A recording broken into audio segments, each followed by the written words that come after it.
Chapter 844. Boom! An earth-shattering roar echoed throughout the behemoth forest, even reaching the campsite outside the behemoth forest. In the campsite, all the patrols in the middle of the night were shocked by the loud noise. They reflexively raised their heads and looked towards the source of the sound. They were completely dumbfounded. Not to mention them, even the guards who were startled awake by the noise and walked out of their tents to check the situation were also stunned on the spot. They all looked into the distance in a daze, disbelief and shock. Countless emotions surfaced on their faces and eyes. What did they see? It was like the end of the world. Was this a dream? Countless people who were awake, those who were unconscious, those who were just sleeping, and those who were patrolling at night, all had the same thought at almost the same time. Their faces were filled with absent-mindedness. In their field of vision, the sky was still slowly shattering. They could also feel the ground trembling slightly. It was obvious that not only the sky but the ground in that area was also suffering from a destructive attack. Heaven and earth were in that area. It had long become a luxury, not a single bit was left. Without a doubt, if this phenomenon continued, then sooner or later, the campsite would also be included. The guards in the campsite were all at a loss as to what to do.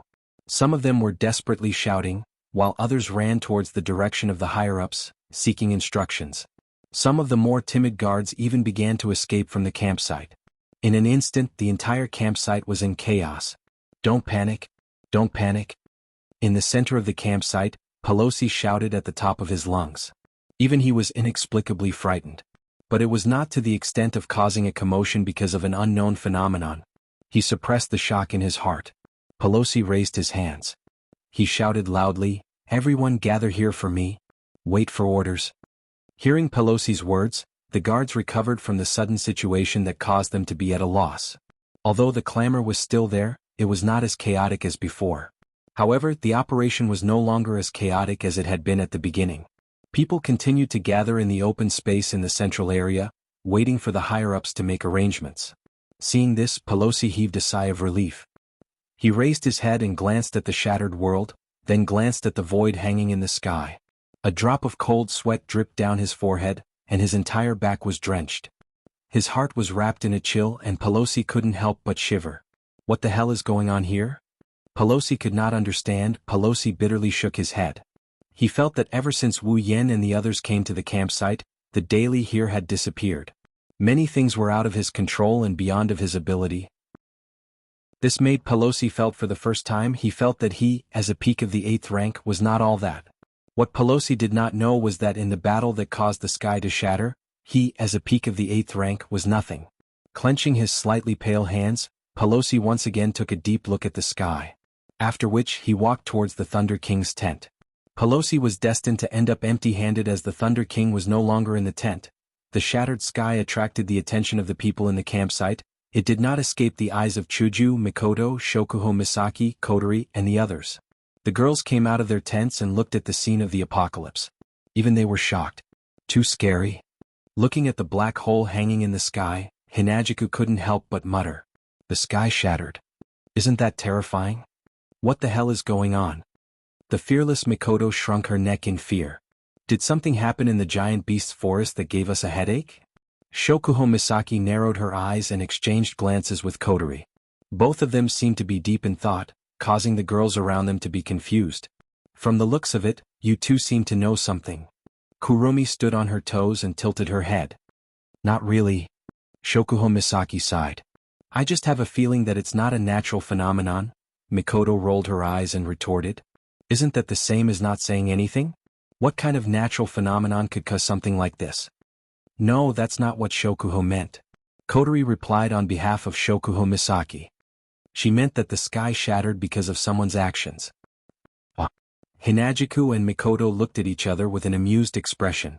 Are you trying to say that the shattering of the sky was caused by someone? I'm afraid. Shokuho Misaki lowered her head. I think so. Kotori said with uncertainty. Hey, are you two joking? Kinuhata Sai was the first to react. Is there really someone who can shatter the sky? I think so too. Mikoto furrowed her brows. I don't believe anyone can do that even if it's a demigod unless. Chuju laughed bitterly. Unless it's a celestial. But celestials don't exist anymore, right? Frenda hit the bullseye. That's the same as not saying anything. The girls laughed bitterly.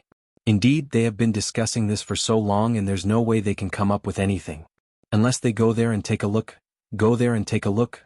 The girls raised their heads and looked at the sky that was still filled with debris. The thought was extinguished in less than a millisecond. Kotori suddenly noticed something. Ikaros, who was standing behind everyone, was looking at Wu Yen with her indigo eyes. In her eyes, a data box was floating back and forth. It was very unstable. What's wrong? Ikaros didn't turn around. She was still looking at the sky, but the answer that came out of her mouth shocked the girls. Master is there. What did you say? The girls were shocked. Mikoto screamed. You said that guy is there. Ikaros. Shokuho Misaki's expression turned serious. Can you sense Xiaoyan's presence? Ikaros shook her head. I don't know, but I know that master is there. The girls looked at each other in confusion, but they didn't doubt her words. They knew Ikaros wouldn't lie, especially when it comes to Wu Yen. I'm afraid Ikaros is right.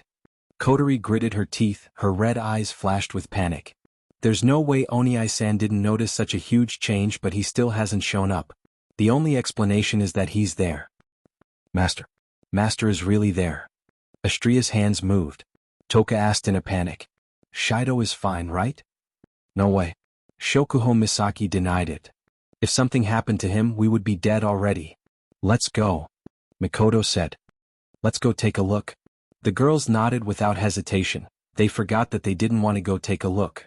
It was at this moment that a cool breeze blew over from afar, heading toward where the girls were. By the time the breeze dissipated, the Thunder King, who was carrying Marcus with one hand, appeared from within. Great. You're all here. Without waiting for the girls to speak, the Thunder King took the initiative to shout. Quick, come with me to support the little guy. Lei Wang confirmed Wu Yan's whereabouts. The girls nodded and followed Lei Wang. They rushed towards the shattered sky in the behemoth forest. Chapter 845. The shattered sky isn't just shocking to look at. Only those who are in this world would know that there is a terrifying power comparable to a spatial storm here. Just as the people in the campsite had imagined, if the sky continued to shatter by the time it reached the campsite would have no choice but to disappear. Unfortunately, the master who shattered this world doesn't have that much power. At a certain moment, the speed of the shattering of the sky started to slow down. Although it's not easy to notice, it is indeed gradually stopping until it completely stops. Under the empty black hole, the rain-like fragments from the shattered sky also slowly disappeared. The terrifying power contained in them gradually dissipated, and together with the things in the sky, they were crushed into nothingness. Then the sky returned to normal. At a speed visible to the naked eye, the empty black hole was covered by a dark cloud and retracted, returning the curtain of night to the Spalier world. After an unknown amount of time, when the empty black hole completely disappeared, the strange changes in the sky returned to normal. It was still silent, only a little bit of starlight and moonlight were showing their existence. Everything seemed like nothing happened. Of course, if someone came to this world, they wouldn't think so. Not only did the sky shatter, the ground also disappeared. A huge crater with a diameter of more than a kilometer stood in this corner. It's as if the entire behemoth forest was dug out alive. Not to mention the magical beasts and creatures that were living here a moment ago, even the trees are gone. Only in that huge crater, several hundred meters deep, there are still 2 breaths. Looking up, Wu Yen bitterly smiled as he looked at the sky that returned to normal and the pitch-black crater that filled his field of vision. Her pale complexion made her look exceptionally sorrowful. His long golden hair fluttered without wind, gently fluttering, caressing his black robe. His purple eyes were filled with endless exhaustion. His chest was violently rising and falling. His rough breaths turned into hot breaths in this world that has returned to normal, showing his master's current state. He sensed the little Yao energy left in his body. The bitter smile on Wu Yan's face also turned into helplessness. Before he used the realm of heaven and earth, he had never thought of playing with such power, but in the end he almost collapsed from playing with it. With infinite arms refinement, even if it's an unfamiliar power, he can perfectly control it. The same goes for his realm power. Under these circumstances, in Yukari's red jade mode, Wu Yen can be considered a Yakumo Yukari. At least that's what Wu Yen thinks. But that wasn't the case. Being able to perfectly control one's abilities did not mean that one would be able to fight perfectly. No matter what, Wu Yen himself was only a little fellow, at the peak of the 8th step. Even though he had grasped the power of a demigod, he was still unable to adapt to it. As a result, Even though there were no problems during the battle, Wu Yen did not fully understand what kind of power the realm of heaven and earth possessed. In a situation where he didn't understand the power of the skill, in order to guarantee that he could defeat the Beast King, Wu Yen had no choice but to go all out. In the end, it led to the current situation. He took a deep breath. Wu Yen lowered his head and looked at his feet. The Beast King was lying there, only the last bit of clothing was left on his body. Everything else had been reduced to ashes. His skin had already rotted away. Strands of blood sprayed out from his body as if they were free of charge, dyeing him into a blood-soaked man. Not much muscle was left on his face, and all the blood in his body was boiling due to the pressure and the friction with the atmosphere. The right side of his body was almost unrecognizable, and not a single bone was intact. Other than that, one of his arms and two of his thighs disappeared from his body. There was not a single part of his body left untouched. Even so, the Beast King's chest was still rising and falling at an almost imperceptible rate, proving that he was still alive. After withstanding the impact of the spatial storm in the dual flame sea, and withstanding the realm of heaven and earth, the Beast King was still alive. One had to admit that demonic beast's vitality was very strong, and even though it couldn't compare to the true ancestors of vampires, it was still much stronger than humans. This was especially true for the Beast King, who stood at the peak of demonic beasts. His vitality was already stronger than the average immortal vampire. However, his powerful vitality combined with his appearance made it seem like he was struggling at death's door. Looking at the Beast King lying at his feet and vomiting blood, Wu Yen couldn't help but sigh. Before this, Wu Yen had always held a grudge against the Beast King who forced him and the girls around him into a desperate situation. Otherwise, he wouldn't have chosen to use the bloodline ability with a time limit to fight the Beast King. But now, seeing the Beast King in such a state, Wu Yen didn't know why, but for some reason he couldn't bring himself to hate the Beast King anymore. Was it because he had already taken his revenge? Or was it because he didn't bring it with him when he was born and he didn't bring it with him when he died? His long golden hair flowed in circles, making him look very elegant. His purple eyes looked at the twitching Beast King at his feet, and Wu Yen closed his eyes. This way, we don't owe each other anything. Perhaps because he heard Wu Yan's voice, the Beast King dragged his broken body and raised his head with great difficulty. A pair of unfocused eyes stared at Wu Yan's face, and he suddenly laughed out loud. Ha, ha, ha. Blood clots flowed out from his throat and boiling blood flowed from the wounds all over his body. His face, which didn't have much muscle left, twitched, probably because of the pain. Even so, the Beast King couldn't stop laughing and he couldn't stop laughing. His laughter was unexpectedly sad and crazy. Wu Yen quietly looked at him, not saying a word. His purple eyes were as calm as an ancient well, and when the Beast King saw this, he couldn't suppress the anger in his heart. This again, this again, this again? The words that were filled with resentment were forcefully squeezed out of the Beast King's mouth along with fresh blood as it roared out. Yakumo, this face, you too, this face? The Beast King's body trembled more and more, and he used all his strength to shout out a complete sentence. Don't act like you're the victor in front of me. I'm not dead yet. Hearing this, Wu Yen looked at the Beast King's eyes and coldly said, But you've already lost. I merely borrowed that woman's strength. The Beast King squeezed out his resentful voice intermittently as if he had reached his limit. His body was no longer trembling as he laid there, but his chest was rising and falling more and more violently. Wu Yen was silent and then he bitterly laughed. Raising his hands, Wu Yen looked up and whispered, You're right, I just borrowed Yukari's power, it's not a true victory. The Beast King didn't say anything, he just looked at Wu Yen with cold eyes. Wu Yen, who was immersed in his memories, in his mind, the first time he came to the Spalier world, the first time he entered a dungeon, the first time he summoned a character, the first time he met the girls, and the memories of his adventures with the girls kept replaying. As the memories replayed, Wu Yen gradually lost his mind. Whether it's now or in the past, I've always borrowed the power of the people around me, without them I would have died. The Beast King suddenly clenched his hands, and his absent-minded face suddenly became firm, startling the Beast King who was staring at Wu Yen. I know I've always been weak because I can't leave them. Looking up, Wu Yan's eyes flashed with an indescribable light. That's an expression the Beast King would never understand. That's why I need to keep getting stronger until one day it's my turn to lend my power to them. I'll keep getting stronger. Wu Yen glanced down at the Beast King who was still in a daze. Beast King, you're really strong in this world. There are only 5 people who can compare to you, and I one day will climb to the top. But by that time you won't be able to see it. Opening his eyes slightly, Wu Yen raised his hand, a trace of power was gathering on it. I hope we won't be enemies in the next life. Saying that, Wu Yan's hand fell on the Beast King's chest. Chapter 846. Just as Wu Yan's attack was about to land on the Beast King's chest and deliver the final blow, the Beast King, who was lying on the ground, suddenly opened its eyes. Bang! With a muffled sound, strands of demonic energy emerged from the Beast King's body. Immediately after, the soil on the ground where the Beast King was lying suddenly rippled and surged up like a tidal wave, completely covering the Beast King's battered body within. This scene was exactly the same as when the Beast King had escaped from Purple's clutches. The sudden change startled Wu Yan and his eyes turned icy cold. Trying to escape? It's not that easy. His palm, which had been gathering power and was about to land on the Beast King's chest, suddenly flashed with the power of his realm. Mobilizing what little demonic energy he had left, Wu Yan slammed his palm on the soil that covered the Beast King. The realm of being and non-being. With the power of his realm activated, Wu Yan's palm slammed down like a 1,000-pound hammer, completely wiping out the soil in front of him. Then, with a loud boom, a figure shot out from the soil and stopped in midair for 1,000th of a second. Then, it turned into an afterimage and shot into the distance. Looking at the afterimage that shot into the sky, Wu Yan's face was full of ridicule.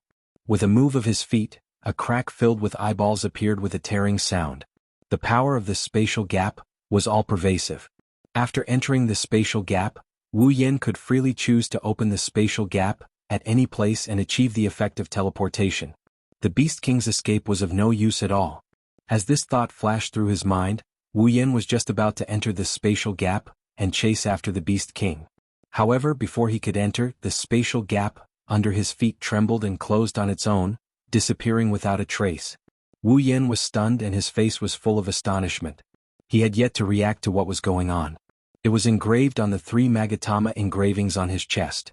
The third Magatama engravings, which had been maintaining a faint glow, suddenly dimmed and returned to its tranquil state. Almost at the same time, Wu Yan's long golden hair began to shrink at a speed visible to the naked eye. Her golden hair was still fading on one side. By the time he had retracted his short hair, the golden color returned to Wu Yan's original black, and his purple eyes returned to their wine-red color. The duration of the red jade mode had passed. His strength as a demigod fell rapidly, only stopping when he reached the pinnacle of the 8th rank. Feeling the return of his familiar body, Wu Yan did not have the slightest joy. Instead, he secretly cursed. Of all times, he just had to come at such a crucial time. Seeing that the Beast King was about to escape from his line of sight, Wu Yan didn't have much time to think. He roused the undamaged mana in his body and used spatial teleportation to appear on the horizon. However, there was still a considerable distance between him and the Beast King, who was flying away at an extremely fast speed. Although the spatial manipulation magic was miraculous, it was still somewhat lacking compared to the elusive spatial rift. If Wu Yan's strength was still at the demigod rank, it wouldn't be impossible for him to win against the spatial rift. However, the current Wu Yan was only at the peak of the 8th rank. Naturally, the spatial rift did not have such a powerful effect. Although he felt helpless about this fact, Wu Yan still roused his mana and continued to teleport in the direction of the Beast King. No matter what, even if he didn't have the powerful movement range of the spatial rift, with teleportation and flight, it was only a matter of time before he caught up. Looking at that broken figure, Wu Yan's eyes flashed with a cold light. You can't escape. In the sky above the behemoth forest, a streak of light flashed past like a bolt of lightning. In the blink of an eye, it rushed into a continuous mountain range in the behemoth forest. Pushing his speed to the limit, the Beast King also increased his speed to a rather terrifying level. As his figure flashed, his expression was incomparably gloomy. Although he was heavily injured with the Beast King's strength, how could he not have noticed Wu Yan's pursuit? His heart filled with hatred, the Beast King suddenly felt a sense of danger. At the same time, he also noticed Wu Yan's current rank. His figure paused, but he quickly flew away again. His rank has dropped to the peak of the 8th rank. It seems that the power Yakumo Yuzi lent him has been used up. The Beast King's mind spun rapidly, but his speed did not decrease at all. Like a meteor streaking across the sky, he disappeared into the horizon. In my current state, I should be able to win against him at the peak of the 8th rank. But that fellow's methods are very clever.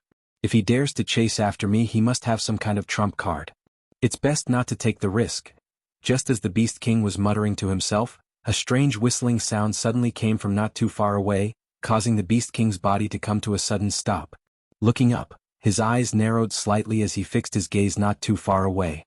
There, a black-robed Wu Yan was floating in the air, his wine-red eyes looking at the Beast King with a hint of mockery in them. This despicable brat, what a terrifying speed. The Beast King sucked in a breath of cold air. After a moment of hesitation, his broken body shook violently and turned into a streak of light, flying wildly in another direction. Wu Yan frowned. He took a step forward, and when he was about to teleport again, the space around him started distorting and a bone sword materialized out of thin air. Seeing this, Wu Yan's body stopped moving. Bright lightning immediately crackled and surged out of his body. As the lightning surged out of his body, the clouds in the sky gradually darkened. Then he stretched out his hand and grabbed forward. Lightning flashed, and a long spear condensed from lightning appeared with a sizzling sound. Almost in an instant, a wave of energy swept out from the front. The bone sword that appeared out of thin air brought with it a whistling sound as it violently pierced towards Wu Yan. It's not a fight but a hindrance? Seeing that the demonic energy on the bone sword was not very strong, Wu Yan immediately understood the Beast King's plan. The lightning spear in his hand carried an unparalleled amount of blue and white electricity, crackling non-stop. Then Wu Yan threw it out fiercely. Ding! The crisp sound of collision resounded throughout the entire sky. Hearing this sound, the Beast King's body rushed out like a ray of light. He didn't even know how far behind he was, he didn't even turn his head as he fled with all his might. I never thought that there would be a time when I would be chased by a peak level 8 ant. Gritting his teeth, the Beast King's face became a little ferocious. Because of the change in his expression, the Beast King's face started to bleed, but he didn't notice. The killing intent and hatred in his heart had long surpassed the pain. But the Beast King didn't slow down in the slightest. His body streaked across the sky, and in the blink of an eye, he disappeared into the forest. This desperate escape continued for more than 10 minutes. Finally, the Beast King's speed started to slow down. The demonic energy supporting his rapid flight was already showing signs of exhaustion. At this moment, the Beast King's broken face was incomparably pale. The blood in his body flowed even faster. One of his severed arms and 2 of his thighs were dripping down like water. If the Beast King wasn't a magical beast and a human was in his place, even if he wasn't killed by Wu Yan, he would have died from excessive blood loss. The Beast King gritted his teeth and continued to fly forward. He had already seen Wu Yan's speed just now. It was extremely terrifying. If he stopped, it wouldn't take long for him to catch up to him. This thought flashed through his mind. Just as the Beast King was about to continue flying, a voice that he hated to the bone and that made his heart tremble with fear rang out behind him. I said you can't escape. The Beast King trembled all over and subconsciously turned his head. A moment later, in a space not far behind him, Wu Yan's figure appeared. Seeing this scene, the Beast King's pupils shrank. That's teleportation? The Beast King finally understood how the other party was able to catch up to him with just the strength of a peak level 8. Gritting his teeth, the Beast King fiercely swung his only remaining arm. Immediately after, 4 bone spears that shone with a cold light appeared around his body. Under the control of the Beast King, they shot towards the figure behind him. As for the Beast King himself, the moment the bone spears shot out, he turned around and hurriedly fled again. Chapter 847. As soon as he appeared, Wu Yan's expression changed. 4 thick bone spears shot out from the front like ribbons, twisting at different angles during the shooting process, mercilessly stabbing towards his front, back, left, and right from 4 different directions. Judging from the mana fluctuations on the 4 bone spears and the explosive sounds, it was clear that the Beast King wasn't just trying to obstruct him with this attack. Even though his magic was about to run out, the Beast King did not hesitate to use a powerful spell. He was very bold. After all, the reason why the Beast King was able to drag its battered body and escape at such a high speed was because of the support of its magic power. Once the magic power in its body is depleted, the Beast King would no longer have any chance of escaping. Umph! Wu Yan snorted and turned his head. He looked in the direction the Beast King had escaped and smiled coldly. His body disappeared with a bang. As soon as he left, the 4 bone spears stabbed into each other and collided with each other. Under the pitch-black night sky, the Beast King's body was wrapped in a stream of light as it dashed through the giant beast's forest in an arc. His aura has disappeared. The Beast King glanced behind him and frowned. He did not think that Wu Yan had given up on chasing him. Based on what he saw just now, The other party must have used that mysterious teleportation technique again. Can we shake him off? As soon as he finished speaking, the Beast King's voice changed abruptly. He waved his hand and a powerful magic power shot out, slamming into the void in front of him. Bang! The magic hit the empty space and the space rippled. A figure slowly emerged from it. It was Wu Yan. Seeing this, the Beast King immediately retreated. Wu Yan immediately teleported. When he reappeared, he was above the Beast King's head. Do you still not understand? He looked coldly at the Beast King. Wu Yan said in a low voice, if we're competing in speed, there's no way you can beat me. The Beast King clenched his fists and sneered. So ruthless. Looks like you're much more decisive than the first time we met. Wu Yan chuckled when he heard this. There was a hint of mockery in his smile. It started when you planned to kill the most important people around me. I didn't plan on letting you live for long. Whether it was Andrew or not, whether it was Marcus or the Beast King, they were normal people. Wu Yan could not be bothered with them. But if you touch his reverse scale, don't think you'll get away with it. As soon as he finished speaking, Wu Yan's eyes turned gold. With a swoosh, he charged towards the Beast King. You're at the peak of the 8th level. The Beast King was infuriated when he saw Wu Yan charging at him. He channeled his magic power into his palms and he extended his sharp claws. The Beast King also rushed out and collided with the former. Boom! A huge wave of magic and a thunderous sound resounded in the sky above the forest. The explosive airflow swept out. Like fireworks, dust flew in all directions from the collision. Both of them flew backwards and pulled apart some distance. The Beast King endured the pain in his body and stared at Wu Yan on the other side of the smoke. There was some shock in his eyes. Although he was now seriously injured, he was still a demigod. In this state, it might be a little difficult to fight against a 9th level. But against the 8th level, even if the other party was at the peak of the 8th level, the Beast King had no reason to lose. But in fact, the collision just now was evenly matched. This Wu Yan was not a simple person. While he was daydreaming, opposite him, Wu Yan's figure trembled and strangely disappeared on the spot. Immediately after, he flashed out from the space behind the Beast King. Raising his hand, a bluish-white electric current containing surging magic power struck the Beast King's back like lightning. Thunder light fist. Boom! A low muffled sound was heard. The magic power on the surface of the Beast King's body flowed rapidly and forcefully resisted Wu Yan's attack. However, his body started to sway slightly. Seeing that the body wrapped in magic power could not bear the burden and was shaking, Wu Yan narrowed his eyes. With a clench of his hand, bluish-white electric light filled his entire body. With a flick of his finger, the bluish-white electric current whistled through the air with a crackling sound. It was entwined in the scorching atmosphere and shot out explosively.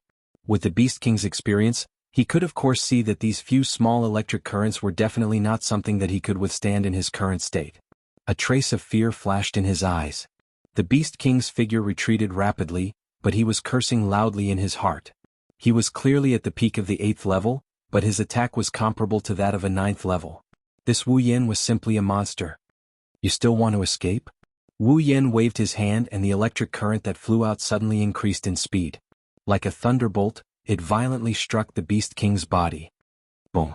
After being struck by the electric current, the magic power surrounding the Beast King's body quickly dimmed by a lot, causing him to turn pale with fright. Before he could react, another electric current followed closely and violently struck the Beast King's chest again. Boom! With a muffled sound, the Beast King was hit by the electric current head-on. With a muffled groan, he smashed into the forest below. Boom! Boom! Boom! Wu Yan's palm danced and several electric spears formed by electric current shot out explosively. All of them struck the Beast King's body. A series of muffled sounds rang out, mixed with the Beast King's miserable cries. Damn it! Large amounts of blood sprayed out from the impact of the electric current. The magic power wrapped around the Beast King's body became thinner and thinner. The Beast King's face was malevolent and his eyes flashed with a crazy light. Don't think that you can have your way with this. Looking at Wu Yan who was looking down at him from above, the Beast King took a deep breath. His chest slowly puffed up as he raised his head and roared violently. Roar! The deep roar rapidly reverberated from the Beast King's mouth, turning into a sound wave. With a boom, it exploded in the sky above the behemoth forest and scattered in all directions. Seeing this scene, Wu Yan deeply furrowed his brows. In his heart, a bad premonition quickly rose up, causing him to raise his hand reflexively. Li. Wu. Ing. Just as Wu Yan was about to use the railgun to directly end the Beast King, a series of continuous beast cries suddenly rang out from the horizon not far away. Wu Yan's movements froze and he abruptly turned his head to look at the source of the sound. With one look, his face immediately froze on the spot. All he saw was a group of flying magical beasts emerging from the behemoth forest below. An endless stream of flying magical beasts continuously flew over here. Not good. Wu Yan's face also changed. The Beast King coldly laughed and loudly shouted, "Attack!" Wu. Ing. Under the Beast King's command, the group of magical beasts did not hesitate at all. Flapping their wings or using flying magic, they quickly rushed towards Wu Yan. Among them there were 7th level, 8th level and even 6th level and below. With their instincts as magical beasts, they should know that against Wu Yan, only death awaited them. However, at this moment these magical beasts were like moths to a flame. By the time they reached Wu Yan's side, they all had a tacit understanding and simultaneously surrounded Wu Yan. Ah! Below, the Beast King raised his head to the sky and laughed wildly. His body moved, turning into a ray of light and quickly disappearing into the depths of the forest. He only left behind a single sentence, echoing in the surrounding space and into Wu Yan's ears. "Wu Yan, in the future this king will definitely repay everything you've given me today. Hold it right there." Wu Yan bent down and was just about to rush down when the surrounding magical beasts seemed to have received some sort of message. Amidst their roars they all rushed towards Wu Yan. Without any other choice, Wu Yan could only use spatial teleportation to escape the encirclement of the magical beasts. He slowly emerged below and scanned his surroundings. However, he had already completely lost track of the Beast King's aura and traces. A sullen fury rose from Wu Yan's chest. Feeling the magical beasts continue to pursue him from behind, Wu Yan roared angrily, his voice echoing through the forest. In the next moment, the overwhelming horde of magical beasts covered Wu Yan's figure. Chapter 848. More than a dozen shadows are moving at a terrifying speed. They are running around the tree-filled behemoth forest. They are like thin black ribbons shuttling back and forth, heading towards a certain direction. One could faintly see that a few of these figures had a pair of wings on their backs as they floated in the air. However, their speed was not inferior to the former's. In fact, they were even faster than the former's as they nimbly shuttled through the forest. From the looks of it, they seemed to be in a hurry. Shokuho Misaki may have a unique ability, but in terms of physical strength, she was at the bottom of the pack. That's why Ikaros was holding her in her arms as they flew through the air. Shokuho Misaki took a look at the sky and frowned. The sky that looked like it was the end of the world a moment ago has returned to normal, but she didn't feel at ease at all. Instead, she started to worry. According to Lei Wang, that scene was probably caused by Wu Yan's battle with the Beast King. Shokuho Misaki doesn't know who caused that scene, but the thought of Wu Yan fighting alone made her uneasy. Back then Wu Yan, her group, and Feifei couldn't do anything to the Beast King. Only Flandre-chan was able to inflict some minor damage to him. Now Wu Yan is fighting alone. Compared to back then, no doubt. Now Wu Yan is definitely stronger. Not only did he level up, he also has a new ability. He is strong enough to dominate all those below Tier 9. Wu Yan can even take on those who just reached Tier 9. But the Beast King is a demigod. Even if Wu Yan uses Flandre-chan's Ruby mode, he is still no match for the Beast King. Thinking of this, Shokuho Misaki couldn't help but start to worry. Shokuho Misaki didn't know that Wu Yan had Yukari's Ruby mode other than Kurumi and Flandre-chan's. When Yukari left, she and Mikoto were still looking after their sisters in the behemoth forest. Naturally, they didn't know when Yukari left. She even gave Wu Yan a drop of her blood. After that, Wu Yan returned to the Spalier world and reunited with them a few days ago. It's understandable that she didn't tell Shokuho Misaki about this. Chuju and the others knew about this. However, she was still worried and didn't explain it to Mikoto and Shokuho Misaki. Now, everyone here only had one goal, and that was to get to Wu Yan's side. Li. Wu. Wu. Ing. Just as the group was hurrying forward, the faint cries of beasts reverberated in the distance. The Thunder Sovereign, who was most sensitive to wind, was the first to hear this sound. Did you guys hear a beastly roar? Beastly roar? The girls paused for a moment. What's so strange about that? Mikoto pursed her lips. Her gaze never left the front, not even for a second. This is the behemoth forest. There are demonic beasts everywhere, how can there be no beastly roars?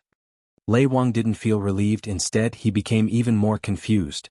That's not right. It's nighttime. The demonic beasts in the behemoth forest wouldn't roar so loudly. The nocturnal demonic beasts wouldn't roar to scare away their prey. Also, this roar sounds like... Kotori suddenly looked up, the flames on her feather robe started to glow. It doesn't sound like the same type of demonic beast, it sounds like many types of demonic beasts are roaring at the same time. Many types of demonic beasts roaring at the same time. Shokuho Misaki was surprised.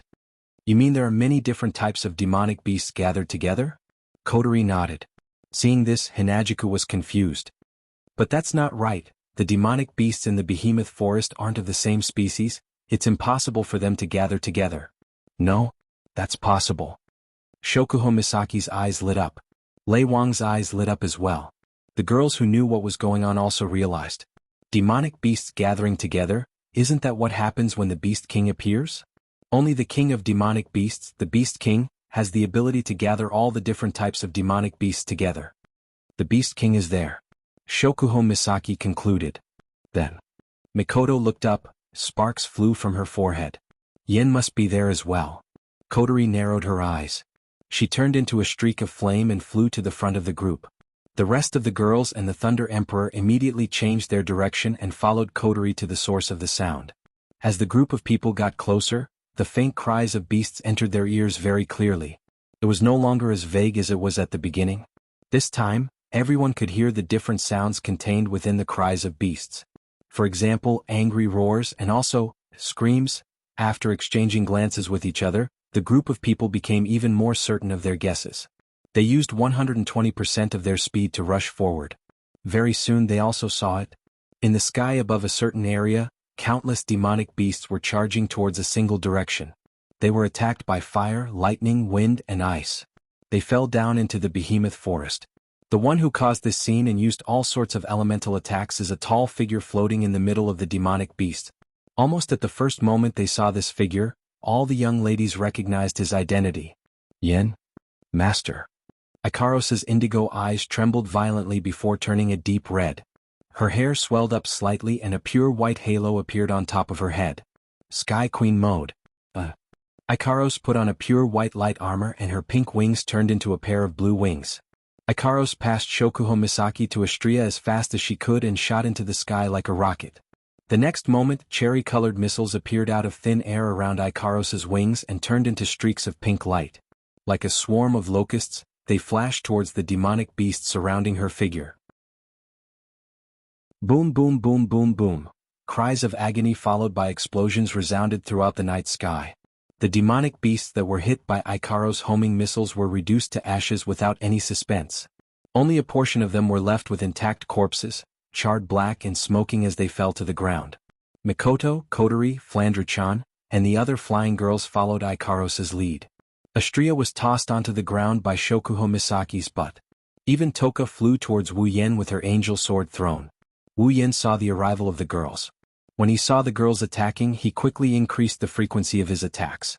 As a result, the one-sided slaughter began. By the time everything calmed down, the ground where they were standing was already covered with the corpses of magical beasts. Yen. The girls finally came to Wu Yan's side. Mikoto pointed a finger at Wu Yen, it almost hit his nose. You bastard, I can't believe you came here alone to do something so dangerous. Wu Yen flinched, he saw the displeased looks on the girls' faces. He smiled helplessly. I'm sorry, I didn't expect such a huge secret to be revealed. The girls' expressions lightened up after hearing Wu Yan's explanation. Lei Wang came to Wu Yan's side and asked with a serious expression. Where's the Beast King? Wu Yan took a deep breath, he clenched his fist and bitterly smiled. He escaped. Escaped. Lei Wang didn't understand what Ikaros meant by that. The peak tier 8 Wu Yan is fine. Instead it was the demigod Beast King that escaped? Wu Yan didn't explain. He looked at the direction where the Beast King escaped. His eyes turned cold. Chapter 849. Ding. Congratulations to user for leveling up. Current level, 80. Suddenly, a system notification rang in Wu Yan's mind. Wu Yan, who was staring at the direction where the Beast King disappeared, was jolted out of his daze. Before he could react, a thick blood-colored aura rose from Wu Yan's body and quickly spread throughout his body. The sudden change startled everyone, including Wu Yan himself. But before anyone could react, Mikoto, Kotori, Astria, and Toka also experienced the same phenomenon. Mikoto's body flashed with a large amount of blue-white electricity. Kotori's body also ignited with a scorching flame. The color of the flame deepened as it enveloped Toka. Even Astria's body glowed brightly, illuminating the space around them. For a moment, blood-red, blue-white, fire-red, purple and white lights flashed from the 5 people's bodies. They emitted a dazzling light in the dark night, eroding the surrounding darkness. Even the ground where the 5 people were standing began to crack under the effect of an inexplicable force. With a loud bang, 5 holes were blasted out. Everyone's expression changed. The girls who were closer to Wu Yan's group were almost caught in the shockwaves caused by the phenomena. They all shrieked in shock and hurriedly retreated. Lei Wang, who was closer to Wu Yan, was the first to suffer. He was hit by a few streams of blood qi and the shockwaves forced him to retreat. Everyone looked at Wu Yan, Mikoto, Kotori, Toka, and Astria in a confused manner. If they didn't see the people involved, they wouldn't know what's going on. They thought the other party was playing a prank on them. What's going on? Lei Wang clutched his aching chest as he stared at Wu Yan and company. His face was filled with shock. He could feel that as the 5 people's strange phenomena occurred, their auras were becoming stronger and stronger. Their auras were slowly rising until now. It had already surpassed the strength of an ordinary peak tier 8. The Thunder Emperor did not know what was going on with the strange phenomenon that was happening to Wu Yan and the others. However, it was not as if the Thunder Emperor had never seen the phenomenon of their auras gradually rising. In fact, he had even experienced it himself. This was a phenomenon that would only happen during a breakthrough. The moment this thought appeared in the Thunder Sovereign's mind, he was stunned. Although the Thunder King wasn't very clear about the strength of the girls, he was still very confident. However, he had only inquired about Wu Yan's strength during the day. At that time, Wu Yan had told him that he was already at the peak of the 8th rank. Wouldn't the peak of the 8th stage be the 9th stage? The Thunder King's mouth slowly opened wide. Little fellow, is ascending to the 9th stage? 9th order? Hearing Lei Wang's words, the rest of the girls were stunned. Even Mikoto and the rest who didn't know how to react to the strange phenomenon on their bodies were stunned for a moment. Then they were overjoyed. That should be it. Shokuho Misaki pretended to be calm. However, the sparkle in her starry eyes revealed her current mood. The other girls also had joyous looks on their faces. Wu Yan, Mikoto, Kotori, Toka, and Astria were already at the peak of the 8th rank. Now that the Beast King was defeated by Wu Yan, the experience of a demigod allowed the 5 of them to take the crucial step into the 9th rank. Lei Wang was the only one who was stunned.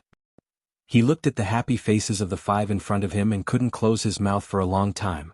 Right in front of his eyes, 5 tier 9 powerhouses were about to be born. Lei Wang felt dizzy just thinking about it. When he first found out that Ikaros and Flandre-chan were already at the 9th rank, he couldn't accept it at first. It was only when he saw it with his own eyes that he had no choice but to accept it.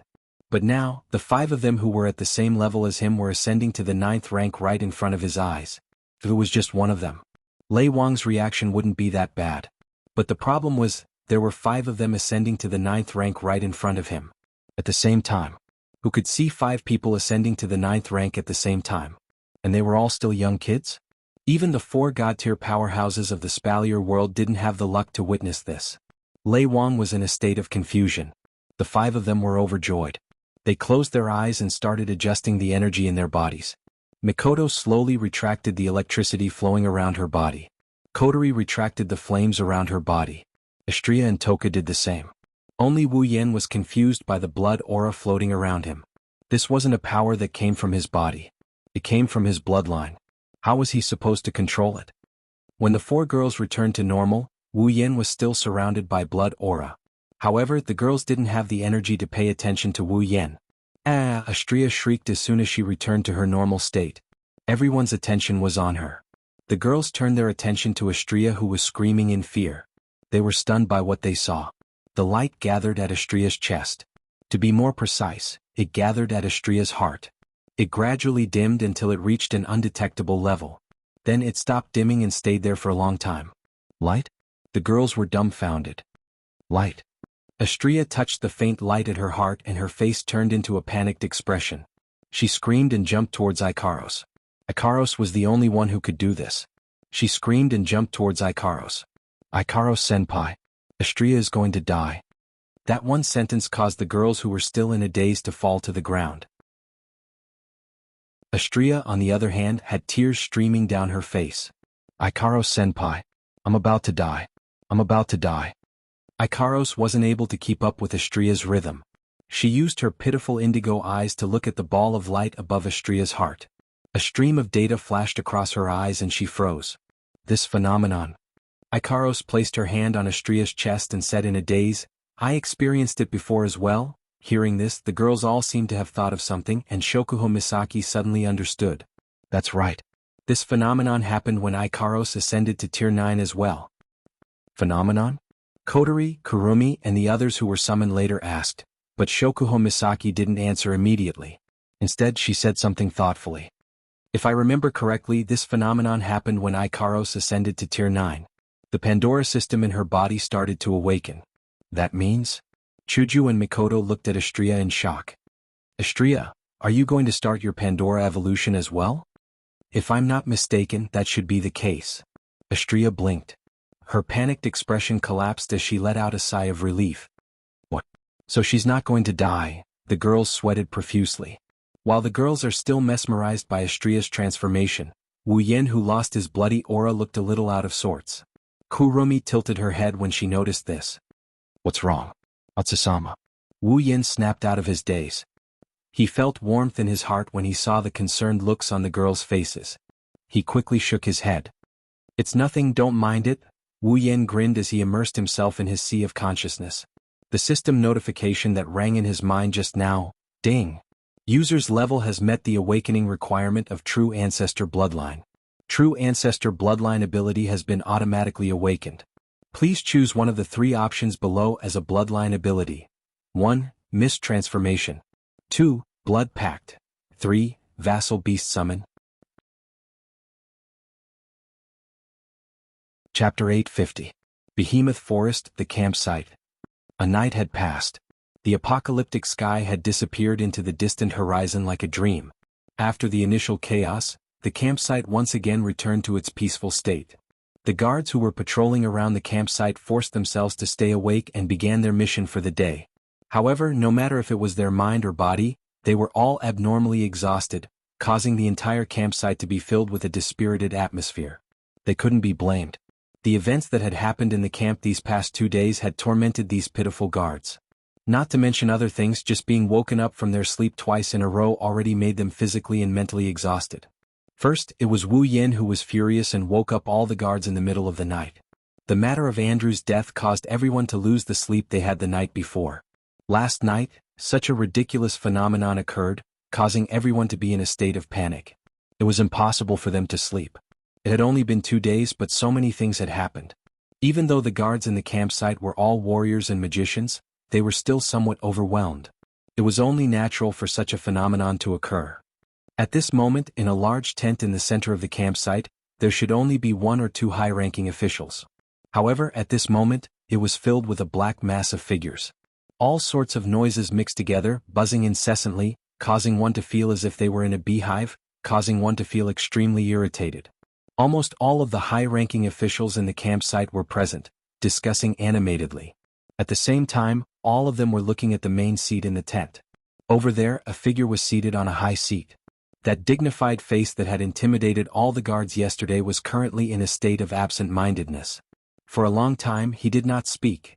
Although it had only been a day since the Thunder King had arrived at the campsite, the impact he had received was definitely greater than that of the other garrison members. That was only natural. Think about the council, formed by the 3 great empires and the 9 great clans. There were only 12 ninth-grade powerhouses. However, in the campsite, there was a small group that didn't belong to the council. There were 7 ninth-grade powerhouses, and the rest were all peak 8th-grade powerhouses. Although the overall strength of this small group couldn't compare to the entire council. That wasn't too far off. Regarding last night's collective advancement event, the Thunder Sovereign had yet to recover from his shock. Even when they followed Wu Yen and the others back to the camp, they were still in a muddle-headed state. How great was the impact on the Thunder Sovereign? The Thunder Emperor thought very highly of Wu Yen. He knew that there would come a day when this mysterious little fellow would stand at his level, or even surpass him and become a demigod. That wasn't impossible. However, the Thunder King hadn't expected this day to come so soon. Not to mention Wu Yan himself, even the girls around him were all extremely talented. They were not weaker than Wu Yan, and some of them were even more talented than Wu Yan.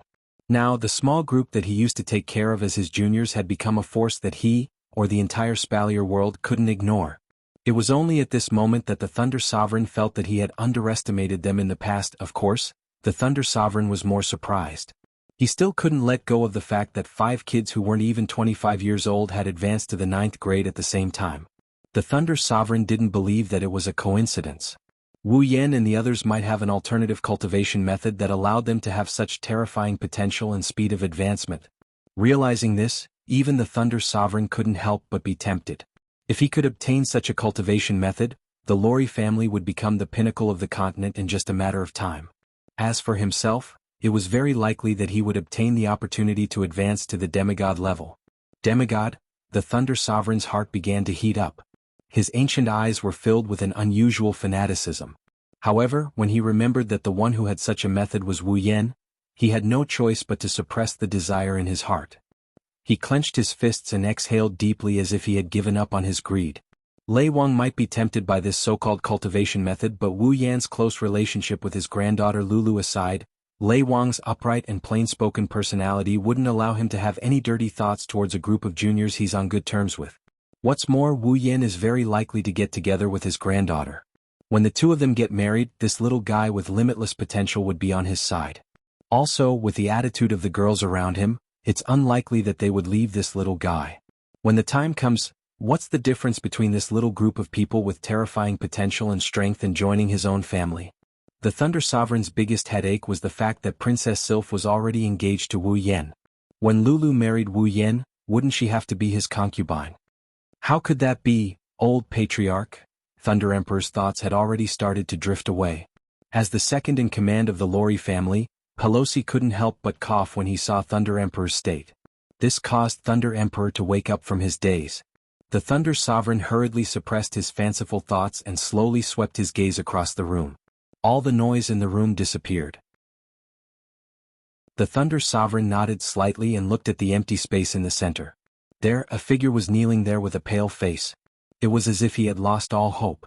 It was Marcus. Sigh. The Thunder Sovereign let out a long sigh. The excitement from his fanciful thoughts vanished when he saw Marcus. Only regret and sympathy remained in his heart. All the upper echelons present also looked at Marcus, and their expressions gradually changed. Some were resentful, some were indifferent, and some were taking pleasure in his misfortune. Pelosi looked at Marcus, whose face was ashen, and sighed softly. He then looked at the Thunder Monarch. Old Patriarch, how should we deal with Marcus? Do we even need to ask? One of the higher-ups said sternly. He colluded with the Beast King and harmed his comrades. He betrayed the entire Spalier world. He must atone for his sins with his death. Yes. Atone for his sins with his death. Everyone expressed their anger one after another, causing the scene to become noisy. However, these people did not notice that Marcus, who was kneeling in the middle, had a sinister expression on his face for a split second, but it quickly disappeared. The Beast King wiped his face and waved his hand. His voice was a little hoarse as he said, Marcus' actions have indeed betrayed all of humanity. However, it's still up to us to decide whether to execute him or not. The Thunder Sovereign glanced at Marcus. The sympathy in his eyes disappeared. All that was left was indifference. No matter what, he is the brother of the head of the Saito family. His father is also an elder of the council like me. I have already reported his punishment to the higher-ups. The final decision will be made by the council. Hearing this, the group of higher-ups had nothing more to say, and they all stopped talking. Just then Marcus suddenly looked up. Lord Thunder Sovereign, since you have heard my conversation with the Beast King, you should know that I was forced to do this, right? So what? The Thunder Monarch glanced at Marcus indifferently. In the end, you still betrayed the entire human race. That is an undeniable fact. In other words, Marcus smiled. It was a strange smile. Am I going to die this time? The Thunder King frowned. He had a vague feeling that something was amiss with Marcus, but he still said, this is not something I can decide. The true judgment will be carried out by the entire council. Haha. Marcus laughed softly. Soon after, his laughter grew louder and louder. In the end, it turned into a loud laughter. Ha ha ha ha. Hearing Marcus' laughter, everyone present felt an inexplicable palpitation. Even the Thunder King felt an inexplicable sense of irritation. Frowning, he waved his hand. "Take him down." 2 8th-rank guards immediately came in from outside the tent and suppressed Marcus. Marcus lowered his head. His lips curled into a twisted smile. Chapter 851. Spalier World Academy. It has been a week since Wu Yen and the others graduated from the academy. This week, the academy returned to the peaceful life Wu Yen and Co. had before they entered the academy. Cultivating, earning credits, dueling, living a life of 3 points and 1 line between their residences, the arena tower, the merchant district and other resource areas. It's a very regular routine. Actually, many students weren't used to such a routine. It wasn't that they liked excitement, but rather, in the past few months, they had gotten used to news that would pop up from time to time. For example, some unknown person had suddenly defeated a ranked expert, or the 12 top powers of the academy had been challenged, or the ranked number 1 had been kicked off the stage, and so on and so forth. It was a big news that would shock anyone who heard it. However, after Wu Yen and company left the academy, all of these major events calmed down and returned to normal. It's only been a week and some of the students are already sighing and complaining about the lack of passion in Silveria World Institute. The higher-ups of the institute don't know whether to laugh or cry. They're cursing the bastard who caused this to happen, but they've forgotten that some of the girls around him are even more perverted than he is. No one knows how long this situation will last, but in short, the academy was as peaceful as ever. In the central area, on the top floor of a towering iron tower, which was also the arena tower, the 12 elders of the council had once again gathered together. They had rushed here from all over the world and started the second big meeting since the birth of the Beast King. The 12 decision-makers of the Spalier world came here personally for a meeting. That was something that would only happen when an event that affected the entire Silveria world happened. Although the decision-makers of the council were different every time, this year, other than the time when the Beast King was born, there wasn't a single meeting of this sort that was held. In the history of the Spalier world, some of the elders of the academy didn't even hold a meeting like this. After all, if something big enough to affect the entire Spalier world happened every year, the world would be a little too dangerous. 2 meetings in 1 session, but the number of such meetings in the history of the Spalier world didn't exceed 5. The 12 elders of the academy could feel it. The Spalier world is becoming more and more restless. It was as if the peace had already begun, and there was even a premonition that a storm was coming. The elders looked at each other and saw the same emotion in each other's eyes. They smiled bitterly. "Old Lei, you explain." Kite sighed and said to the Thunder Sovereign. Lei Wang nodded and took a step forward. He raised his voice and said with a serious face, "In this meeting, there are 2 things that I would like to explain to everyone." Hearing the Thunder King's words, the elders present perked up slightly. However, if one were to take a closer look, they would discover that among these elders, there was one who was somewhat reluctant. "Firstly, I believe all of you should have already received some information, right?" The Thunder King swept his gaze across the crowd. "Is it about the discovery of the Beast King?" The Emperor of the Baruba Empire looked at Lei Wang. The Thunder King nodded. Then, the faces of the 12 elders all darkened. "I was the one who discovered Lei Wang's tracks personally." Lei Wang ignored the sudden change in expression and said expressionlessly, "I have good news and bad news to share with everyone here." Everyone held their breaths, allowing the Thunder Emperor's calm voice to resound clearly. "Let me share the bad news first." Lei Wang shook his head and sighed. The Beast King had a battle with Lord Purple and was severely injured. Moreover, he was severely injured. Everyone already knows about this, right? The bad news I want to tell you is that when I saw the Beast King, his injuries had already healed. What? Everyone's faces changed. Carter spoke up. "But Old Lei, didn't you say that the Beast King's injuries would take at least a year to heal?" "That's right," the Emperor of the Fea Empire said. "That was something that Lord Purple personally promised." "That's right." Lei Wang smiled bitterly. "This is the worst news of all. The Beast King seems to be able to quickly recover from his injuries by devouring human cultivators." Devouring human cultivators. The expressions of the Tier 9 powerhouses changed. "Based on what you said, Old Lei." Carter closed his eyes and said slowly, "Do we have to declare war on the entire Behemoth Forest?" "This is the good news I'm about to share." Everyone was stunned. Seeing this, the corners of the Thunder King's mouth curled up slightly. Although the Beast King's injuries were healed, he was severely injured again. Severely injured again? Everyone's expressions turned strange and then joyful as they asked in unison. What happened? Hurry up and explain. Actually, I'm not too sure myself. Lei Wang scratched his face awkwardly. At that time, I discovered the Beast King with that little fellow. That little fellow immediately persuaded me to leave. By the time I rushed over with reinforcements, that little fellow said that the Beast King was once again heavily injured and had escaped. Little fellow. Carter narrowed his eyes and smiled faintly. Is it Wu Yan? Lei Wang nodded, causing Carter to laugh. That little fellow is really involved in every major event. Wait, I have a question. Fei Air Emperor waved his hand and looked at Lei Wang. You said that you and that little fellow Wu Yan discovered the Beast King's tracks and he persuaded you to leave, right? Yes. Lei Wang paused for a moment before replying. Isn't that strange? The Baluba Emperor also spoke up, his eyebrows furrowed. According to the reports, Wu Yan is a peak tier 8, right? Not only did a peak of the 8th step dare to face a demigod Beast King alone, but he even persuaded you, a 9th step powerhouse, to leave. Isn't this a little too illogical? The other Grand Elders all nodded and began to whisper amongst themselves. Kite did the same. It does seem illogical. Carter rubbed his chin thoughtfully. Does that little fellow have a trump card that can deal with a demigod? How is that possible? Carter's words caused many Tier 9 experts to laugh out loud. If there was something in this world that could allow a peak Tier 8 to defeat a demigod, then demigod would not be the pinnacle of this world. Unless the legendary mythical armament reappeared in Silveria, even Carter himself couldn't believe it, let alone the other elders. Do you think? At some point, one of the elders spoke up. Is it possible that Wu Yan fella is in cahoots with the Beast King to put on a show to kill the forces of Silveria?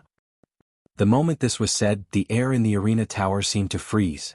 You mean to say that the one who colluded with the Beast King is Wu Yan and that Marcus and Andrew were set up?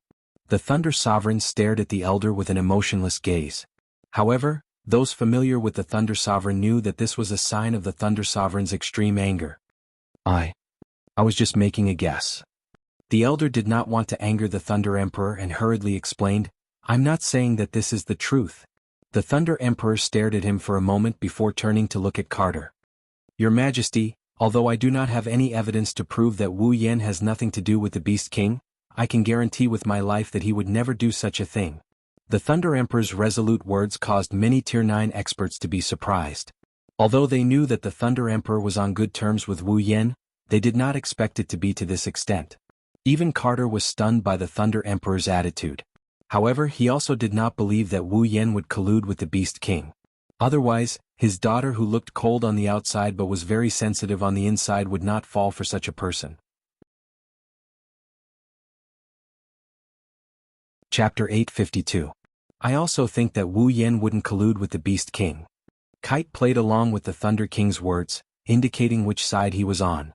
Sylph, Fei, and the others were also part of the expedition to the Behemoth Forest. According to them, the Beast King wanted to kill Wu Yan and the girls around him. Based on Wu Yan's personality, it's unlikely that he would help the Beast King. After saying that, Kite looked around at everyone. Also, don't forget that the one who defeated the Beast King was the demigod behind him. With Lady Violet as his backing, why would he collude with the Beast King who is weaker than Lady Violet? That's right. That's true. Everyone looked at each other, seemingly agreeing with Carter's words. Only the Baruba Emperor was still frowning. But this still doesn't make sense. The Baruba Emperor crossed his arms and glanced at Lei Wang. Lei Wang said that Wu Yan told him that the Beast King was heavily injured again. At that time he was the only one facing the Beast King, right? Could it be that he really injured the Beast King? The Baruba Emperor had a slight smile on his face. No one answered the Baruba Emperor's question immediately. However, from the looks of disdain on their faces, it was obvious that they thought that Wu Yan was the one who injured the Beast King. Carter, who was standing with the Baruba Emperor and Fea Emperor in front of all the Tier 9 powerhouses, felt helpless. He sighed and said, Sylph said that when they fought the Beast King in the Behemoth Forest, they couldn't injure him even if they worked together. In the end, it was Lady Violet who stepped in and injured the Beast King. Lady Violet wasn't originally in the Behemoth Forest. However, at the critical moment, Wu Yan used some sort of summoning magic to summon Lady Violet to their side. Carter's eyes lit up. I think so. That little fellow must have used that summoning magic again to summon Lord Z over.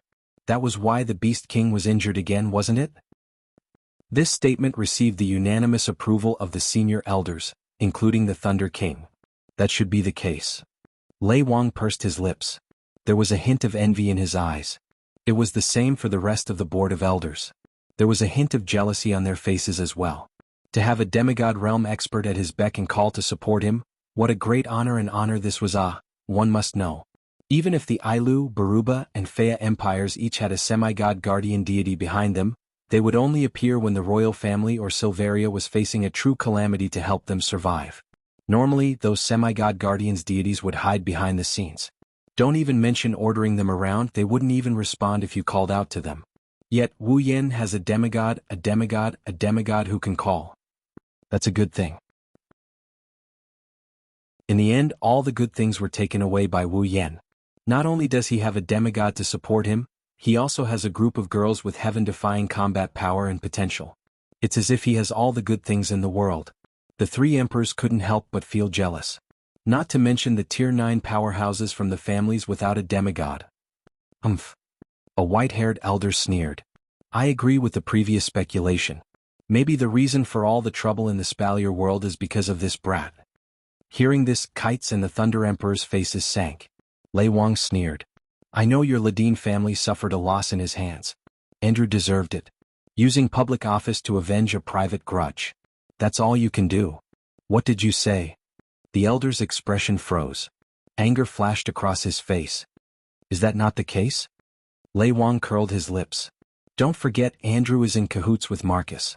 They colluded with the Beast King to harm the entire Spalier world. You.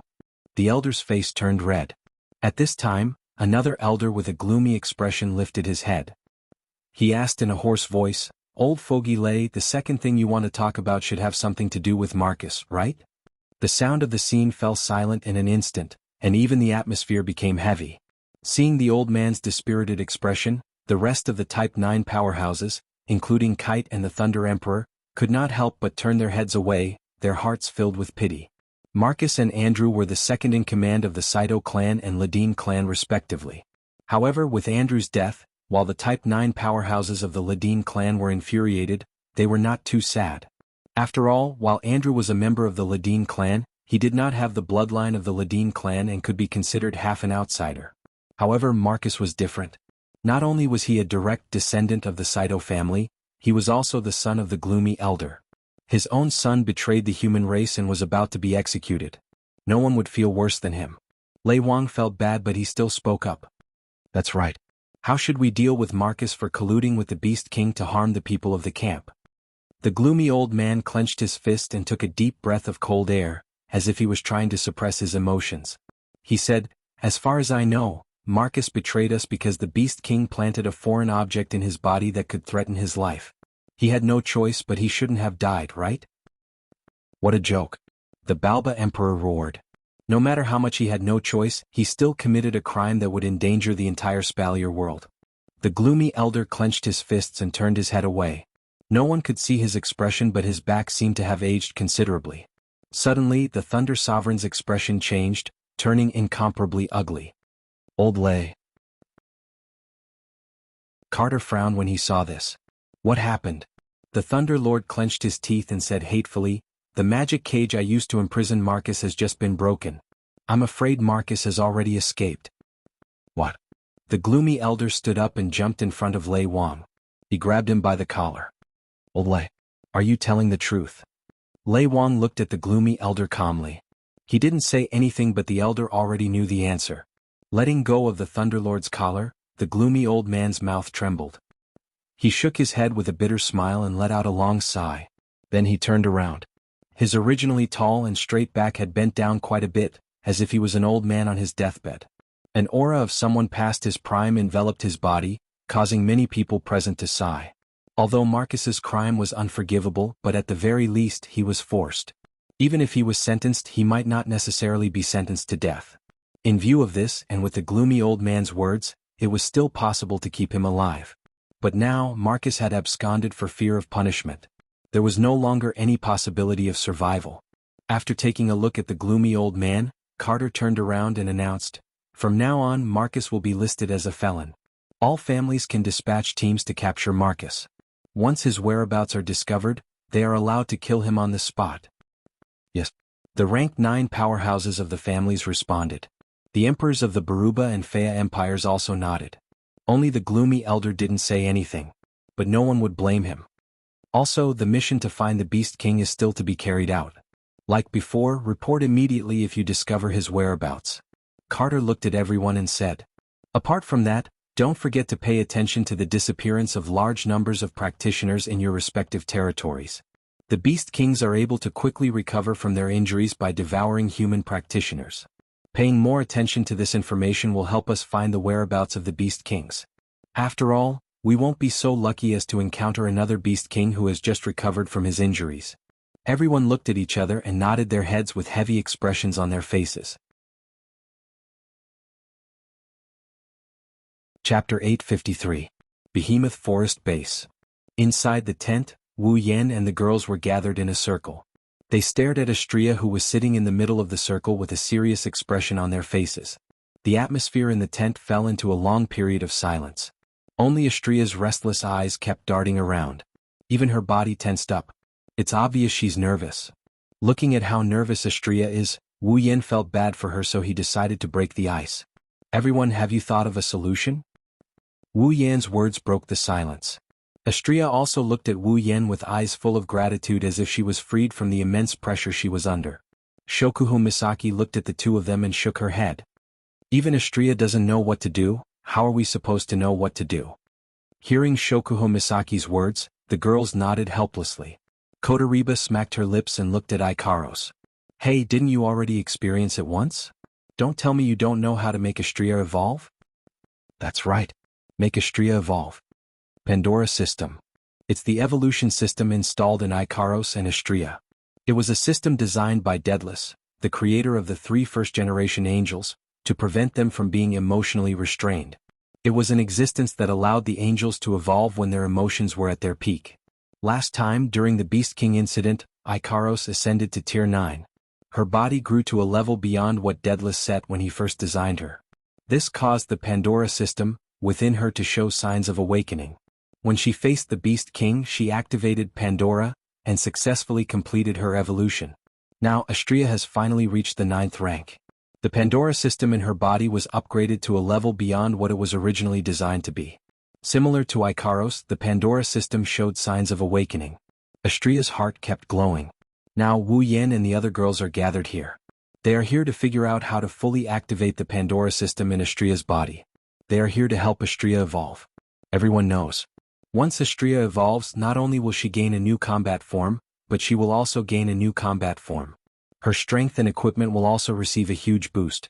Everyone clearly remembered that after Ikaros successfully evolved, there was a period of time when she overpowered the Beast King. Teaming up with Flandre-chan, they dealt the Beast King a blow for the first time, and it was also the only time they dealt any damage to him. Now that Astria has the same opportunity, he can't just ignore it. Ikaros' eyes glowed. It's unclear if she was analyzing the situation or her emotions were fluctuating. The Pandora system is designed to be used on angeloids so they won't be affected by emotions. Currently, the close-range combat angeloid Delta, Astria's Pandora system, is running. Based on the information in the database, we determined that the condition for Pandora's evolution is a strong emotional fluctuation. A strong emotional fluctuation. Everyone muttered to themselves. Chuju walked up to Astria and circled her. How can we trigger a strong emotional fluctuation in Astria's emotional fluctuation? Everyone looked at each other and fell into a short silence once again. The reason Ikaros evolved last time was probably because Yenshan was killed by the Beast King, right? Shokuho Misaki blinked and a strange smile appeared on her face. She turned to Wu Yan and said, "Well then, Yenshan, how about you die again?"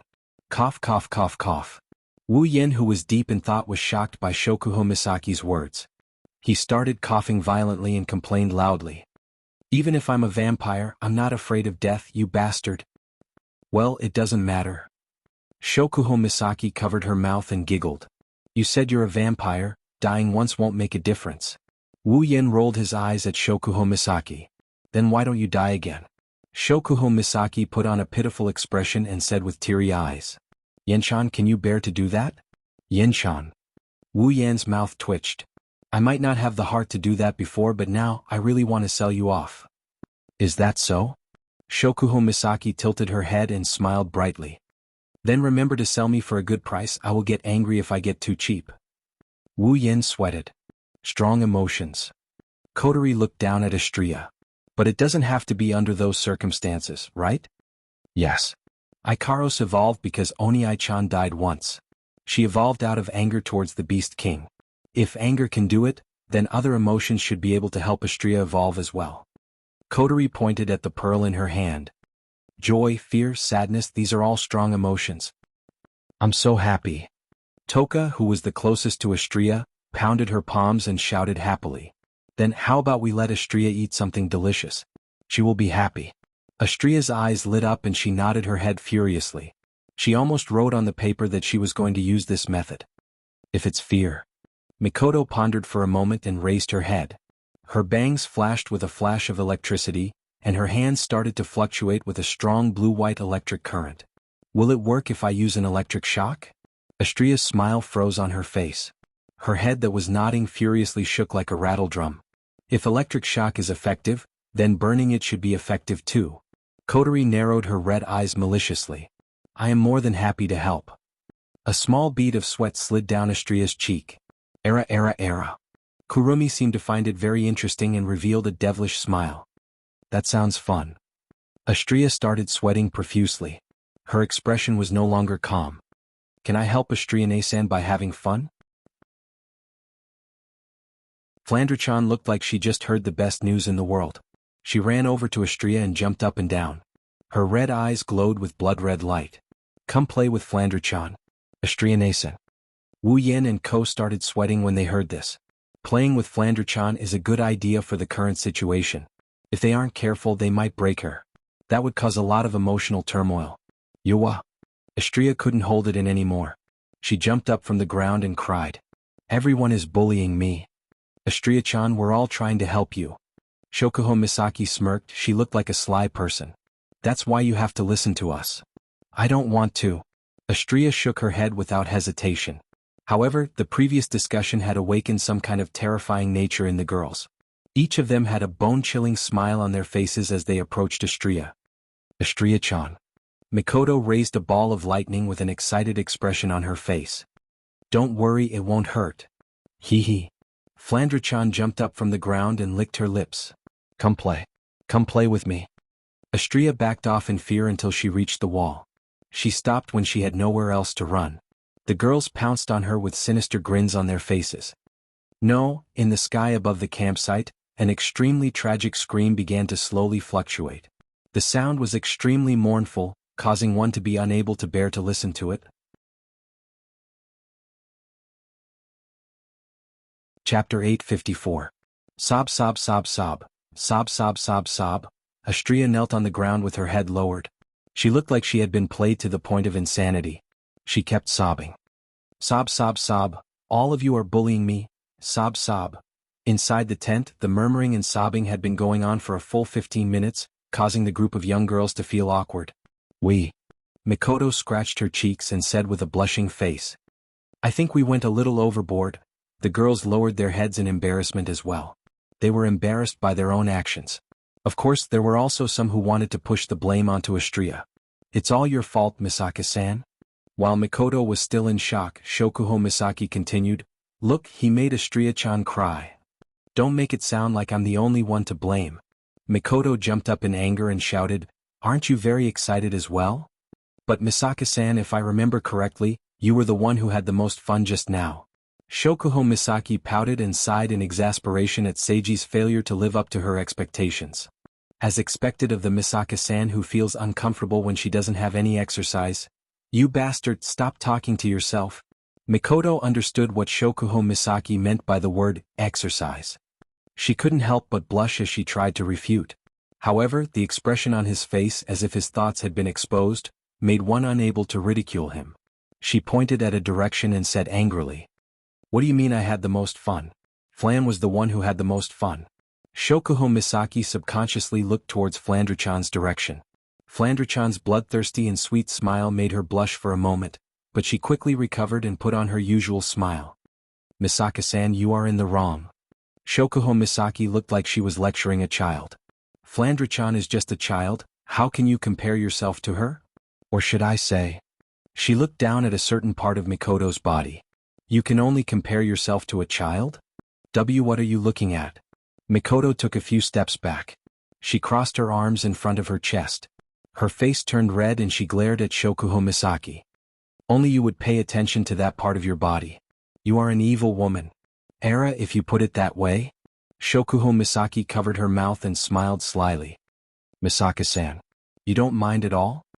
Of course. I don't mind, this kind of thing. Mikoto's hands tightened. Mikoto stuttered. She forced a fake smile on her face. With one look, one could tell that this girl was being arrogant. Ah, is that so? Shokuho Misaki pursed her lips and pretended to be nonchalant as she shook a certain part of her body. Instantly, her breasts started to sway and it attracted the attention of a certain group of people. Mikoto and Hinajiku were one of them. Their gazes were filled with envy and jealousy. I have been paying attention to their diet every day, taking in the necessary nutrients and taking good care of them. Shokuho Misaki said in a casual tone that caused the girls to stiffen up.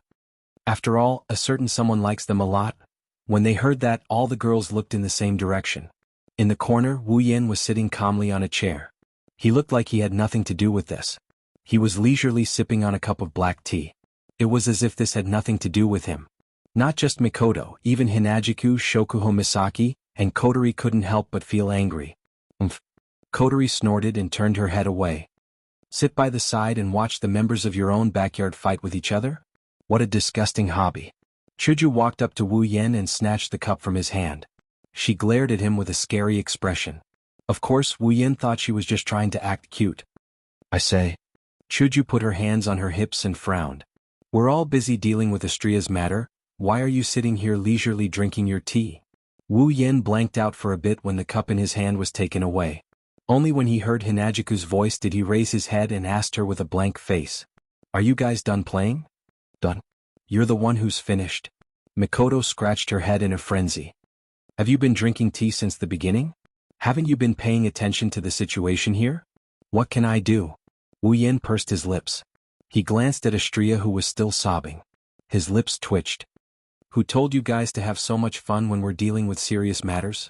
We're not having fun. The girls spoke up in unison. We're trying our best to help you.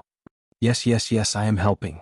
Wu Yen rolled his eyes and he propped his head up with his elbows on the table. He pursed his lips at Astria. So, this is the result of all your hard work? The girls froze. They stole a glance at Astria and lowered their heads awkwardly.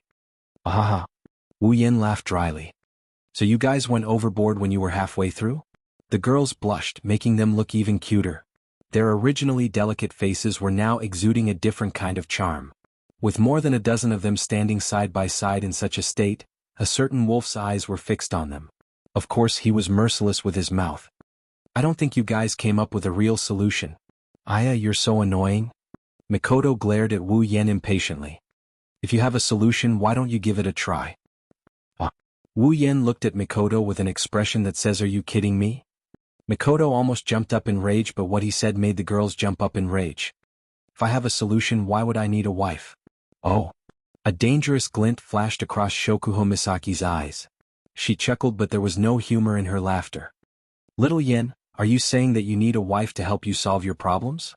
The girls sneered. An unknown black aura was released from their bodies. If he doesn't explain himself properly, he won't be able to see tomorrow's sunrise. Gulp. Subconsciously gulping, Wu Yen awkwardly shifted his butt, but when he remembered that he wasn't the one in the wrong this time, he puffed up his chest. What do you mean by a good wife? Wu Yen reprimanded. Look at you girls, you don't look like a good wife at all. Shokuho Misaki and the other girls looked better when they heard the words good wife. Hinajiku, Mikoto, and the other prideful girls blushed. They couldn't refute Wu Yan's words, so they could only smile awkwardly. Wu Yan didn't know what to say. Walking in front of Astria, he patted her little head. His wine-red eyes flashed with a glint before he smiled meaningfully. I think the reason why Astria can't activate Pandora is because of her own body. The girls flinched, even Astria stopped sobbing and looked at Wu Yan. What do you mean? Wu Yan looked at the girls and he clicked his tongue. He continued with a mysterious look. You girls will have to figure it out on your own. What are you talking about? The girls were dissatisfied. Before they could say anything, Wu Yen stood up and faced the girls. "All right. I will announce it now." Wu Yen puffed up his chest with a sinister smile. "You have until tomorrow to figure out the real condition for Astria's evolution. Otherwise, I will punish you according to the house rules." House rules. The girls were stunned. When they realized what Wu Yen meant by house rules, their faces turned red. Only Kotori, Toka, Flandre-chan, and Yoshino, who haven't been devoured by Wu Yen, were confused. Looking at Wu Yan's evil grin, the girls felt even more pressure. They decided that they must come up with a solution before tomorrow. Otherwise, they might have to spend the whole day resting in bed.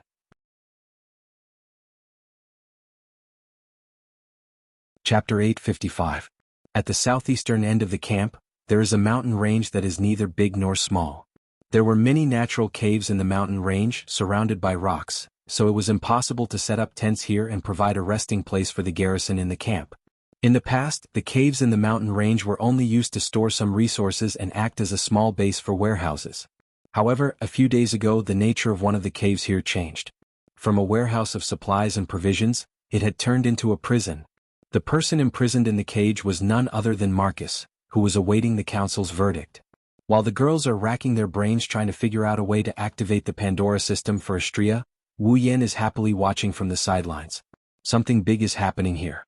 Illusory waves of light rippled faintly at the entrance of the cage cave. Strange sounds rang out from the waves of light, sounding like a bubble that would burst upon contact. However, those who were in the know knew that this was a magic spell personally cast by the Thunder King. As long as the person inside isn't above Tier 8, they won't be able to break it. Moreover, there were 2 8th-tier guards guarding the magic cage. Trying to escape from here wouldn't be that easy. Inside the cage cave, there were 2 dim magic lamps that provided a weak light. After illuminating the interior for 3 breaths of time, 2 8th-order guards stood at the entrance of the cave as if they were standing guard. Their gazes frequently glanced towards the inner walls of the cave, their eyes filled with contempt and disgust. Look. That's the former second-in-command of the Saito family, one of the people in charge of the camp. Yeah, that's a big name.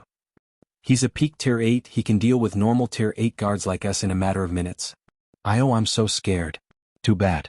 He is now a traitor of humanity, he colluded with the Beast King and is now a prisoner. Ha. Marcus, who was sitting in front of the cave wall, didn't respond to the undisguised mockery. He didn't even raise his head. He looked like he was about to be sent to his death. The disheartened criminal made the 2 Tier 8 guards laugh even louder. The heavy iron shackles dragged on the ground, producing a series of ear-piercing clanging sounds. Marcus' face, which was covered by shadows, didn't have the slightest trace of death. Instead, it gave off a chilling aura. Marcus had been locked up for almost 3 days since he entered this place, but these 3 days felt like a century to Marcus. Sensing the taunting and thought-provoking gazes from the 2 guards, his expression became even more indifferent. His heart, however, was filled with hatred.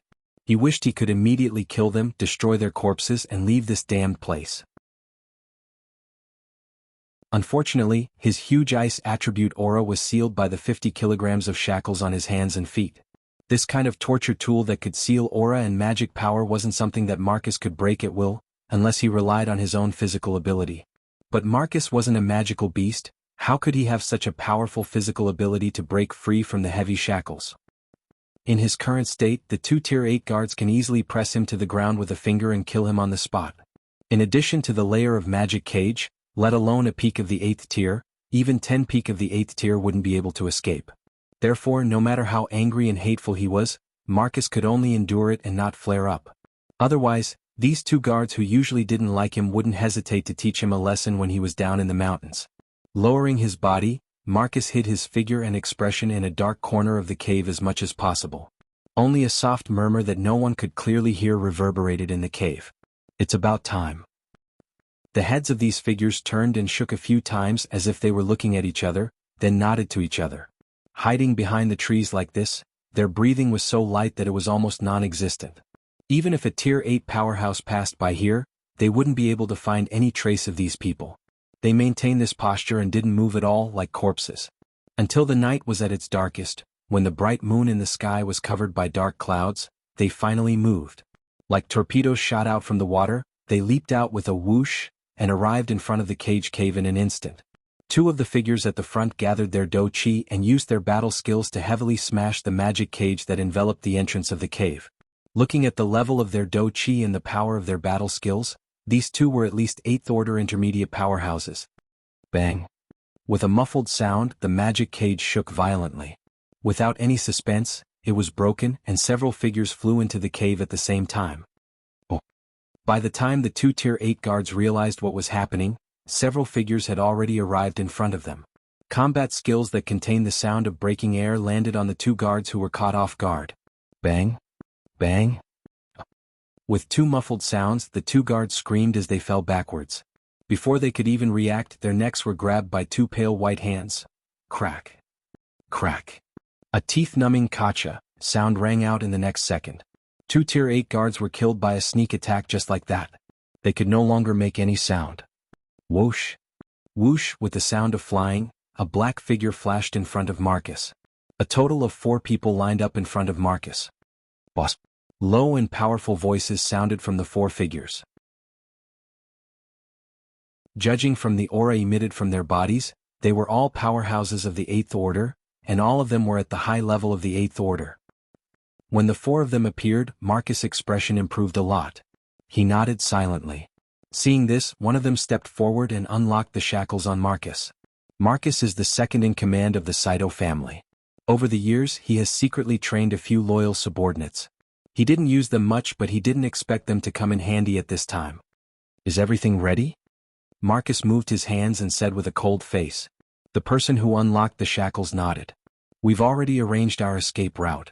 Some obstacles have also been cleared. Very good. Marcus said faintly. He then walked towards the cave entrance. The 4 loyal subordinates quickly followed. The moment he walked out of the Cage Mountain cave, the sealed do chi seemed to emerge in hindsight. Billowing icy blue streams of air drifted from Marcus' limbs, causing the temperature in the air to drop to the extreme. Marcus looked at his hands and looked at the night sky above the camp. He clenched his fists so hard that his bones made a grinding sound. I have been holding back for a long time. When he said this, Marcus' tone was low, but it revealed a shocking amount of resentment and hatred. His body burned with a terrifying aura. Behind him, the 4 loyal subordinates lowered their heads, not daring to look at him directly. They had been with Marcus for a long time, but they had never seen such a leader. They were familiar with Marcus's temper, and they knew that if they provoked him at this time, only death would await them. After a few seconds, Marcus raised his head again. The corner of his mouth curled up and he laughed like a devil. His eyes were filled with malevolence. Marcus looked at a certain area in the camp. His eyes were filled with killing intent. It was the area where Wu Yan's tent was. Wu Yan. Wu Yan. Marcus growled resentfully. Just you wait, I will not let this go. Under the dim light of the night, Marcus and the other 4 disappeared from their original spot and rushed towards the outside of the camp, disappearing without a trace.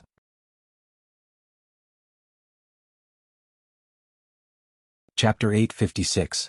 Behemoth Forest. Rows and rows of trees are scattered across the uneven terrain. Part of the weak moonlight managed to pass through the thick layer of leaves and illuminate the area. Sounds of birds, beasts, and insects can be heard all around. Rustling sounds of wind and sand can be heard continuously. If you remove the magical beast here, then the Behemoth Forest is a very good environment. It is very peaceful. However, this tranquility is quickly broken by a series of rhythmic footsteps. As the footsteps grew louder and louder, under the faint moonlight, a few figures were slowly revealed. Their appearances also became clearer and clearer. Among them, one person was walking at the very front. It was very obvious that he was the leader. The remaining 4 people were guarding around him like guards. Their faces were filled with vigilance and vigilance. It is Marcus and his 4 loyalists who escaped from the camp. If you look carefully, you can see that there are people lying on the waists or shoulders of the loyalists behind Marcus. Rubbing against the withered leaves on the ground, the 5 people slowly walked in a certain direction. To be more precise, Marcus was rushing in a certain direction, while the 4 loyalists followed closely behind him. Seeing their leader walking without looking back and changing directions from time to time, the 4 loyalists looked at each other, lowered their heads, and continued to be vigilant. From Marcus's actions, the 4 loyalists could tell that he wasn't wandering around aimlessly. Rather, he was walking in a regular pattern, or rather, he was looking for something. Although they were puzzled by Marcus's frequent changes in direction, as loyalists, They wouldn't ask their master about his plans. Marcus also did not talk to the loyalists. It is as if they do not exist. He only has a gloomy face. As he walked, he observed his surroundings. From time to time he would close his eyes as if he is recalling something. Every time this happens, Marcus will change direction and even go back. It is very puzzling. Don't know if it is because of good luck or if the 5 of them use some kind of method, but the group has been walking for about 3 hours. They are lucky to not encounter a single magical beast. Otherwise, in the depths of the behemoth forest, any magical beast that comes out of the forest could cause them a lot of trouble. With the passage of time, the surrounding trees became denser and denser, and the road became more difficult to walk on. Even the undulations of the terrain began to increase, but the 5 of them didn't feel the slightest bit of disgust as they walked quietly. It wasn't until they reached a certain area that Marcus, who had his eyes closed, suddenly opened them. He raised his head and looked. What appeared in front of them was a high cliff. It was very steep, but the surface was very smooth. It was about 100 meters high, which was relatively high. Marcus and the others were standing on a thick layer of withered leaves, and they could even see centipedes and unknown insects crawling inside. It is obvious that this place has not been visited for at least a few years. Facing this high cliff, Marcus didn't continue walking. Instead, he calmly looked at it, his expression uncertain, as if he was struggling with something. Behind him, the loyalists are waiting for their master to make a move. It was not until almost 10 minutes later that Marcus finally made a move. Up. Simple. It is a simple sentence. If it was someone else, they might be surprised or hesitate for a while.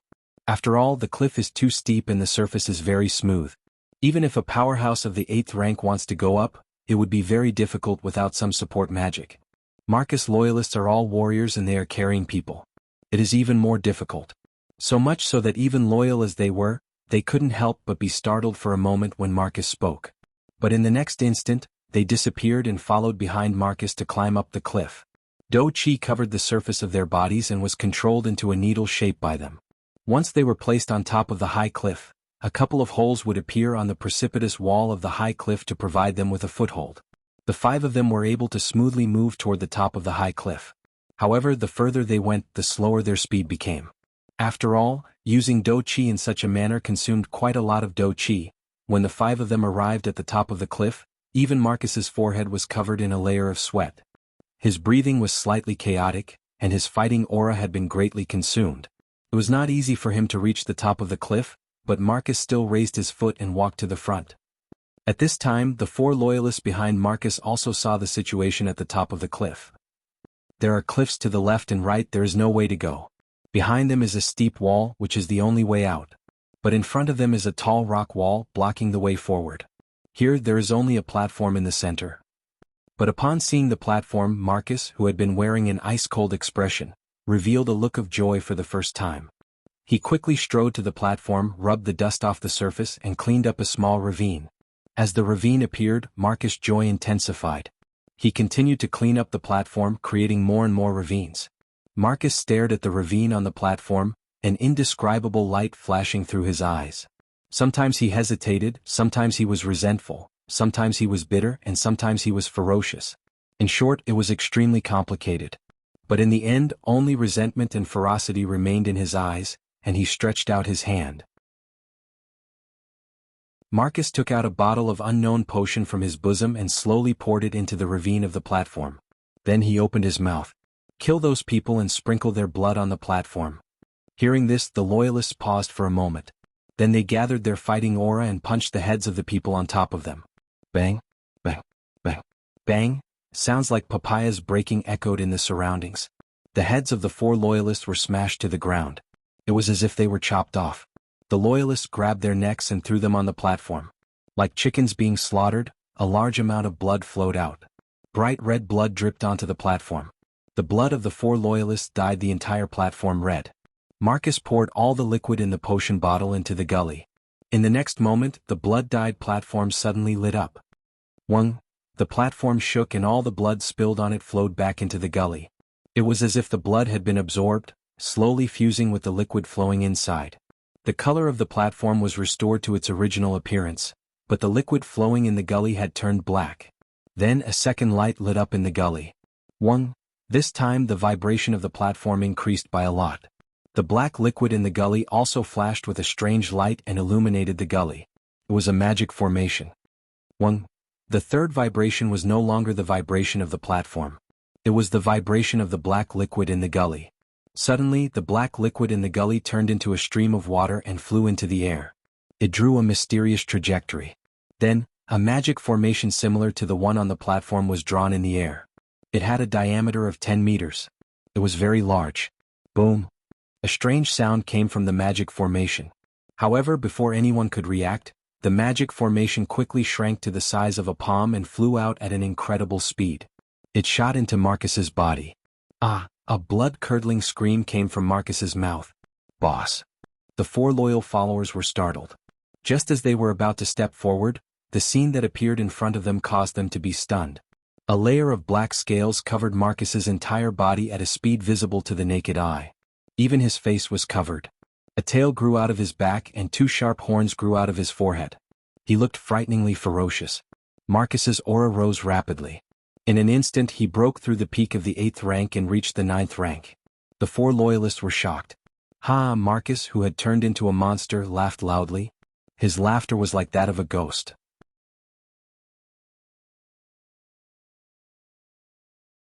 Chapter 857. Marcus escaped.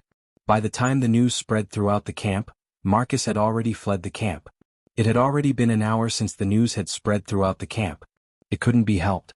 The 2 guards guarding Marcus had been silently killed, and the guards around the cave where Marcus was imprisoned had also been wiped out by his 4 loyal subordinates. Nobody had discovered Marcus's escape in time. If the Thunder King hadn't hurriedly rushed back when he sensed that the magic cage had been broken, nobody would have known that Marcus had escaped even now. Many patrol teams were hastily dispatched by Pelosi to search for traces of Marcus. Many of the sleeping guards were also pulled up to participate in the tracking team. Those who were not pulled up were almost all woken up. The entire camp was in a mess. Not being able to rest in the middle of the night caused the garrison in the camp to howl in grief. Including this time, they hadn't had sufficient rest for 3 whole nights. For a moment, the sound of complaints resounded throughout the camp. All the garrison cursed Marcus thousands of times, then turned their resentment into motivation, and began to search for Marcus as if they had been injected with chicken blood.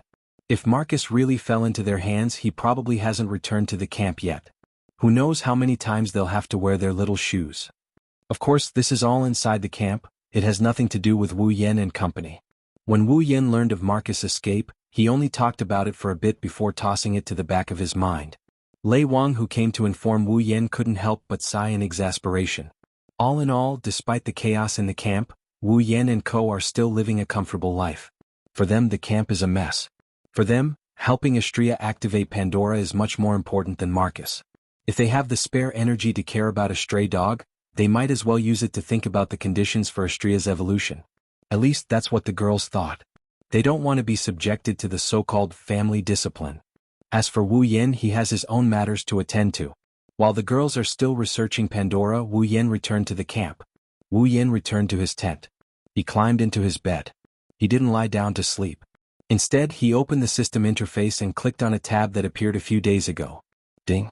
User's level meets the awakening requirement of True Ancestor Bloodline. True Ancestor Bloodline ability automatically awakened. Please select one of the following 3 options as a Bloodline ability. 1. Mist Transformation. 2. Blood Pact.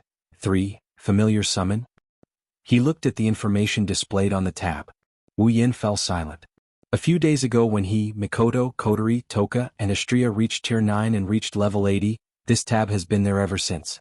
Every day he would be prompted by the system to choose a bloodline ability. At that time he had a lot of things to deal with, so he put this matter aside for the time being. It's only now that he's bringing it up again. Wu Yen isn't unfamiliar with the awakening of a bloodline ability. His ruby mode was awakened when he was level 70. Without it, he would have to run when facing a beast king. Now that he's about to awaken a bloodline ability, Wu Yen has to be careful. According to the system, the true ancestor bloodline had many bloodline abilities, but because his own strength was not enough, there was no way to awaken the abilities hidden in his bloodline. They had always been hidden in his body, but once his strength grew to a certain level and met the requirements of the bloodline ability would be awakened. Based on the current situation, he awakened his bloodline ability once when he was level 70. Now that he's level 80, his bloodline ability will awaken again. When he reaches level 90 or even the max level 100, he'll have to face the problem of awakening his bloodline ability again. In other words, the awakening of the true ancestor bloodline will come with his rank. However, Wu Yin didn't expect to have to choose a bloodline ability. After the system's explanation, he finally understood. Every person in every life had their own limits. Even vampires with incomparably strong vitality had their own limits. True ancestors were much stronger than ordinary vampires, but they also had their own limits. In some of the system's dungeon worlds, other true ancestors also exist. Moreover, the true ancestors in each dungeon world have different natures. For example, the true ancestors in the world of Shape Moon are more like elves than vampires. The true ancestor and teacher of magic, Evangeline, is a man-made product. There are also true ancestors in some dungeon worlds that weren't born naturally. There are also true ancestors that were born due to environmental or man-made reasons. Some true ancestors were even born due to curses. The most common thing about each true ancestor is that they are immortal. However, due to their different natures, the true ancestors themselves have different abilities. The true ancestor bloodline in the system is more like the true ancestors in the world of Shape Moon, similar to elves, but its nature doesn't limit its abilities. In other words, Wu Yan's true ancestor bloodline is the same as the true ancestors in the world of Shape Moon, but the bloodline's ability is a combination of the advantages of all the true ancestors in the world of Shape Moon, including the ability. In this way, a problem arises. True ancestors are also creatures with limits. With so many bloodline abilities squeezed into one body, it is impossible to awaken all of them. Otherwise, the bloodline itself will become chaotic. Therefore, when awakening a bloodline ability, the system will sort out these abilities and allow Wu Yan to choose which bloodline ability to awaken. Wu Yan stared at the system list in front of him. Looking at the 3 abilities displayed, he scratched his cheek and checked them one by one. Atomization, exclusive true ancestor bloodline ability, cannot be exchanged. The body will turn into a mist of nothingness and blend into the atmosphere. In this state, the user will be able to freely enter and exit any place. The user will have the ability to move quickly and will not receive any damage. However, the user will not be able to use any attacks in this state. Blood contract, exclusive ability of the true ancestor bloodline, unexchangeable. The true ancestor has the embrace ability. The target whose blood is sucked by the true ancestor will become a vampire. When the embrace is used, this ability will be activated at the same time. The target of the embrace will be given a certain level. The level is the user's level minus 10 levels. Vassal Beast Summon, exclusive true ancestor bloodline ability, cannot be exchanged. Summon an otherworldly beast. The Vassal Beast is extremely destructive. Even the weakest Vassal Beast is incomparable to the newest fighter jets and tanks. A true ancestor's Vassal Beast has the power to destroy an entire empire. Vassal Beasts are a collection of mana.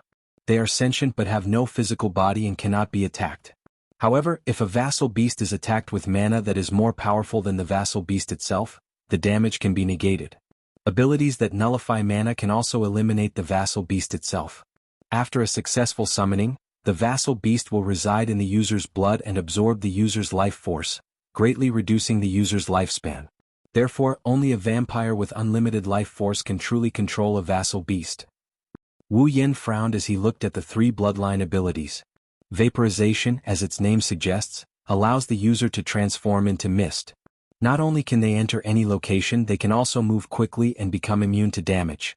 It's a very useful ability, but Wu Yin doesn't need it. He had spatial manipulation magic, so he could go wherever he wanted. His movement ability was stronger than when he was in the mist state, and immunity to damage was even more impractical.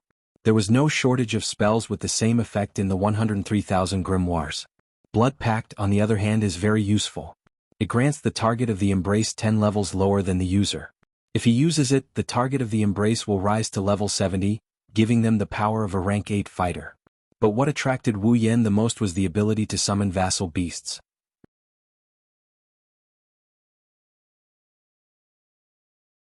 Chapter 858.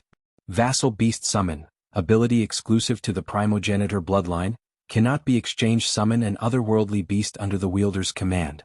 Vassal beasts possess immense destructive power.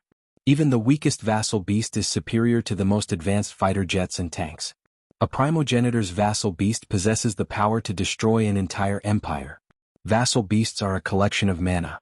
They possess sentience but do not have a physical body. They cannot be attacked. However, an attack with mana greater than the vassal beast's body can be nullified. The vassal beast will reside in the wielder's blood and absorb the wielder's life force, greatly reducing the wielder's lifespan.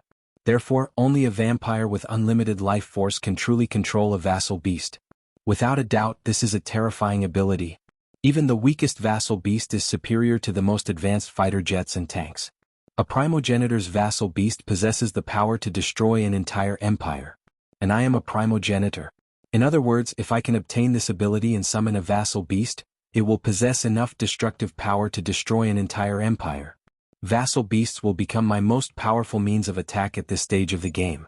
On top of that, vassal beasts are a collection of mana. They do not have a physical body and cannot be attacked.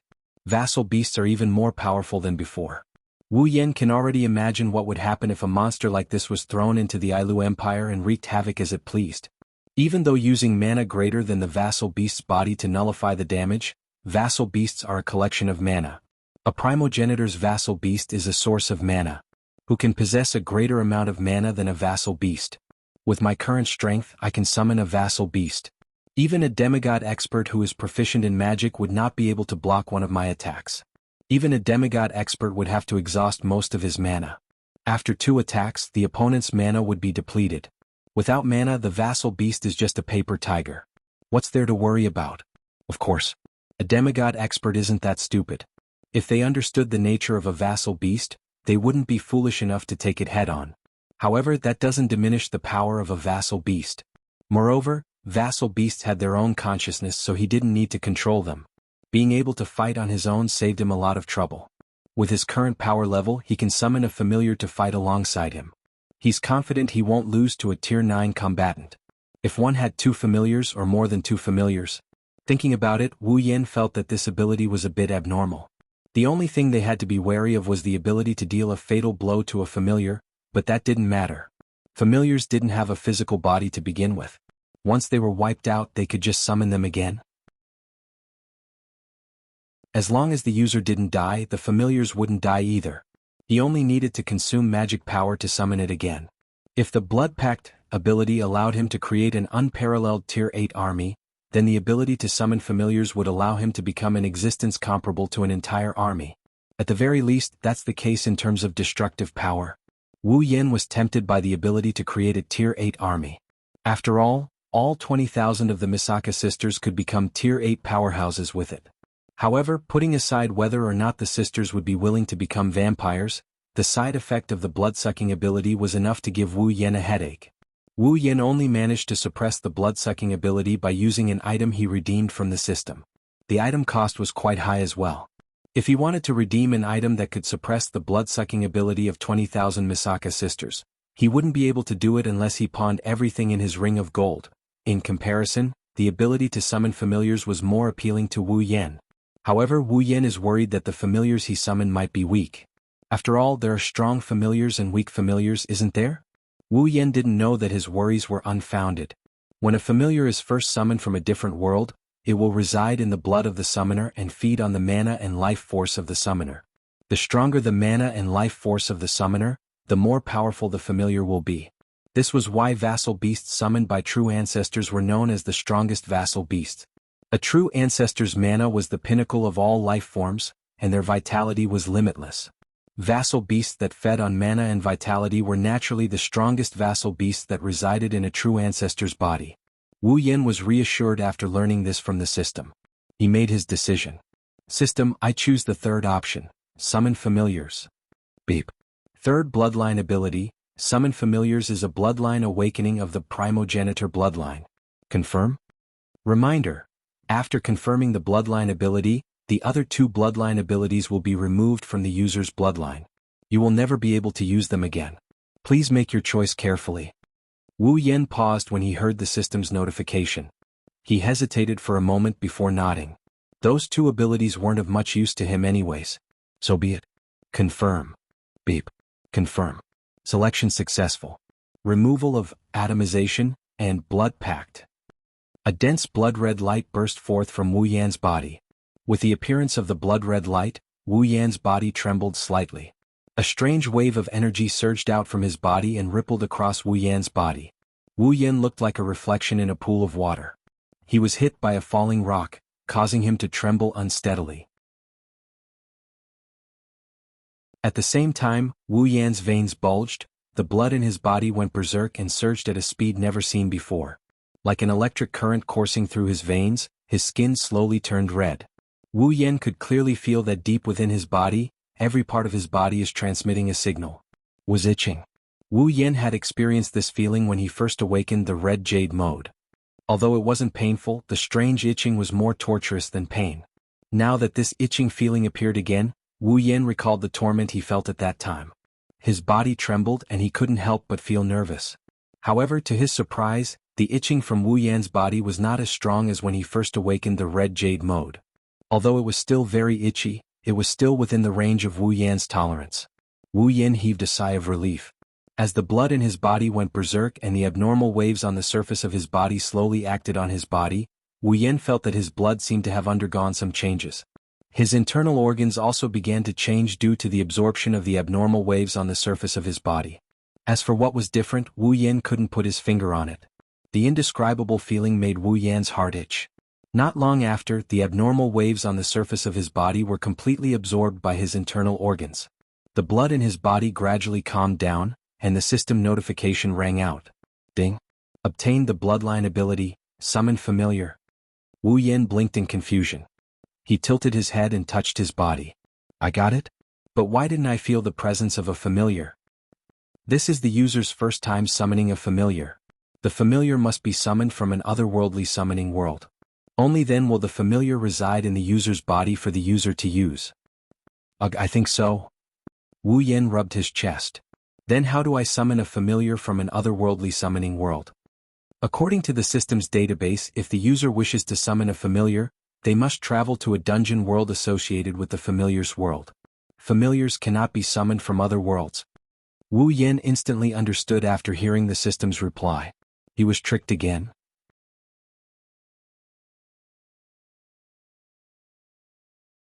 Chapter 859. Behemoth Forest outside the campsite. In the darkest moment of the night, several silhouettes silently appeared here. There were 5 black-clothed men dressed in robes that were the same color as the night sky. They were arranged in a convex formation, and the leader even used a cloak to cover his head. In addition to the effect of the surrounding darkness, it was impossible to see his face under the cloak. Behind him stood 4 guards, very loyally guarding the 2 sides of the leader. However, there was a trace of unconcealable fear in the eyes of the 4 guards. They did not even dare to look at the leader. It was clear that the person they were afraid of was the leader in front of them. It was unknown if the leader had realized that his subordinates were afraid of him. His face, which was hidden under the cloak, was facing a certain direction in the camp. He did not speak, but a wave of ferocious aura, like that of a wild beast, flashed from his body. Seeing this scene, the fear in the eyes of the 4 guards became even stronger.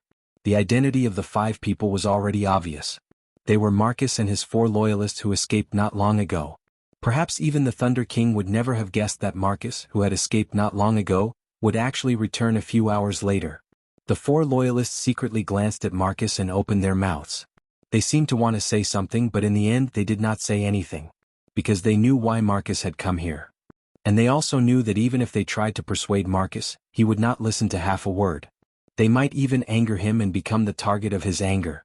Rather than that, it was better to be obedient. Thinking of this, the 4 loyalists returned to their expressionless appearance. They slightly raised their fighting aura. As long as Marcus and his group moved, they would follow him and break into the campsite. Yes, break into the campsite. This was equivalent to courting death, but now they had to follow Marcus and do it. Of course, if it was in the past, then this action would be courting death. But now, the 4 loyalists tacitly recalled the scene they saw last night that would be engraved in their minds for a lifetime. Their hearts could not help but twitch, and fear appeared in their eyes once again. And at that moment, Marcus finally made his move. Without even greeting his subordinates, his cloaked figure flickered and turned into an afterimage, rushing into the camp like a gust of wind. Marcus had already entered the camp without even the guards in the surroundings noticing his presence. Seeing this, the 4 loyalists' faces changed. They hurriedly avoided the eyes of the guards and rushed into the camp. In the camp, inside Wu Yan's tent, Leaning on his bed, Wu Yan stretched. There was an unconcealable joy on his face, showing his mood. In his arms, Chuju was lying there, pressed against Wu Yan's chest. Listening to Wu Yan's heartbeat, she was panting non-stop. Her eyes were as soft as water, and her face was still red from the joy. Wu Yan caressed Chuju's pink hair that was covered in sweat. Smelling Chuju's natural fragrance, he felt an inexplicable sense of calmness. Other than that, there was also a trace of pride and regret. After a day of research, the group of girls still couldn't find a way to activate Pandora. They all returned home in disappointment. Since the girls returned in defeat, Wu Yan's declaration came as expected. Thus, tonight, Hinajiku fell under his vicious hands, becoming the first victim of the family law. Isn't this enough for Wu Yan to be pleased with himself? As for his regret, it's the fact that he didn't manage to capture all of the girls tonight and execute the family law. He really wanted to, but how could the girls who are familiar with Wu Yan not know of his evil intentions? Thus, before night fell, they all went into their tents one by one, not giving him the chance to catch them all in one fell swoop. The only way he could do that is if he went into the tents one by one, but that's not going to work either. If he went into the tents, the girls he caught earlier would run away. Therefore, Wu Yan could only execute his house discipline over several nights. This was the reason why Wu Yan felt regret. After some time, Chuju finally let out a sigh of relief. She raised her head and looked at Wu Yan. Yan? Chuju looked at Wu Yan's face and called out softly. Wu Yan looked down in confusion. Her yellowish-green eyes met with Wu Yan's deep wine-red eyes. Hinajika's expression became slightly dazed, but she quickly regained her senses. Blushing, she hurriedly opened her mouth to distract herself. When can we leave the camp? Wu Yan blinked when he heard that. What?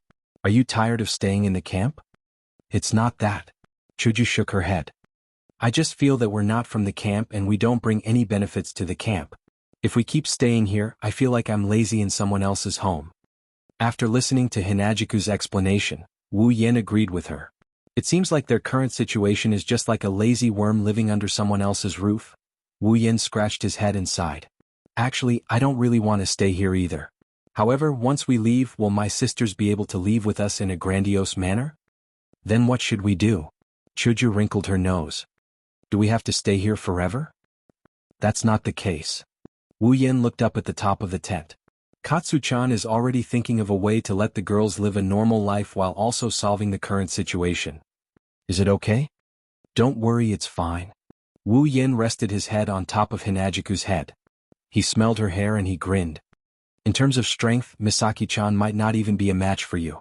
However, when it comes to brains, other than coterie, none of us can beat her. Leave it to her. Is that so? Chuju was relieved to hear Wu Yan's words. She said with a hint of jealousy. You really do trust Shokuho? Aya, you're jealous just like that? Wu Yan looked at Hinajiku's pretty face in amusement and knocked her on the head. If it was you, I'd trust her too, Hinajiku snorted coquettishly. A smile appeared in her beautiful eyes, but her mouth said, Who needs your trust? You can trust Shokuho alone. Oh, you're quite jealous. Wu Yan raised an eyebrow. His hand on Chuju's back slowly moved down. Do you need me to comfort you? You. Chuju was shocked. She quickly pressed Wu Yan's hand down. Her face turned red. She only has the strength to speak. If he continues, she won't be able to get up tomorrow. But it's clear that the wolf doesn't intend to stop. His hand kept moving down. Chuju couldn't stop it. Chuju had no choice but to say something. Okay, I won't say it, okay? Hinajiku pouted and said in a wrong tone. Wu Yan had no choice but to stop. However, the regret on his face was clearly and undisguised, making Hinajiku feel all sorts of annoyed. She kept sighing in her heart. She's the president of the student council of the White Emperor College. She's the one who manages the affairs of the entire noble school. In the past, it's only people who are convinced by her. She's never been convinced by anyone. But who would have thought that she's begging for mercy in front of Wu Yan? She's not acting like herself anymore. Although this submission is not the same as the submission, and at this time if the male side were to submit, then the female side would probably be dissatisfied as well. The two cannot be discussed together, but in the heart of our strong-willed president, there is actually no difference. Chuju finally understood that she's going to fall for this hateful guy for the rest of her life. Thinking of this, Chuju couldn't help but pinch Wu Yan's waist. What are you doing? Nothing. Why do you look like you're not convinced? Did I offend you in some way? No, what?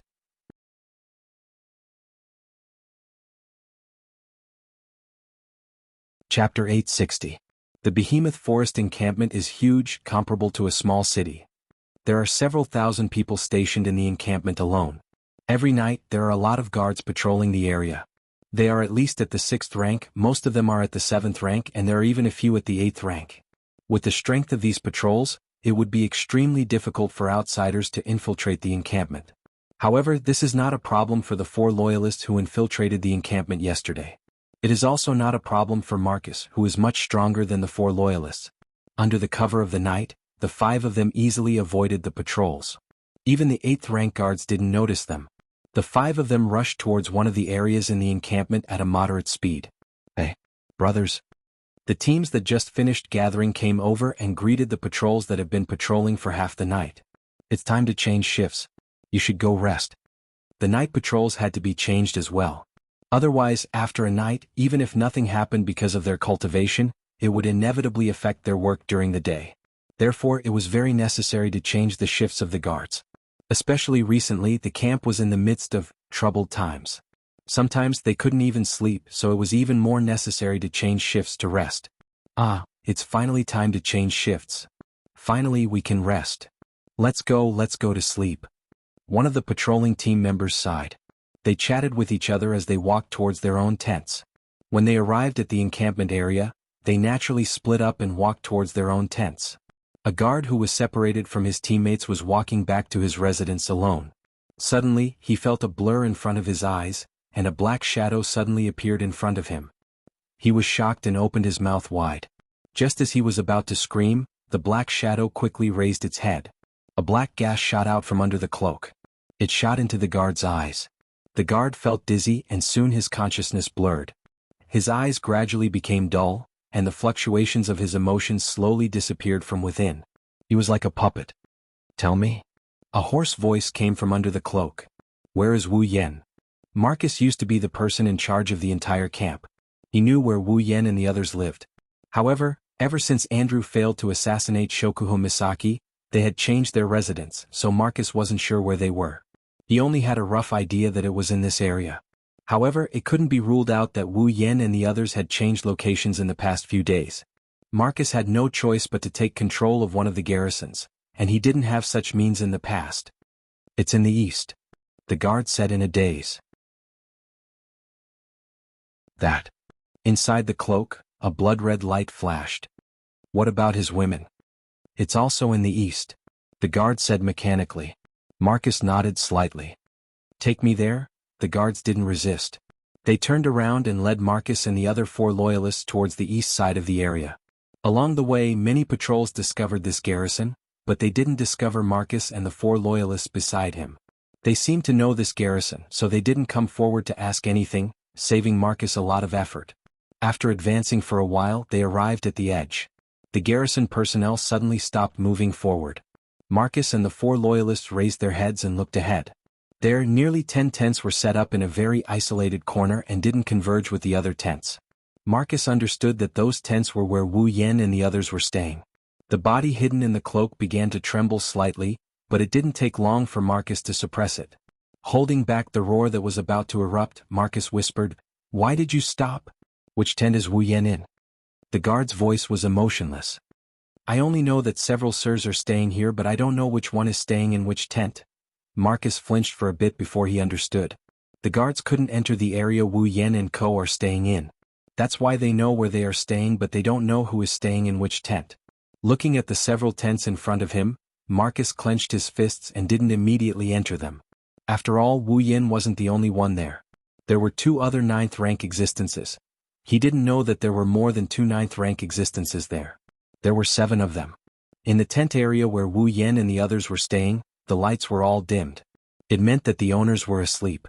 Looking from the outside, although there was no way to know the situation inside, the faint sound of breathing that could be heard would only give others the impression that the person inside had already fallen asleep. But unexpectedly, there was an exception. In one of the tents, the lights were all dimmed. However, the 2 girls living there weren't asleep. No, they weren't asleep, they couldn't fall asleep. Angeloids don't have dreams and they can't sleep. Ikaros and Astria laid on the bed, but they didn't close their eyes. They looked at each other in silence. Ikaros and Astria's cheeks were fiery red. Ikaros was no exception. Before they came to Wu Yan's side, the nights were filled with loneliness and solitude for these two beauties. They're already used to it. However, ever since they came to Wu Yan's side, their habits started to crumble. That's because they couldn't fall asleep at night.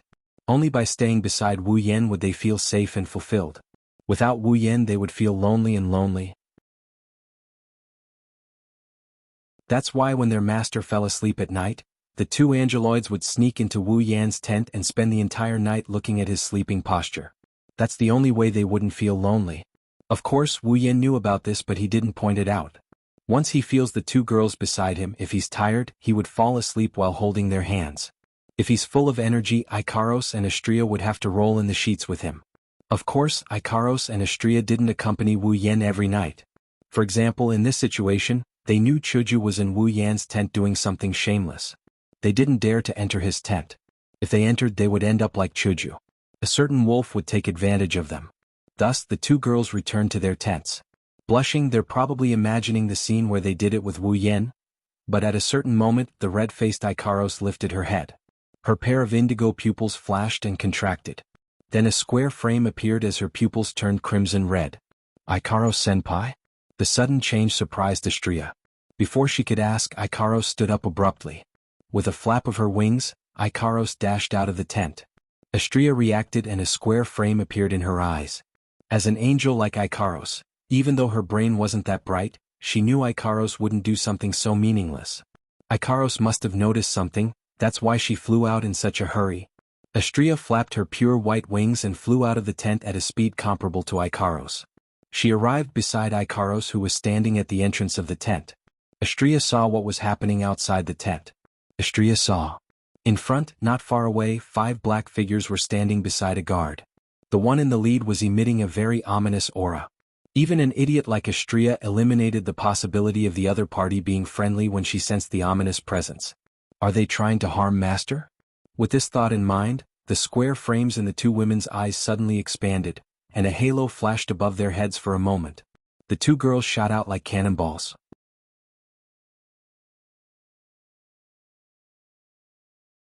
Chapter 861. Marcus, who was thinking of a way to sneak past Ikaros and Flandrachan's tent to assassinate Wu Yan and the other girls, turned around in shock. When he saw Ikaros and Astria charging at him, his expression changed. Marcus clenched his fists and gritted his teeth. I was discovered. How? Marcus believed that he had hidden his whereabouts very well, and the 4 loyal followers beside him were all capable of hiding their tracks.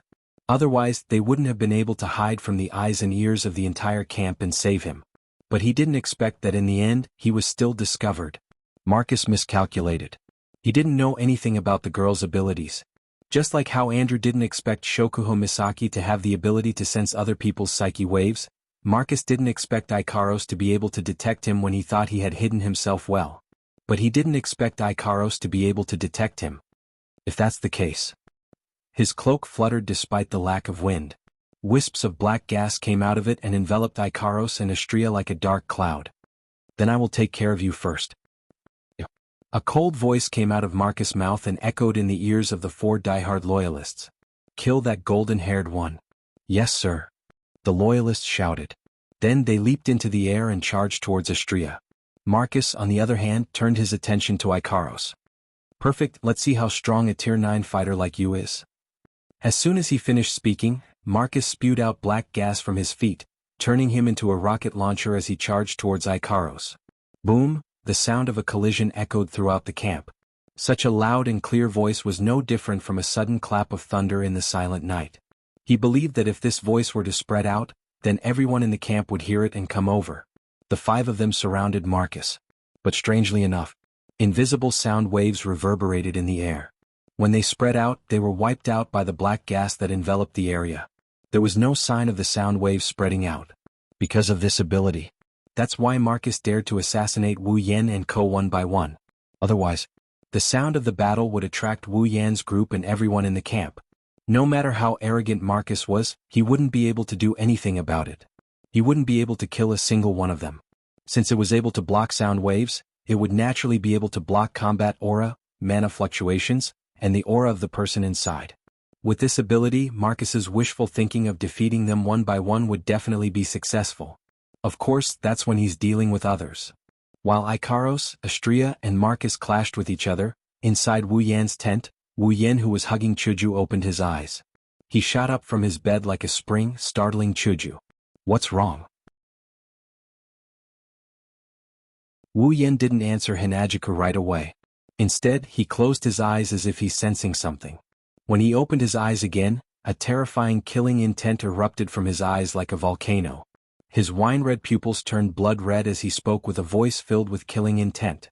Every word he uttered came out from the gaps between his teeth. Go. Die. Yan? Seeing Wu Yan's ruthless expression, Chuju froze. He clenched his fists so hard that his knuckles cracked. Taking a few deep breaths, he suppressed his rage and opened his mouth to Hinajiku. Chuju, go gather Mikoto and the others. Hearing that, Hinajiku immediately understood that something must have happened.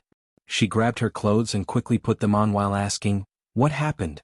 Wu Yan took a deep breath. If he didn't do this, he was afraid he wouldn't be able to hold himself back and rush out without giving his orders. The mind transmission spell I set up inside Ikaros and Astria's body was triggered. Telepathy technique. Hinajiku was stunned and her expression changed as well. On the first day they arrived at the camp, Wu Yan gathered all the girls and set up a mind transmission spell in their bodies.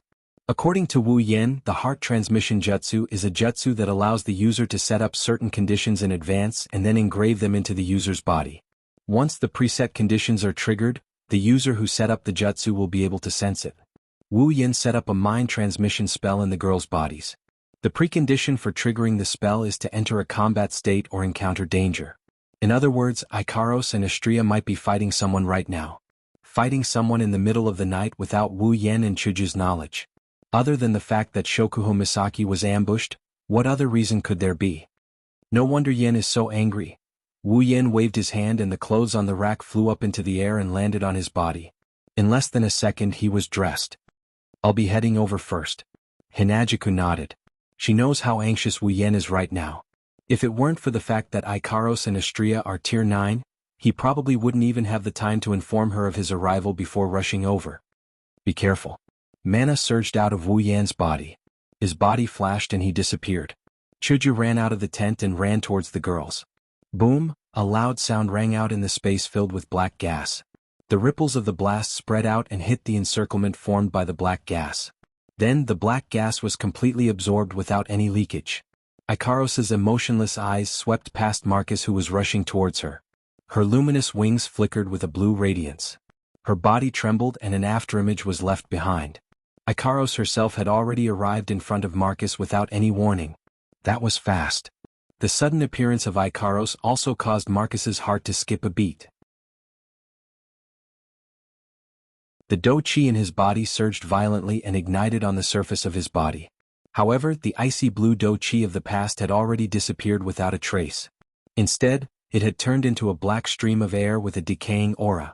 The black gas swirled and condensed into whips. Carrying a rotten stench, the whips lashed out at Ikaros and smashed into her body. Before Marcus could reveal a happy expression, several black gas whips suddenly stopped a meter in front of Ikaros and struck her with a muffled sound. At the place where the black gas whips stopped, a crystal-like beehive barrier reverberated. It was Ikaros' absolute defense circle.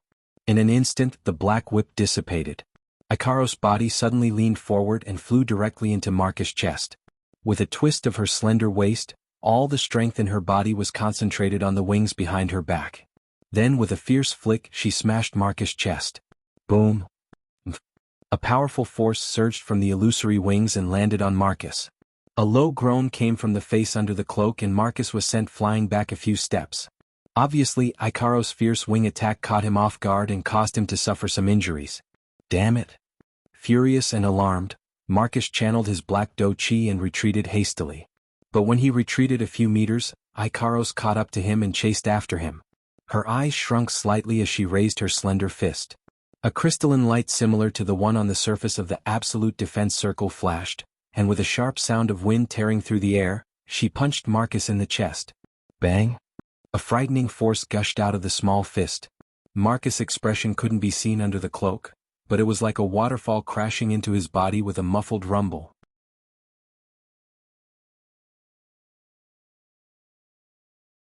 Chapter 862. Bang! The ferocious blow directly caused Marcus to tilt his body. With a poochie sound, liquid sprayed out from the cloak, and his body was directly sent flying. However, the liquid that sprayed out from the face under Marcus' cloak wasn't blood, but an ink-like black liquid with a foul stench. Instead of falling to the ground, the stench of the unknown liquid seeped through the air and turned into a black arrow, shooting straight for Ikaros's delicate face. Ikaros raised her head. A stream of data flowed out from her crimson pupils as if she's analyzing the data of the entire battle. She didn't move an inch and casually threw out absolute defense circle to cover the front of her body, allowing the black liquid arrow to hit it. In the next second, a sizzling sound like an egg being dropped into a frying pan came from absolute defense circle. It's the black arrow corroding the surface of absolute defense circle like acid. Seeing this, even Ikaros couldn't help but pause for a moment. Obviously, she didn't expect this result.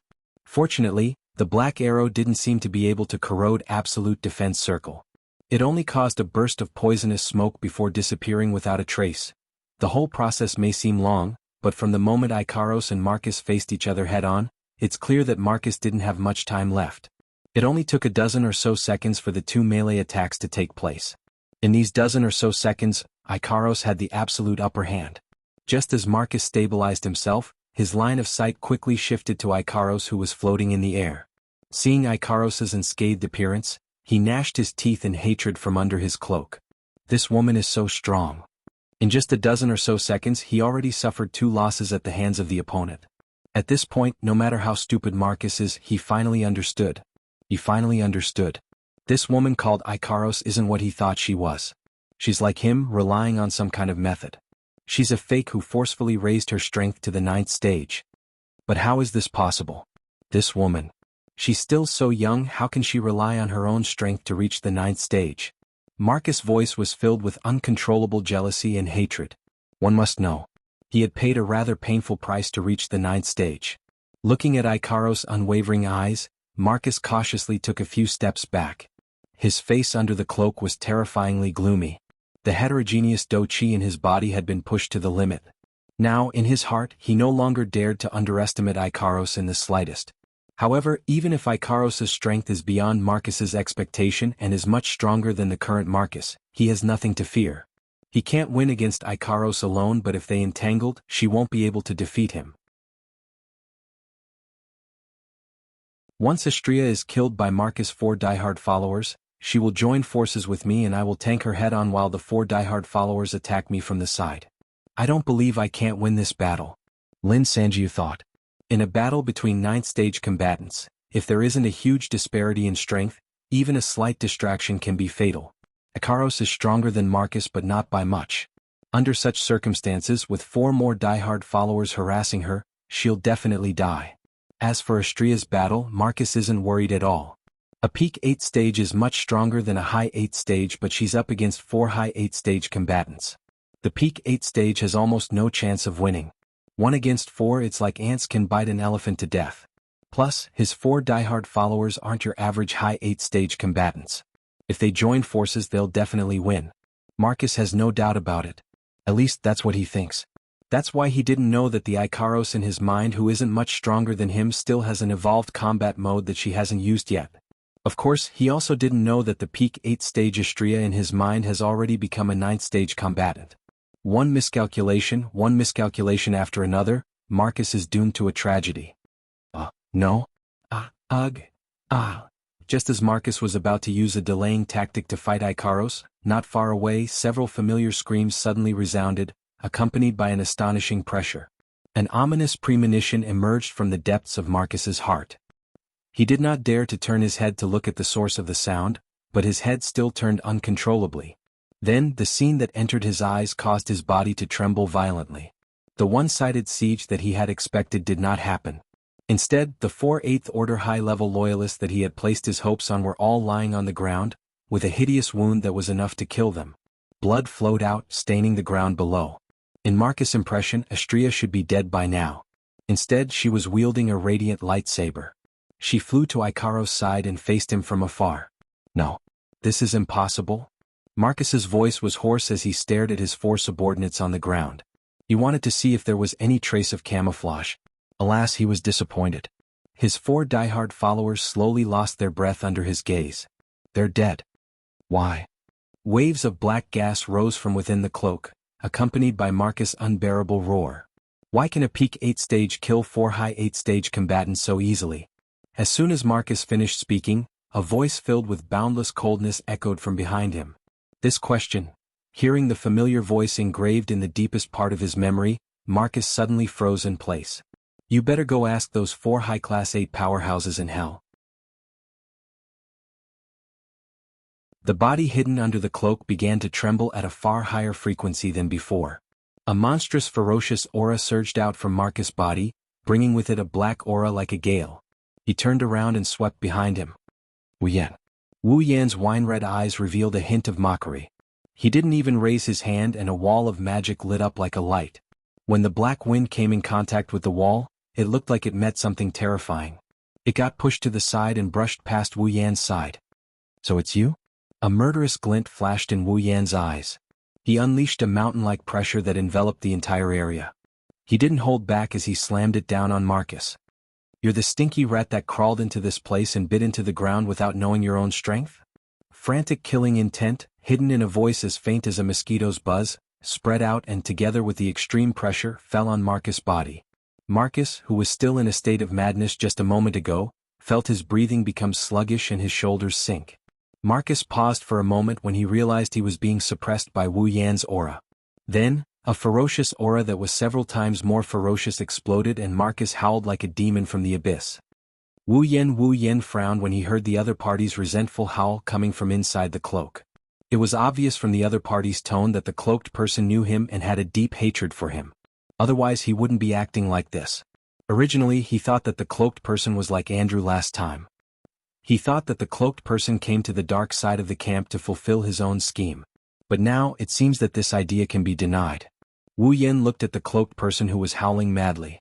He activated the system's perception and looked over. Marcus. Saito. Level 80.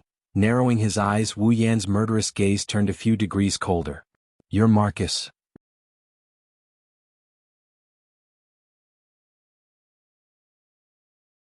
Chapter 863. You are Marcus. Wu Yan confirmed the answer in his heart. When Marcus heard it, he laughed out loud. His laughter was filled with hatred and resentment. So you still remember me? You still remember me? Just like how I painstakingly engraved you in my heart, wishing that I could cut you into pieces to remember you. Wu Yan's lips curled into a cold smile. He stood on top of a rock and took a step forward. I was wondering who it was. So it's you, a stray dog who ran away for a few days. Marcus' sinister laughter came to an abrupt end. He didn't make another sound, but the ferocious aura and black gas on his body didn't decrease. Instead it increased. Like a stormy sea, it blew smoke and dust into the air and gravel danced in the air. Yes, you're right. I've completely become a stray dog. The hood that covered his head gently rose and fell. Negative emotions that were like turbid gas vaguely leaked out from within. Everything I have today is thanks to you, Wu Yan. So, after running away with your tail between your legs, you put on a pair of fake fangs and came back. Wu Yan shook his head. He didn't hide the sarcasm in his words. It must have been hard on you, second master of the Saito family. Marcus was infuriated. A demon-like baleful aura instantly covered the entire place. At this moment, Marcus finally vented his anger without holding back. Wait until I stomp you on the ground like a dog. I will tear your mouth apart while you beg for mercy. Oh? Wu Yan narrowed his eyes and his lips curled into a half-smile. Perhaps, with your current strength you really have a way to do it? You want to be stubborn? Now is the time. Marcus laughed. I will let you know that the current me is different from you. How big of a difference is there? After saying that, a murky dark fighting aura surged from Marcus' body.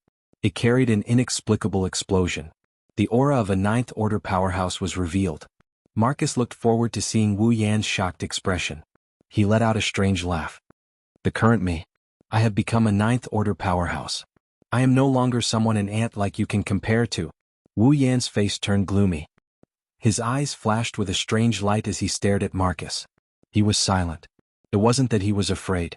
Although Marcus had become a powerhouse of the ninth step, it wasn't enough to make him afraid. Even a demigod-rank beast king had been defeated by him. Marcus's current actions to him were nothing more than a clown's show. Wu Yan's expression darkened not because he's curious as to how Marcus became a tier 9. Before this, Marcus was already at the peak of Tier 8. It's not surprising that he broke through to the next tier. Wu Yan is more curious as to why Marcus's ice Do Chi, which is exclusive to the Saito family, turned into this murky black Do Chi. Moreover, looking at the indescribable black aura on Marcus's body, for some reason, I have a feeling of uneasiness. Even the blood in his body seemed to have gone berserk, constantly transmitting a roaring signal.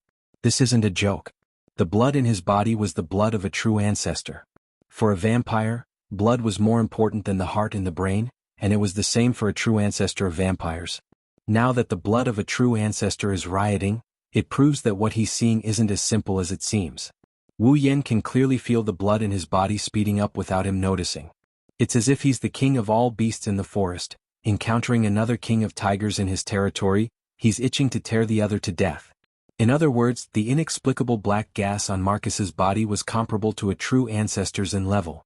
It wasn't a match in terms of strength, nor was it a match in any other aspect. It was a match in terms of the natural order of life. A life force comparable to a true ancestor? Wu Yan's expression turned serious. A true ancestor's life form is at the peak of all life forms. Even if it can't compare to the likes of Yang Jianli, it's still on par with the self-proclaimed gods in the dungeon worlds. Now that a life force comparable to a true ancestor appeared in front of him, it's like two tiger kings meeting each other. They're wary of each other and they're afraid of each other. Wu Yan's intuition told him that something big must have happened to Marcus for his true ancestor bloodline to react so violently. Master. In the sky, Ikaros and Astrea flapped their wings and landed beside Wu Yan. Their cold eyes caused Marcus, who was laughing in a weird manner, to stop. He finally regained his senses. Ikaros is a Tier 9 powerhouse, a Tier 9 powerhouse even stronger than him. Marcus didn't know Astrea's exact strength, but she must be strong to be able to take out 4 of his subordinates in such a short time. On top of that, there's Wu Yan, who killed Andrew with ease. Marcus calmed down, but he seemed to be hesitating. Right now, he was alone and helpless in the midst of the enemy's camp. Although the black chi barrier he used could ensure that no matter what happened here, it would not attract the attention of the people in the camp. However, with his own strength, he probably had no chance of winning against the 3 people in front of him. Retreat? Marcus doesn't want to just give up like that. However, if he did not retreat, it was very likely that he would be left behind. If he was captured again, then he would definitely not be able to survive in his current state. What should I do? Marcus hesitated. On one hand, his grudge against Wu Yan is driving him to stay. On the other hand, the current situation is putting him in a disadvantageous position. He didn't want to leave, but he didn't have a chance of winning if he stayed. He didn't know what to do. He didn't know what to do. In the end, reason won over his hatred for Wu Yan. Marcus chose to retreat. Wu Yan only has one life. Revenge can be taken at any time. Marcus believes that next time, Wu Yan won't be as lucky as he is now. Just as Marcus was about to retreat, a voice rang out, causing him to freeze. Wu Yan narrowed his eyes as if he saw through Marcus' thoughts. He said something to Marcus, who suddenly turned silent. You're right. You're right. You're right. You're right. Ikaros. Astrea. Don't make a move. Marcus raised his head and looked at Wu Yan. Wu Yan's lips curled into an almost imperceptible sneer. Ikaros and Astrea froze for a second. When they realized what was going on, the impatient Astrea quickly yelled out. But master, this bastard is much stronger than before. It's fine. Trust me. Wu Yan interrupted Astrea and he told the 2 girls. I alone will be enough. Ikaros and Astrea hesitated for a moment before nodding helplessly. They retreated behind their master. Marcus was overjoyed when he saw this. He gave up on retreating without hesitation. After killing Wu Yan, he can retreat whenever he wants. With his current strength, even if he can't beat Ikaros, he's confident that he can at least run away from her. Wu Yan, you're the one asking for it. The excitement in his heart surged uncontrollably as the 2 girls left the stage. Marcus let out a hearty laugh as the black Do Chi on his body swelled up once again. Bang! Marcus stomped on the ground, and with a dark cloud of Do Chi, he turned into a black lightning bolt and leaped towards Wu Yan, who is standing on top of the boulder.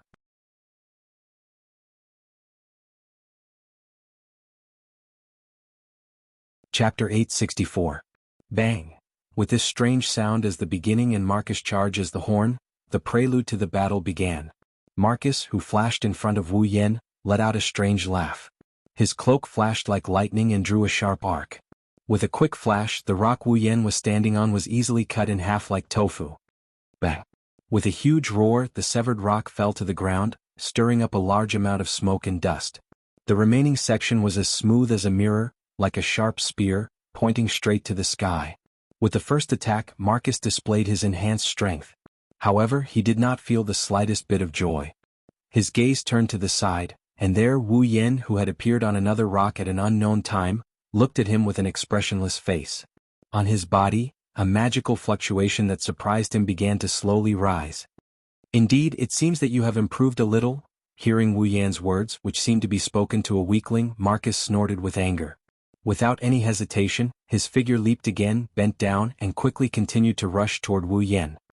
His figure turned into a black light wind, and in the blink of an eye, he had covered half of the distance of 100 meters. Only half of the distance was covered. Marcus raised his hand that was hidden under the cloak. In the next moment, a few rays of cold light spread out from his outstretched hand, turning into a black line that was dozens of meters long, covering Wu Yan's position. Bang! Another roar sounded. The huge rock Wu Yan was standing on was easily dismembered into pieces by the crisscrossing rays of light, and was carried away by the strong wind created by the impact. It swept in all directions, showing how powerful it was. It was definitely not something an ordinary powerhouse of the ninth step could produce. However, before that, Wu Yan's figure disappeared again and then reappeared. He had already arrived at Marcus's side. However, Wu Yan did not launch an attack. Instead, he looked at the hand that Marcus used to attack him, and his pupils suddenly shrank. Oh? Had he finally discovered it? Marcus chuckled sinisterly. His laughter was filled with resentment. He raised his hand gently. When Marcus' hand was exposed to the air, it floated in midair. Astrea sucked in a breath of cold air and exclaimed in shock. Even Ikaros opened her mouth slightly to express her shock. Its entire body was covered in black scales, and 4 of its 5 fingers were 20 centimeters long. The remaining thumb was like a tentacle, swaying back and forth softly. The back of its hand was covered with barb-like sharp objects. In the palm of his hand was a bald sarcoma. It was as if Marcus was holding it in his hand, and it was beating like a heart. This could no longer be called a hand. This wasn't what shocked Wu Yan and the other two the most. What truly shocked them was Marcus' face, which had lost its hood at some point in time. It was also covered in black scales, and sharp teeth protruded from its mouth like a beast trap. Its nose was gone, and what was left was a wriggling lump of flesh. Its 2 eye sockets merged into one, but they weren't the size of a normal person's. Instead, it was like a pair of long goggles that stretched straight to the temple, making it look like an oversized and hideous eye socket. Inside, numerous eyeballs were spinning around like windmills, resembling the eyes of beasts. Counting carefully, there were a total of 7 eyeballs. Forget humans, even demonic beasts couldn't refer to Marcus as such. There was only one word that could be used to refer to him. Monster. Wu Yan stared at the monster in front of him. He took a deep breath and suppressed the impatience in his heart. He let out a long sigh, and his gaze was no longer as cold and emotionless as before. There was only sympathy and pity in his eyes. Is this the price you have to pay for your power? Wu Yan softly spat out a sentence that contained an unknown emotion. Marcus opened and closed its beast trap-like mouth. It squeezed out a creepy laughter from its throat. Although the laughter was very strange, it wasn't hard to hear the overflowing resentment in it. That's right, because of you, I became like this. It tore off the cloak on its body, revealing its beastly body covered in black scales. Its long tail swept back and forth, roaring like a tiger or a lion. It's because of you. I had no choice but to pay a painful price to obtain my current power. Wu Yan. I will never let you go. Hearing this, Wu Yan closed his eyes and became silent. Following Wu Yan's silence, the scene suddenly fell into a strange silence. Only Marcus's sweeping tail, swaying tentacles, pulsing sarcoma, and rotating eyeballs emitted a strange sound that was enough to give one goosebumps. The atmosphere in the silent scene was very gloomy. At a certain moment, Wu Yan suddenly opened his eyes. His wine-red pupils had already turned into a noble gold. Lamentable life. Wu Yan coldly stared at Marcus, who had turned into the most unsightly monster. His indifferent voice slowly spread to the surroundings. I will end you, Marcus burst into laughter. As his laughter rang out, a series of oppressive, ferocious roars resounded deafeningly. If you can do it, then give it a try. After saying that, Marcus waved his hands together, creating a sharp sound of friction between the atmosphere and a blast of wind. He fiercely grabbed downwards. Several black rays of light shot out from his four sinister and terrifying long fingertips and violently shot towards Wu Yan. Looking at the incoming black rays, Wu Yan gently leaned to the side. A surge of vigorous magic burned from his body as he activated spatial magic. In an instant he disappeared from the spot. Several black rays of light suddenly missed. What are you doing? Didn't you say you want to end me? The words coming out of Marcus's mouth became like a deep beastly roar. His spirit also seemed to have become deranged. He turned towards Wu Yan's direction and made a strange sound. What's wrong? What's wrong? Do you only know how to dodge? Don't worry. Wu Yan's head gradually lowered. His bangs in front of his forehead covered his face. His voice was as soft as water ripples. Right now, I'll give you a dazzling death. Following Wu Yan's voice, the slowly burning magic on the surface of his body suddenly expanded. Boom. The sound of flames burning things exploded in the surrounding space. Like an electric current flowing in all directions, all the smoke and dust around him were blown away. From Wu Yan's back, a transparent light suddenly slowly extended from there. Like a pair of wings, it spread to the surroundings. As if lifted by an invisible force, Wu Yan's body gradually floated up and stopped in midair. Seeing this, Marcus was startled and then laughed loudly. What? Do you want to be a birdman like your woman? There's no other way. Looking down at the monster below, Wu Yan opened his mouth. If you want to deal with a monster, you have to turn into a monster yourself. I'll let you experience it.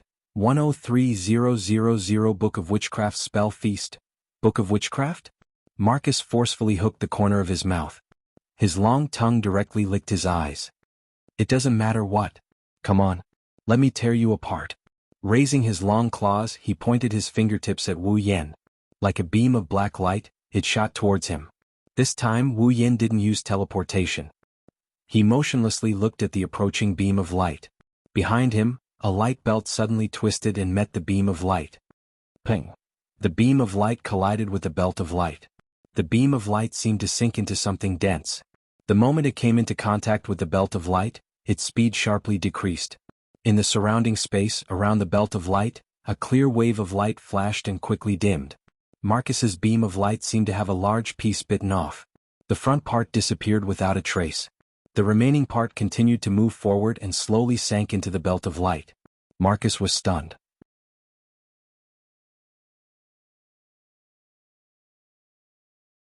Chapter 865.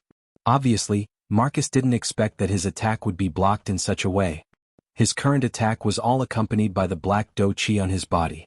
This Do Chi was not only powerful but also corrosive, devouring, and other negative effects.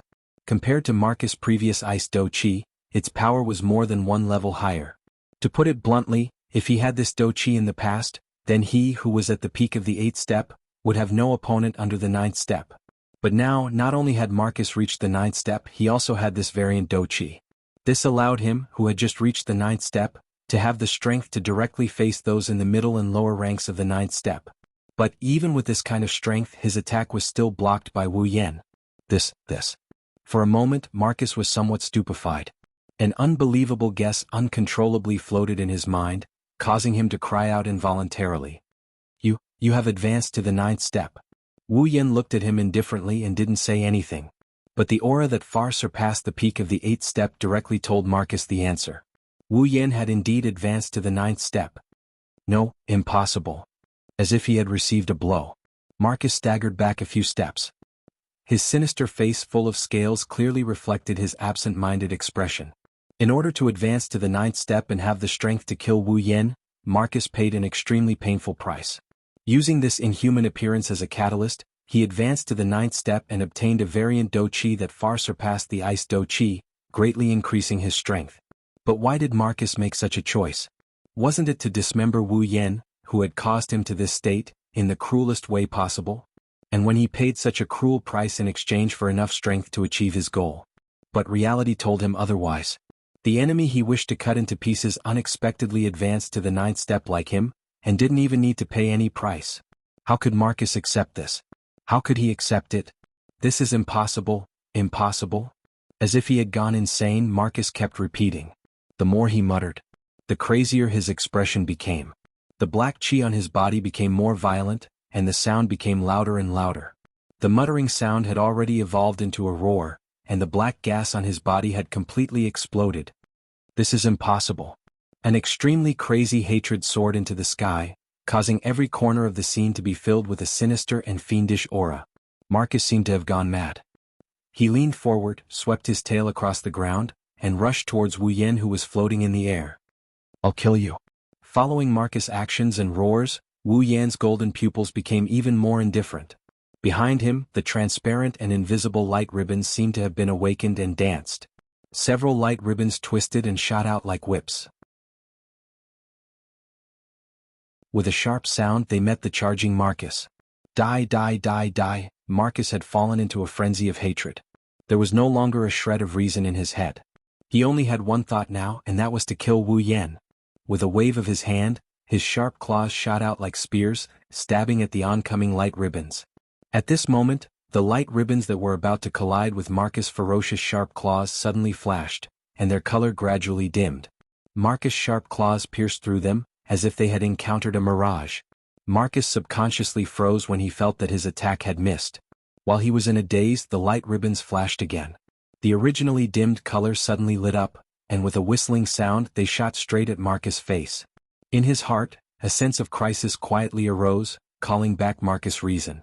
Without any hesitation, Marcus' long tail twisted behind him. His body was in the air without any support, but he suddenly turned and jumped down, avoiding the light ribbons shooting at him. Bang! The light ribbons pierced downward, passing through Marcus' original position and smashing into the ground. The next moment, an explosion resounded, accompanied by a 1-meter diameter hole on the ground where the light ribbons attacked. Seeing this scene, Marcus instantly understood that the light ribbons can transform between tangible and intangible forms. Damn it! Marcus angrily rebuked. You're only using small tricks. Small tricks. Looking down at the hateful Marcus, the corner of Wu Yan's mouth hooked into a smile that wasn't a smile. Then let's change to another method of attack. With that said, a few more light ribbons danced like a whirlwind, causing Marcus to be vigilant. But to his surprise, the light ribbons didn't shoot at him this time. Instead, they were like spider legs, slightly bent and pointed in his direction. Buzz buzz. Suddenly, small specks of light appeared around the tip of the light ribbons, accompanied by a buzzing sound, gathered at the tip of the light ribbons and formed a small light bead. Then, the tip of the light ribbons trembled, the light bead instantly turned into small light beams and shot out.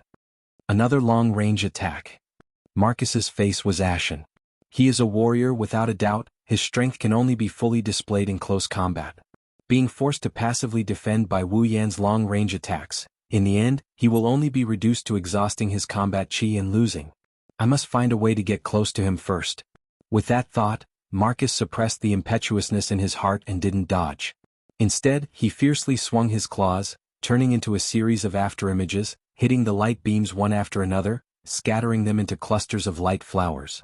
In response, Wu Yan only pointed with one hand, and all the light ribbons pointed at Marcus, converging into light beams and raining down on him. Seeing this, Marcus hurriedly took a step back, and then stretched out his claws, repeatedly slashing in front of him. Then a wave of dense black light swarmed out, colliding with the light beams falling like rain.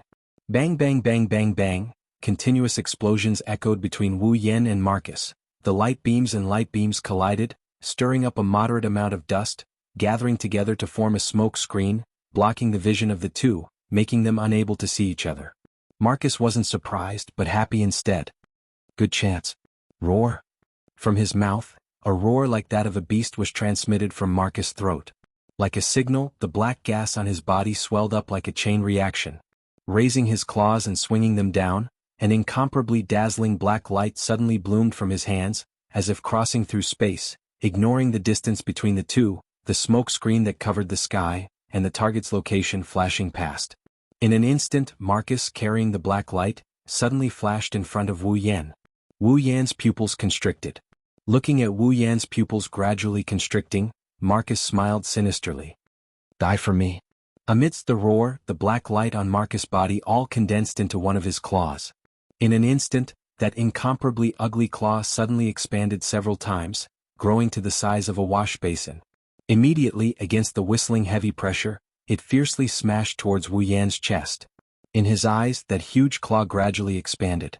It was clearly less than a second, but the surrounding time seemed to have stopped. Marcus' movements became incomparably slow, and his sinister and terrifying face was clearly reflected in Wu Yan's golden pupils. Dong dong. At the critical moment, those light ribbons extending from Wu Yan's back fiercely twisted and entangled together, forming a huge sharp light blade. Carrying a force of 10 million average, it suddenly pierced out in a thousandth of a second, colliding with Marcus' huge claw. Bang, like a thunderclap being detonated, a huge shockwave erupted and swept out in all directions.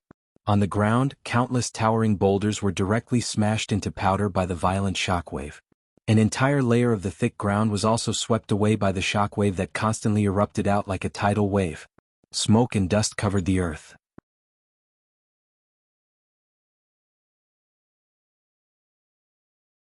Chapter 866. Strong winds rolled up, smoke and dust flew everywhere. The figures of the two people who were fighting had long been concealed. In the sky, Ikaros and Astrea flapped their wings and blew away the dust cloud. The illusory frames in their eyes were still rotating, proving that their vision wasn't obstructed by the cloud. The black gas that enveloped the surrounding space and isolated the outside world gently blew away all the smoke and dust inside. When the dust settled, only a huge hole was left on the ground. It appeared in this hidden world, showing the desolation of this world. The figures of Wu Yan and Marcus slowly appeared at this time. The huge claws and the huge lightsaber were still rubbing against each other, creating sparks. They were still in a deadlock. Ah! Black chi surged on his claws. Marcus kept exerting strength while roaring unwillingly. He tried to smash the light blade in front of him to make his attack work. However, the light blade seemed to have an inexhaustible amount of strength. It spread like a pair of wings. Ping! With a soft muffled sound, an unparalleled force passed through the light blade and continuously acted on the hand claw. It shook the claw and even the slowly fluctuating black gas. Suddenly, Marcus seemed to have hit a wall and was shaken back under the effect of the light blade. Bastard! Marcus cursed and landed on the ground again. He was furious that his attack had been nullified. While he was furious, the light ribbons suspended on both sides of Wu Yan quickly rolled up and intertwined into a huge light wall before crashing down with a loud bang. Marcus' expression changed. He couldn't care less about cursing anymore. His figure rapidly retreated, instantly widening the distance between them. The huge wall of light brushed past his body, majestically rushing past him. He plowed out a wide and thick gully on the ground that was riddled with holes. Without slowing down, the wall of light smashed into the surrounding black gas barrier. It was as if a giant was waving its huge fist. The entire sealed world began to tremble as if it had struck the black energy barrier. Unfortunately, the black gas barrier was very sturdy. After withstanding the blow, it only dimmed for a second before recovering. Otherwise, once the black gas barrier was destroyed, everyone in the camp would have heard the commotion and Marcus would have had no choice but to escape. However, after the attack failed, the nimble ribbons of light danced again. With Wu Yan as the center, they quickly converged. From afar, this scene looked like a spider weaving a web, and Wu Yan was the spider in the center of the web. The formless belt of light once again extended from his back, forming two gigantic wings. Swish! Almost in an instant, the wings suddenly expanded. Without using any space movement magic or any acceleration superpower, the wings flashed in front of Marcus without stirring up any wind. Then a pair of blade-like wings flashed past and flapped toward Marcus. The sound wave vibrated, and an invisible impact force burst out between the wings and the sharp claws that Marcus had swung out at an unknown time. Marcus easily blocked the attack. However, it was not over yet. The other wing swung from the other side of Marcus like a big slap.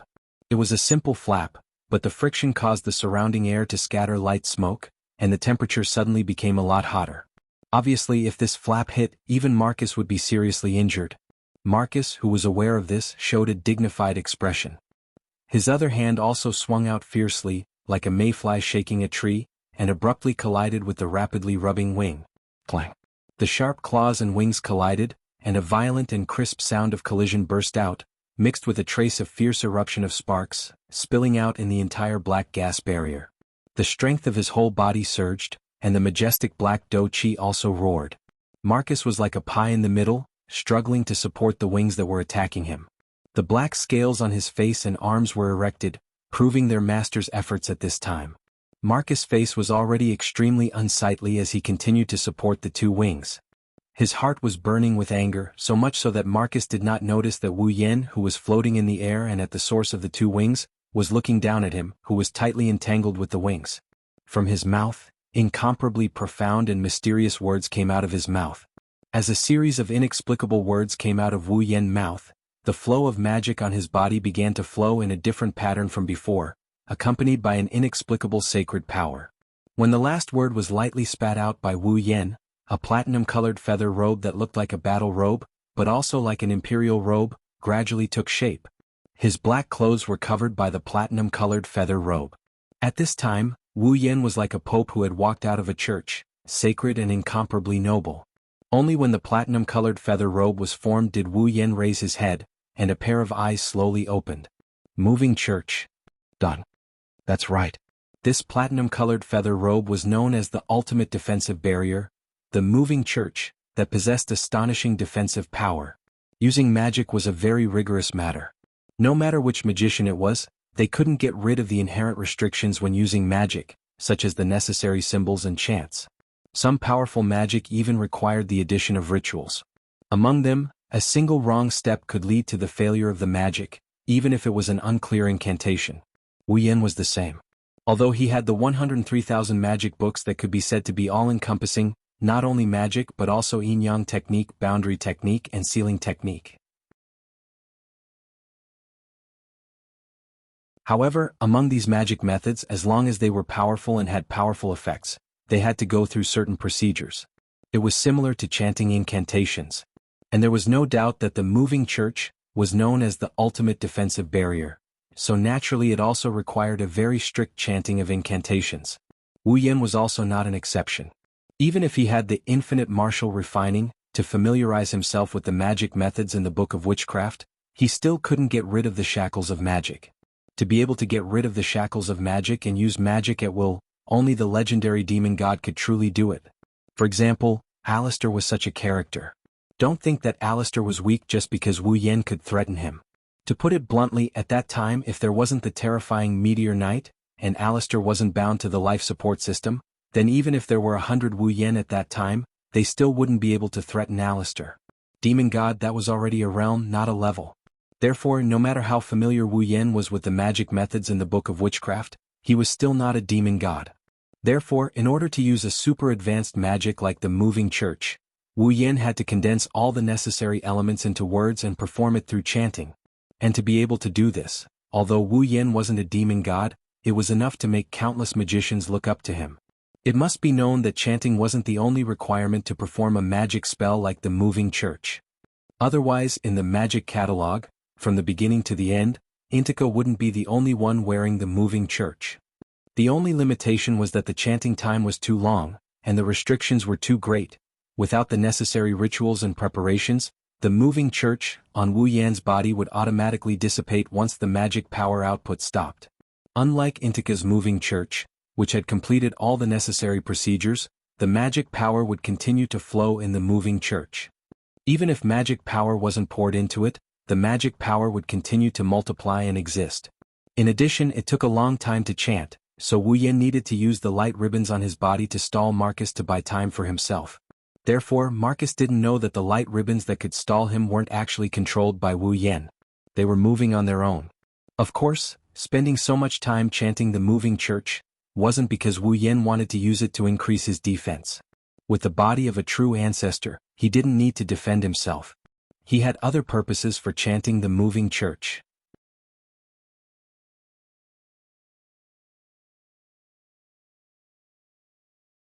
Chapter 867. Closing his eyes slightly, Wu Yan began to recall all the knowledge engraved in the depths of his memory, all the knowledge in the 103,000 books of witchcraft. In an instant, countless spells flashed through his mind like flowing water. Like the most sophisticated program running, the spells flowed through Wu Yan's mind at an extremely fast speed and were scanned by Wu Yan's consciousness. Until a certain moment, a very memorable magic spell was imprinted in his mind and stopped at the center of his consciousness. All the spells flowing in his mind suddenly stagnated. His golden pupils quietly exposed to the air, Wu Yan's lips slightly opened, and at a speed that was neither fast nor slow, but was the most efficient and concise recitation of some words that were completely incomprehensible to the human mind. Along with the long voice that sounded like a long speech, a magic array that was the same diameter as his height swelled up at an unimaginable speed and covered the void in front of him. St. George's Sanctuary. Bang! As if something had broken, the incomprehensible runes on the magic array overlapped and shone brightly. At the center of the magic array, a tiny black dot silently emerged, and then quickly spread out in all directions of the magic array. With the black dot as the center, the entire magic array cracked inch by inch, and small pitch-black cracks spread out, forming a large black net that covered the magic array in front of Wu Yan. And within the slightly opened pitch-black cracks, traces of a ferocious beast's aura slowly flowed out. It was as if a destructive giant beast was trapped in the cracks of the magic array. Now this giant beast, under Wu Yan's call, opened its ferocious and terrifying mouth. Pa! A soft sound reverberated from the magic array, and the giant beast hidden in the depths of the cracks seemed to have exposed its fangs through the cracks of the magic array. At the same time, below, Marcus, who was confronting the wings, suddenly felt a frantic warning in his heart, as if urging him to escape, and his heart thumped rapidly together with his accelerated heartbeat. At that moment, Marcus's expression changed abruptly. The Dragon King's sigh, an extremely faint voice as if sleep-talking, lightly drifted into Marcus's ears. Hearing this sleep-talking voice, all the warning signs in Marcus's heart turned into a sense of crisis. His head suddenly turned upward, looking in the direction of Wu Yan. In the instant that Marcus raised his head, he looked up. An exceptionally dazzling beam of light shot out from the center of the magic array with a deafening cracking sound. The beam of light was not very large, but it contained a destructive power that made all the scales on Marcus's body explode. Wherever it passed, the atmosphere evaporated, and arrived in front of Marcus in the blink of an eye. The dazzling beam of light filled Marcus' 7 eyes. Looking at the Dragon King's lament, that was projected at a speed that he could not react to, Marcus only had time to open his 7 pupils to the maximum. Then, the dazzling beam of light swept across his scaly body. Boom! The Dragon King's sigh, directly swept through Marcus's body, passed through his figure and shot backward, landing on the surrounding black gas barrier. Previously, no matter how strong the impact was, the black gas barrier had no effect at all. But under the direct attack of the Dragon King's sigh, it lasted less than a second before collapsing with a loud bang. Bang! The black gas barrier exploded, scattering into black spots all over the sky, and under the effect of the Dragon King's sigh, these black spots directly turned into glowing feathers, gently falling to the ground, and scattered in all directions, landing on the camp outside the black gas barrier. The momentum of the Dragon King's sigh didn't slow down either. With an irresistible force, it pierced through the sky full of light feathers and shot towards the camp outside. It swept past the camp and continued to fall towards the camp. With such a situation and the terrifying destructive power and effect of the Dragon King's sigh, if this beam of light and the sky full of light feathers landed in the camp, then 99% of the guards in the camp would unknowingly die an unnatural death. After all, the beam of light formed by the Dragon King's sigh had the terrifying power to shoot down satellites. And the objects attacked by the Dragon King's sigh would also turn into glowing feathers and continue to attack. Every single feather had the power of the legendary St. George's Dragon's full power attack. If all of them landed on the camp, then forget about the people, the entire camp would be destroyed in an instant. At this moment, Wu Yan, who was hiding in the St. George's Sanctuary magic circle in the sky, roared fiercely and forcefully propped up his body. Both of his hands grabbed the platinum moving church, as if he wanted to tear it apart, and fiercely pulled his hands to his sides. With a chi sound, the moving church, which was known as the ultimate defense barrier, was torn apart by Wu Yan's hands, revealing the black clothes he was originally wearing. Scatter! A low voice came out of Wu Yan's mouth. The moving church, in Wu Yan's hands, which had turned into fragments, suddenly exploded, turning into an invisible wave, rippling and reverberating, instantly covering the entire sky above the camp, like a wavering water wave, protecting everyone in the camp inside. Boom! At the same time, the lament of the Dragon King beam ferociously slammed into the water ripple formed by the moving church, stirring up a massive ripple. A shockwave that caused even space to tremble reverberated from the collision between the two. In the surrounding space, strange creaking noises reverberated one after another, as the atmosphere was blown into raging winds and billowing billows, crashing towards all directions. Ikaros and Astrea, who were spectating the battle, were caught off guard by the raging wind. They were blown back by it. Their wings were stretched to the limit, flapping with all their might to prevent them from being blown away. The Dragon King's Sai and the Dragon King's Sai remained in a stalemate for more than half a minute before the terrifying collision ended. The Dragon King's Sai gradually weakened. The ripples on the moving church also gradually disappeared. The ripples on the moving church stopped expanding until the moving church completely disappeared. However, this didn't mean that everything was peaceful. The Sai of the Dragon King cast a sky full of luminous feathers that landed on the mobile church, one after another, and clashed with the mobile church. In an instant, boom, boom. Sounds of explosions resounded incessantly in the air above the campsite. After who knows how long, the light feather finally calmed down. Only the moving church remained in the moving church's Sai form. The collision between the lament of the Dragon King and the moving church finally woke up the guards in the camp. It was a pity that they were once again woken up in the middle of the night. Amidst a wave of wails and complaints, they rushed over together with the patrolling guards who had witnessed the collision in the sky above the camp. It seemed that it was only a matter of time before everyone in the camp gathered here. In the air, the St. George's sanctuary that was cut off by Wu Yen has long disappeared. Otherwise, the moving church might not be able to withstand 2 waves of attacks from the Dragon King's Sai. On the other hand, Wu Yen was panting heavily. He knelt on one knee in the air. His face was pale for a moment. He sensed that more than half of the mana in his body was depleted. He bitterly smiled. Forcibly changing the shape of the incomplete moving church from a single target defense to an area of effect defense is no laughing matter. Every tactic had an extremely regular way of using it, as well as its inherent use and effects.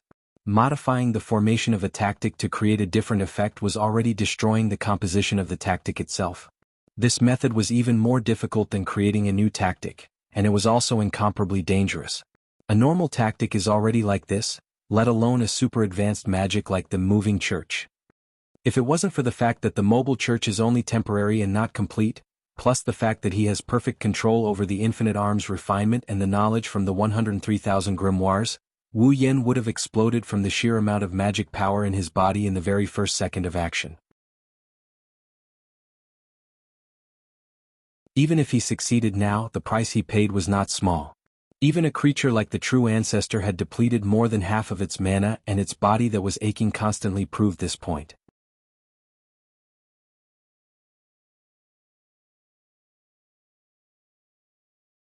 Chapter 868. Master. Ikaros and Astrea landed beside Wu Yen. They saw Wu Yen kneeling in midair with one knee on the ground while panting heavily. The 2 angelic girls couldn't help but feel worried for him. Master. Ikaros called out with worry in her indigo eyes. She couldn't hide the worry in her voice. Astrea quickly helped Wu Yen up. Master, are you okay? Wu Yen took a deep breath when he heard the concern in Astrea's voice. He suppressed his exhaustion and allowed the true ancestor body to recover on its own. He shook his head at the 2 girls. Don't worry, I'm fine. I just used up a lot of energy. Ikaros and Astrea relaxed after hearing this. The 3 of them looked down at the ground together.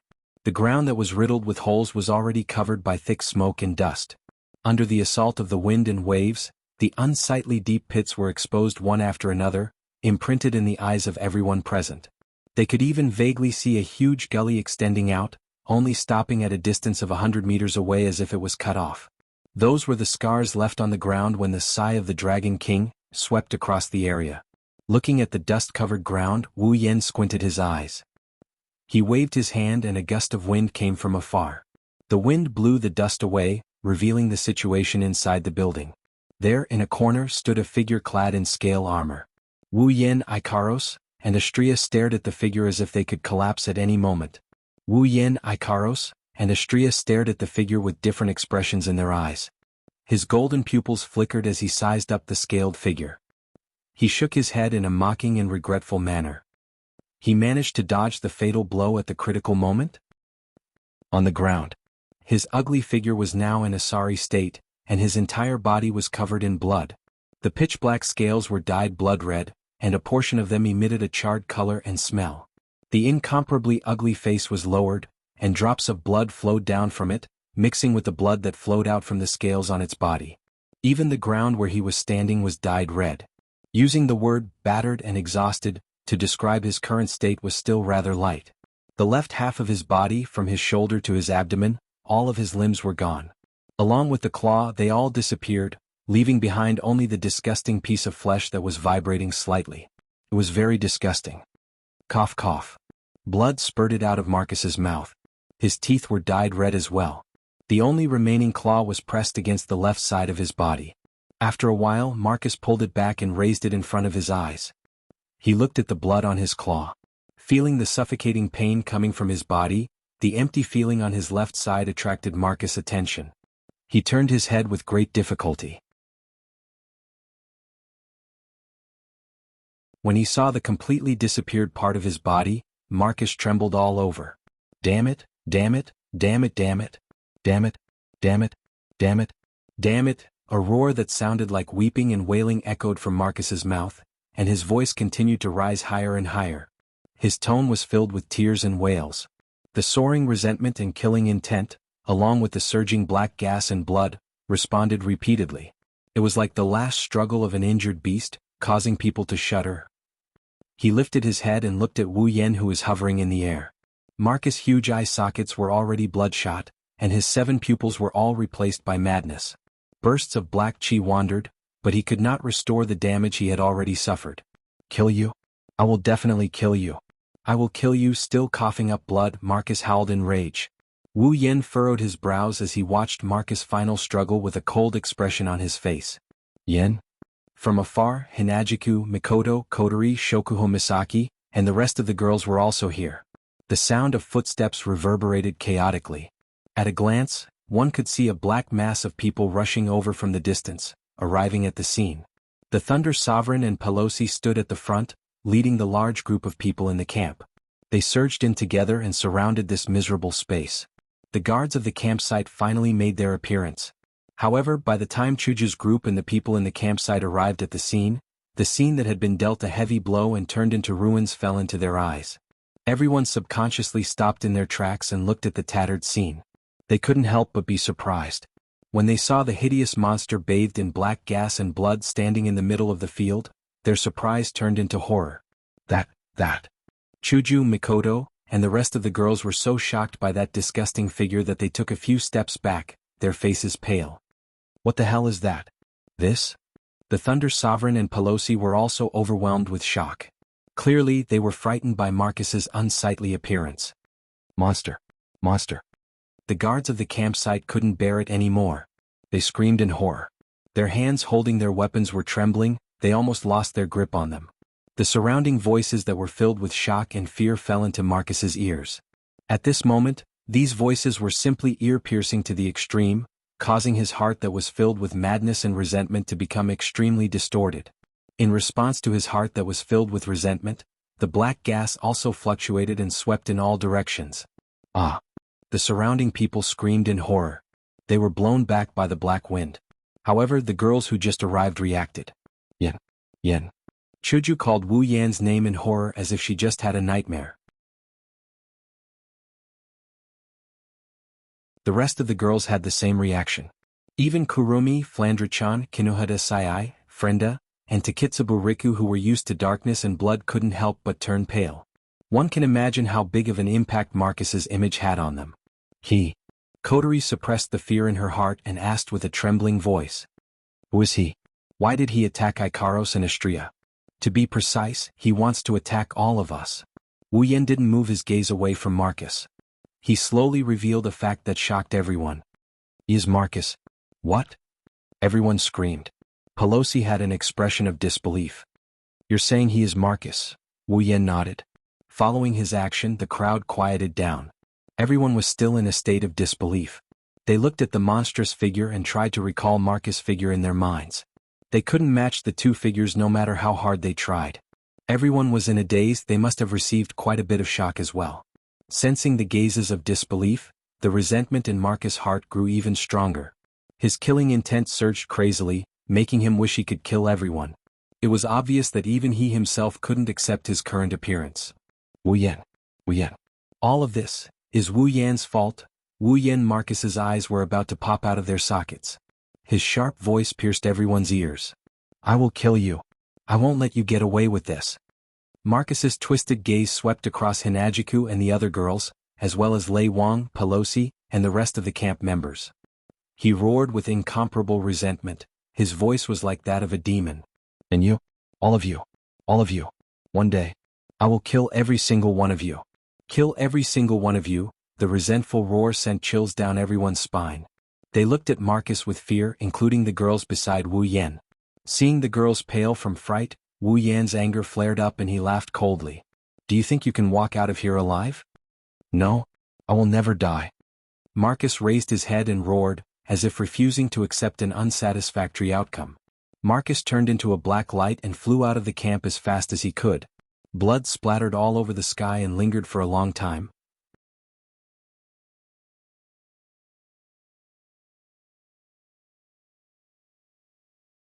Chapter 869.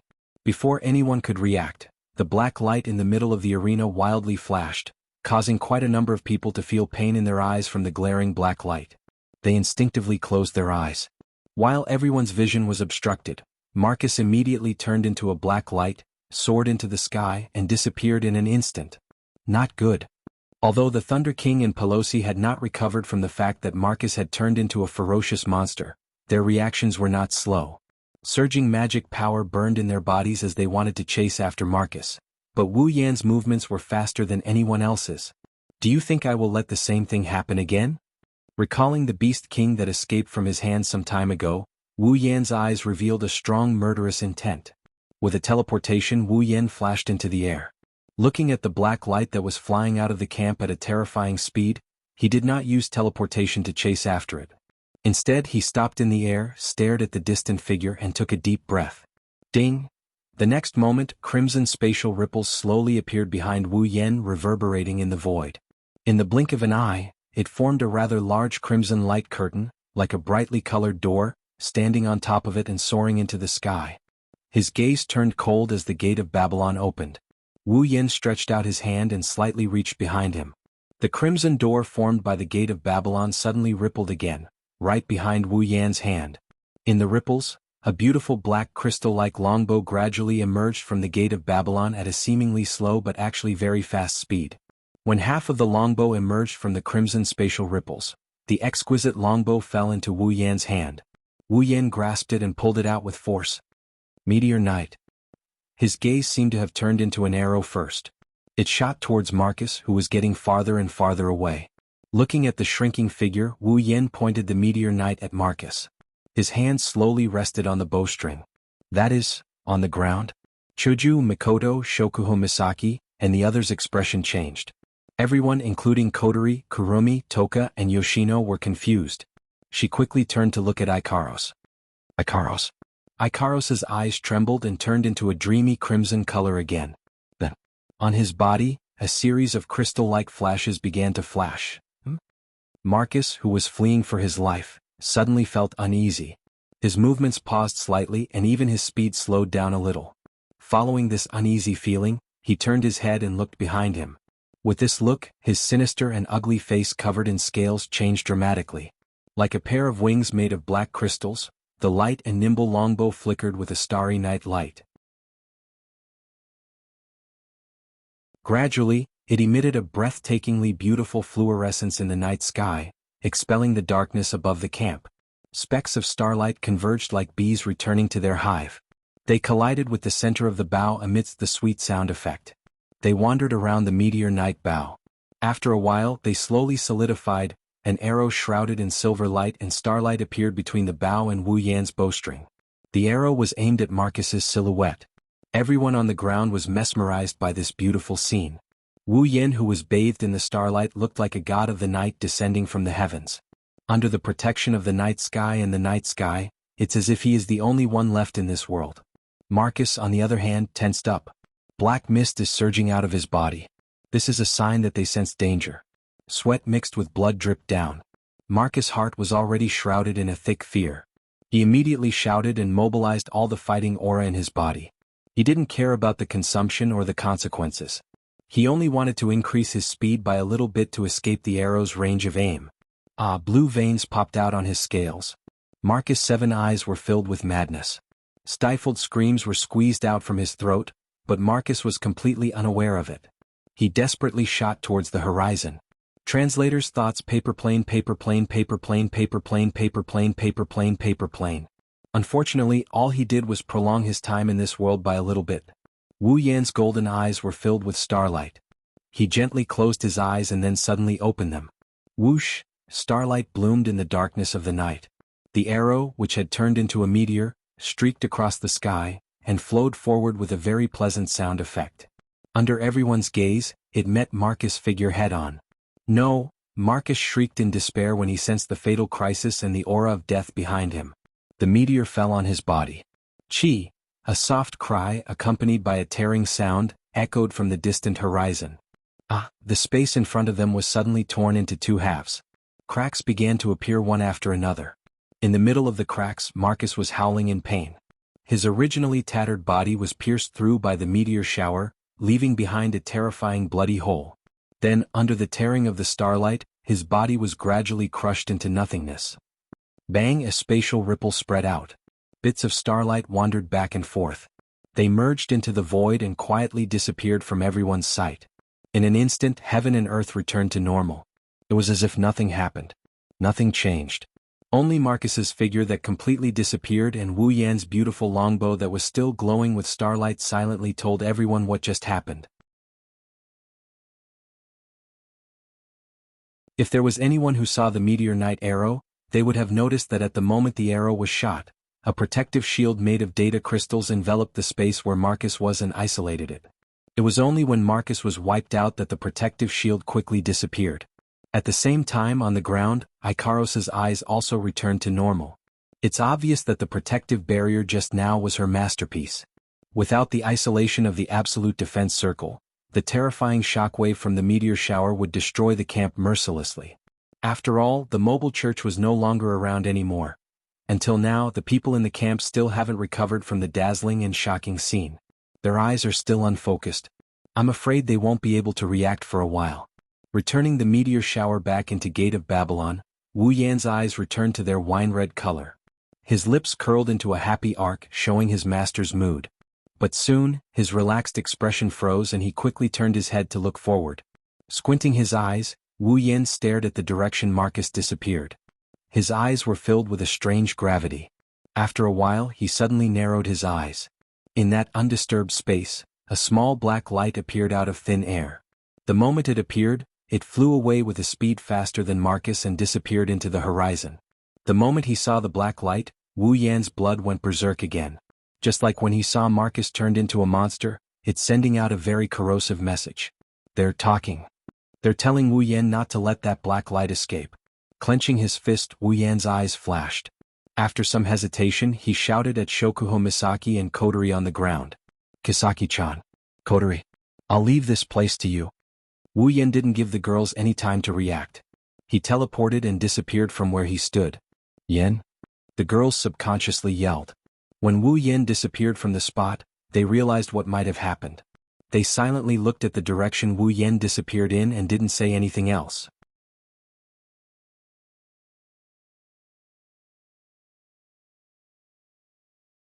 Chapter 870. At this moment, the light of dawn gradually appeared. The curtain of night quietly passed by on the horizon, gradually being replaced by a bright blue color. In the air, traces of coolness also dissipated, and vitality began to fill the air, indicating the arrival of a new day. There is a large city here. In terms of size, it is only slightly smaller than King City where the royal palace is located. In terms of development, the city is also rich in resources. Adding the two together, this city's status is probably at the top of the Ailu Empire. The arrival of dawn awakened the people in the city. Every household began to get up and do their work. The tightly shut doors were opened one by one. The businesses also began to operate normally. They were looking forward to the unexpected harvest in the new day. The people in the city didn't know that when they were busy, a black light broke through the sky and reached the sky above the city in an instant. Then, its body trembled and without any sound, it turned around and shot into the city, disappearing into the sky above the city. In the center of the city, there was a large and luxurious residence that was comparable to a castle. In one of the rooms, the faint smell of blood and medicine filled every corner of the room. It made this room, which looked extraordinary and was obviously the residence of a big shot, look like a sick room. It had lost its vitality. In the center of the room, there was a man in his 20s lying on a bed. Around him there was a man who looked very similar to him but was obviously older. Beside him was a middle-aged man who wasn't young either. There is no sound in the room, it's dead silent. The two young men are looking at the middle-aged man, waiting for the result. The middle-aged man frowned. After a while he sighed. Seeing this, the two young men's faces sank, especially the one lying on the bed with a pale face. It's obvious that he's sick. His face is terrifyingly gloomy and his gaze is sinister. How is it? The pale man coldly asked the middle-aged man. The middle-aged man glanced at him and sighed again. Second young master. A large part of your body has been damaged and some of your internal organs are showing signs of being damaged. If this continues, I'm afraid that second young master's injuries will become even more serious. Of course I know my injuries are serious. The pale man angrily shouted. Why else would I call you here? I'm asking if you have a way to treat my injuries. This. The middle-aged man bitterly smiled. He hesitated for a moment. In the end he still spoke. It's not a big problem to treat second young master's injuries, but his chi ocean is damaged. When he recovers he won't be able to use his chi anymore. What did you say? The two young men's faces changed. The pale man's lips trembled. He couldn't believe it. You mean? I'll become a cripple? The middle-aged man lowered his head. His meaning is clear. No. Impossible. Sitting on the bed, he suddenly straightened his body and roared angrily. Aren't you Ailu Empire's most famous doctor? Can't you treat me? The middle-aged man lowered his body submissively, not daring to say another word. However, this posture only made him even angrier. Trash. The pale man with bloodshot eyes roared angrily. Scram. Why yes. The middle-aged man left the room as fast as he could. This made the man on the bed even angrier. He clenched his fists tightly. When he thought about how he would become a cripple in the future, his whole body trembled. His already pale face turned even paler. Sigh. At this moment, the young man who had been quietly standing at the side finally sighed deeply and glanced at the dispirited man. He shook his head as if he had expected better from her. You're really muddle-headed. Originally, if you obediently continued to grow, I would inherit the position of clan head. The second in command of the clan would definitely be you. If I had stepped down from the position of the clan leader earlier, it wouldn't be impossible for me to pass the position to you. But now. The pale man listened to the young man's sigh, his heart filled with sorrow. What was supposed to be a beautiful future, now it's a dark one. He's in more pain than anyone else. Big brother. Tears flowed down his cheeks. He cried out in pain. I can't accept this. I really can't accept this. Cry. What are you crying for? The young man reprimanded. Since young, the pale man had always been afraid of his big brother. He held back his tears. But the pain in his heart couldn't be quelled. What's the use of crying? Who else can you blame? The young man said hatefully. If you didn't use your clan's ice do chi to plot against Wu Yen, you wouldn't have been injured by your own ice do chi and ended up in this state. At this point, the identity of the two was obvious. It's Bing Ling and Bing Mian. When Wu Yen and the others first entered the Spalier World Academy, Bing Mian plotted against Wu Yen once. He used his clan's unique do chi to hide a small strand of do chi in Wu Yan's body. This strand of do chi would grow day by day and would be hard to detect. Once it grew to the point where it could explode, it would definitely kill someone. With the goal of killing Wu Yen, Bing Mian slyly plotted against him. But he didn't expect Wu Yen to notice his little trick the moment he used it and quietly sent the strand of do chi back into Bing Mian's body. Bing Mian didn't notice any of this, which led to the current situation. If it wasn't for the fact that the ice do chi was his own and his clan was more familiar with it than anyone else, Bing Mian's life would have been saved. Otherwise, Bing Mian would have died under his own treachery. Bing Mian was filled with regret when he thought about what happened back then, but more than that, he was filled with resentment. I only wanted to teach him a lesson. You're still being stubborn. Bing Mian's expression turned cold. Do you really think no one knows what you've done in the academy? Or do you really think no one knows what you've done? Do you think the number of students who died at your hands isn't small? If it wasn't for the fact that the students here don't have much power and that you're the second young master of the Saito clan, no one would bother to report you.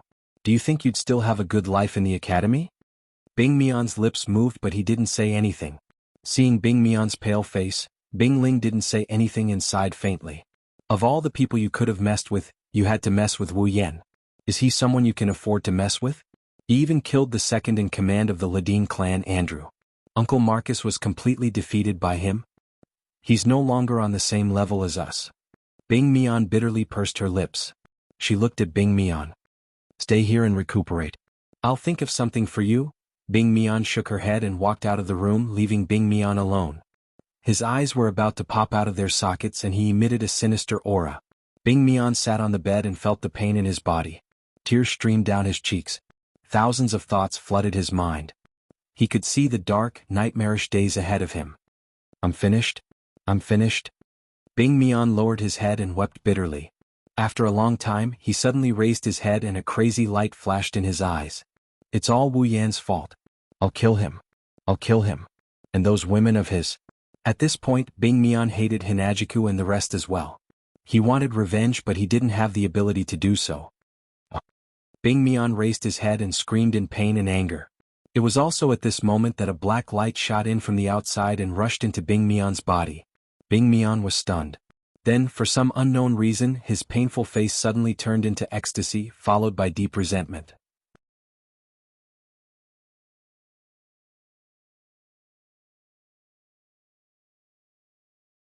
Chapter 871. On the other side, a figure suddenly appeared in the blue and white sky above the city. Wu Yan lowered his head and glanced at the bustling city below. It was completely different from the Behemoth Forest camp. He frowned and floated in the air, motionless. It had been 3 days since He Guang flew away from the encampment. In these 3 days, Wu Yan gave up the idea of flying in order to track the black light that was several times faster than his normal speed. Instead, he used spatial transference and traveled day and night to follow the traces left behind by the black light. It had to be said that the speed of the black light was truly terrifying. It was probably far beyond the speed of a ninth-order powerhouse. Even some demigods who were not good at speed might not be able to match the speed of the black light. If it were not for spatial transference, Wu Yan would not have been able to catch up with it. Of course, in these 3 days, Wu Yan had paid a heavy price for chasing it all the way here. The distance from the Behemoth Forest camp to here was not that short. During this time, not only did he have to pass through several small cities, but there were also many natural barriers. It took Wu Yan 3 days to reach here. If he had to walk for such a long distance, it would take him 4 to 5 months or even half a year to reach here. Perhaps it would be faster if he took an airship, but it was not something that could be done in a day or two. Along the way, in those small cities, due to various reasons of power and strength, there were fights almost every day. Various mercenary groups would engage in chaotic battles for benefits. Among them, there was no lack of brainless people who would change their identities and use the banner of a mercenary group to do shady business like bandits. Whenever they encountered people or caravans, as long as the guards weren't very strong, the bandits would be able to kill them. He would probably run up to them and rob them. Under such circumstances, in order to avoid trouble and to avoid losing track of the black light, Wu Yan did not rest for more than half a minute during these 3 days. He kept using spatial transference all the way. It was very tiring. Fortunately, a true ancestor's recovery ability was heaven-defying. Under such extreme travel, Wu Yan would sometimes feel tired, but he would recover almost immediately. It was just that using spatial teleportation consumed a lot of mana. If not for Wu Yan's mana reaching an unimaginable level, he would have lost at least a few kilograms. Even though he had spared no effort in his journey, he still spent 3 days to reach this place. It was easy to imagine how far Wu Yan was from the Behemoth Forest camp. Casting his gaze at the bustling city below, Wu Yan thoughtfully stroked his chin, felt the flow of the true ancestor blood in his body and scratched his cheek. It was because the true ancestor blood in his body reacted to the black light that Wu Yan was able to chase all the way here. But now, the true ancestor blood in his body was not as restless as it had been in the past 3 days. Instead, it was slowly calming down, which puzzled Wu Yan. Was it because the black light escaped smoothly and there was no way to sense it again, or was it because the black light was in front of it so it was no longer anxious?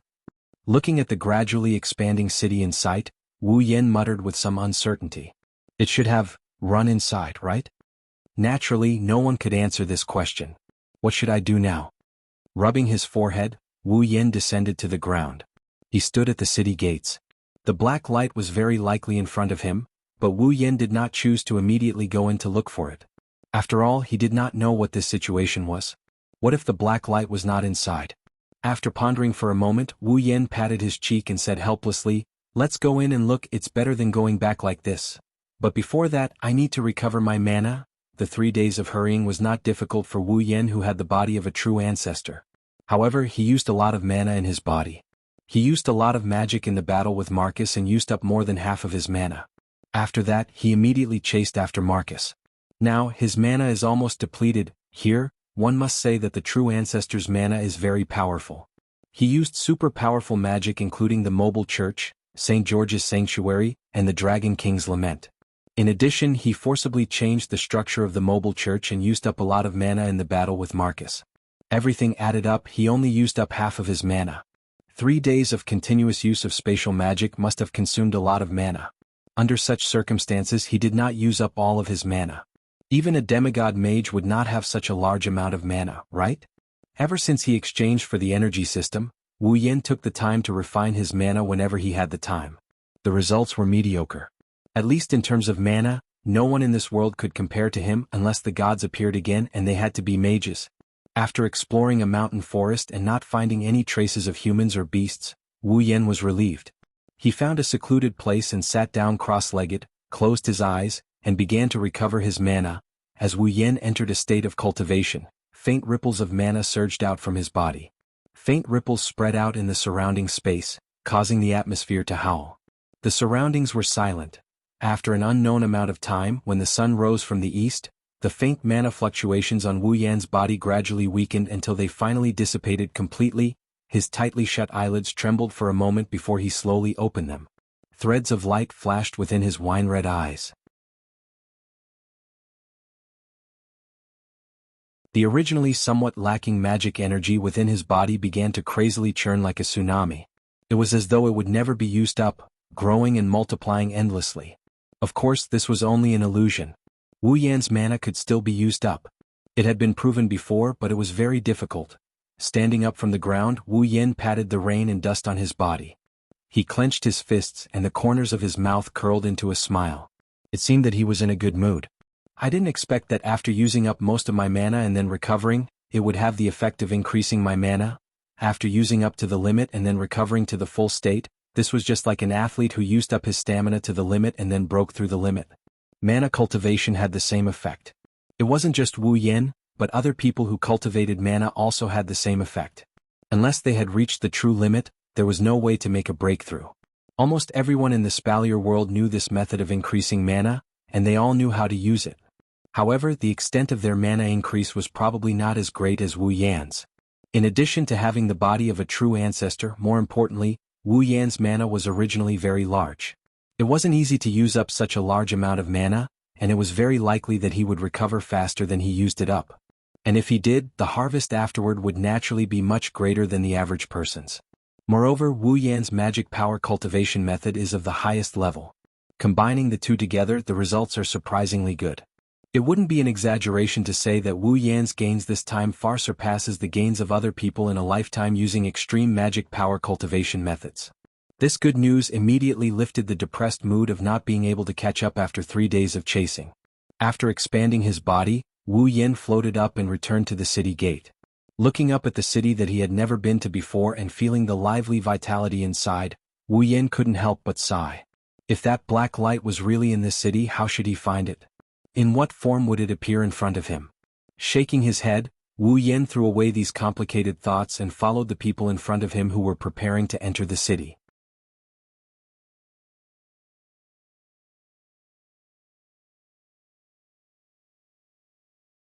Chapter 872. The boundless sky was filled with a monotonous blue color, contrasting with the slightly dim sunlight.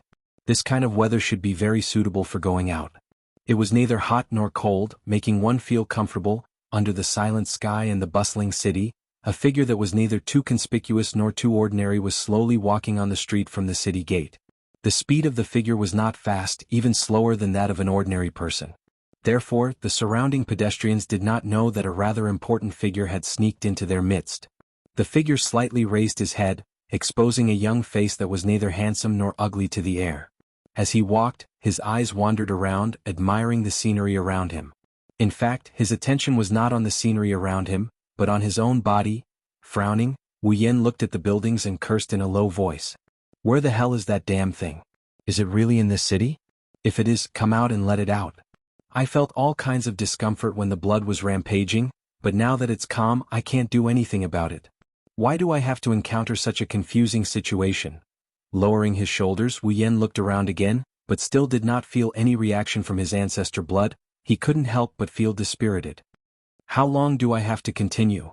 Letting out a light breath, Wu Yan could only pull himself together and continue forward. Otherwise, if he gave up like this, not only would he not be willing, but the strange feeling he felt from the black light made him feel uneasy. I don't know if I should be happy or annoyed. With Wu Yan's average-looking face, if he mixed in with the crowd, he wouldn't become a bystander, but he wouldn't attract too much attention. If he brought the girls with him, he would have become the target of public criticism by now. For Wu Yan, who wanted to find traces of the black light, this was a relatively good situation. At least it was not that eye-catching. After wandering in the city for nearly half an hour, Wu Yan still did not find anything. Just as Wu Yan could not help but feel impatient and wanted to find a place to eat, there was a commotion in front of him that caught his attention. He turned his head to look at the source of the sound. He saw that the pedestrians who had been walking well suddenly seemed to have seen something terrible. In a panic, they scattered and all of them went to both sides of the road. Seeing this, Wu Yan found it strange, but he still took a step forward. With a light tap on the ground, his body turned into a black shadow as he flashed into the crowd on both sides without anyone noticing. He did not want to be the first to stand out. It was better to pretend to be a passerby. Not long after, the entire street was filled with people, and at this time, a group of knights wearing luxurious armor walked over from the other side of the street, step by step. Their footsteps were very orderly, and from the looks of it, they seemed to be very strong. Seeing this group of knights walking over in a hurry, the people on both sides of the street couldn't help but exclaim. They couldn't help but look at them with envy. Being able to receive the admiration and support of others for these ordinary people seems to be a very admirable thing. Wu Yan, who was hidden in the crowd, silently glanced at the knights walking over, rubbing his chin. So arrogant? Looks like they have a big background. Huh? Standing next to Wu Yan, a passerby heard Wu Yan's words, at first stunned, then raised an eyebrow. A strange expression appeared on his face. Don't you know who they are? Wu Yan blinked his eyes and looked at the person beside him, who doesn't have anything special about him. He didn't know if he should start a conversation or not. Wu Yan's reaction in the eyes of the passerby is that he's afraid of being called ignorant and embarrassing, so he silently acquiesced. The strange expression in his eyes became more intense. He then patted Wu Yan's shoulder with an "I understand you" expression. He grinned. It's fine, young people, I understand. Wu Yan's mouth twitched. He laughed dryly. He didn't explain. Then, brother, which family is this group of knights from? They seem to have a big background. Hey, you asked the right person. The passerby coughed with a grin and put on an "I'm an expert" look. While Wu Yan resisted the urge to punch him, the passerby started bragging. That's the Saito family's knights? Huh? Wu Yan was shocked. He was surprised. The Saito family? No way. The passerby was also shocked. Don't you know that this is the Saito family's base? This is the Saito family's base. Wu Yan was shocked. He was speechless. He didn't expect that after he killed the second-in-command of the Saito family, Marcus, he would end up in the Saito family's base. Is this the legendary ape dung? No wonder that Knight Order is so arrogant. Wu Yan chuckled. They have the Empire's second most powerful family behind them. It's normal for them to be arrogant. Tisk, what's there to be arrogant about? The passerby curled his lips in disdain. So what if they're the Empire's second most powerful family? They're still humiliated. Wu Yan was interested. He asked, what's going on here? Seems like you're not up to date, brother. The passerby didn't know he was referring to a Tier 9 combatant as brother, otherwise he would be on Cloud 9. Do you think the knights are here to show off? They're here to help. Wu Yan paused for a bit. Help? Did something happen to the Saito family? This is a big deal. The passerby looked around as if he was trying to prevent others from eavesdropping. He whispered to Wu Yan, did you know that the Saito family was haunted last night? Haunted? Wu Yan narrowed his eyes. He was serious this time.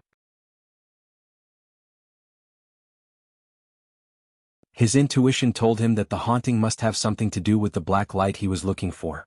Can you tell me more about it? I heard about it from others. The passerby scratched his head. I heard that the patrolling guards in the Saito family heard the howling of ghosts in the middle of the night. So that's what it means to be haunted? Wu Yin turned to the passerby. If that's the case, there wouldn't be a need to summon the knights back from outside. The passerby recalled the version he heard and said with a shudder, the point is, every time the ghost-like sound is heard, the patrolling team will find one or two corpses that have been eaten by some wild beasts, leaving only bones behind. Wu Yin frowned when he heard this. Their corpses were eaten by some wild beasts. Wu Yin muttered as he looked at the direction where the knights disappeared. His wine-red eyes flashed with an indiscernible intent. This is indeed a little strange, right? I knew it. The passerby put his hands on his waist to show off. I have a friend who works as a guard in the Saito family. He told me that last night the ghost-like noises were heard more than 10 times. Every time someone went to check it out, they would find the corpses of guards, patrolmen, and even servants. All of them were bitten and their flesh looked like it had been eaten. It was very scary. It's only been one night. The passerby showed 2 fingers. In just one night, more than 20 corpses were found in the Saito family. The cowardly higher-ups were scared out of their wits. That was why they called in the knights from outside to investigate the Saito family. But I'm not surprised. The passerby sneered. He continued, it's not like the Saito family hasn't had a monster before. Their second-in-command was seen turning into a ferocious monster a few days ago and was killed by someone. It's not strange for another one to appear. That's why the Saito family is so nervous? Wu Yin didn't listen to what the passerby said after that. Wu Yin looked in the direction where the knights left, he ignored the passerby's call and walked over.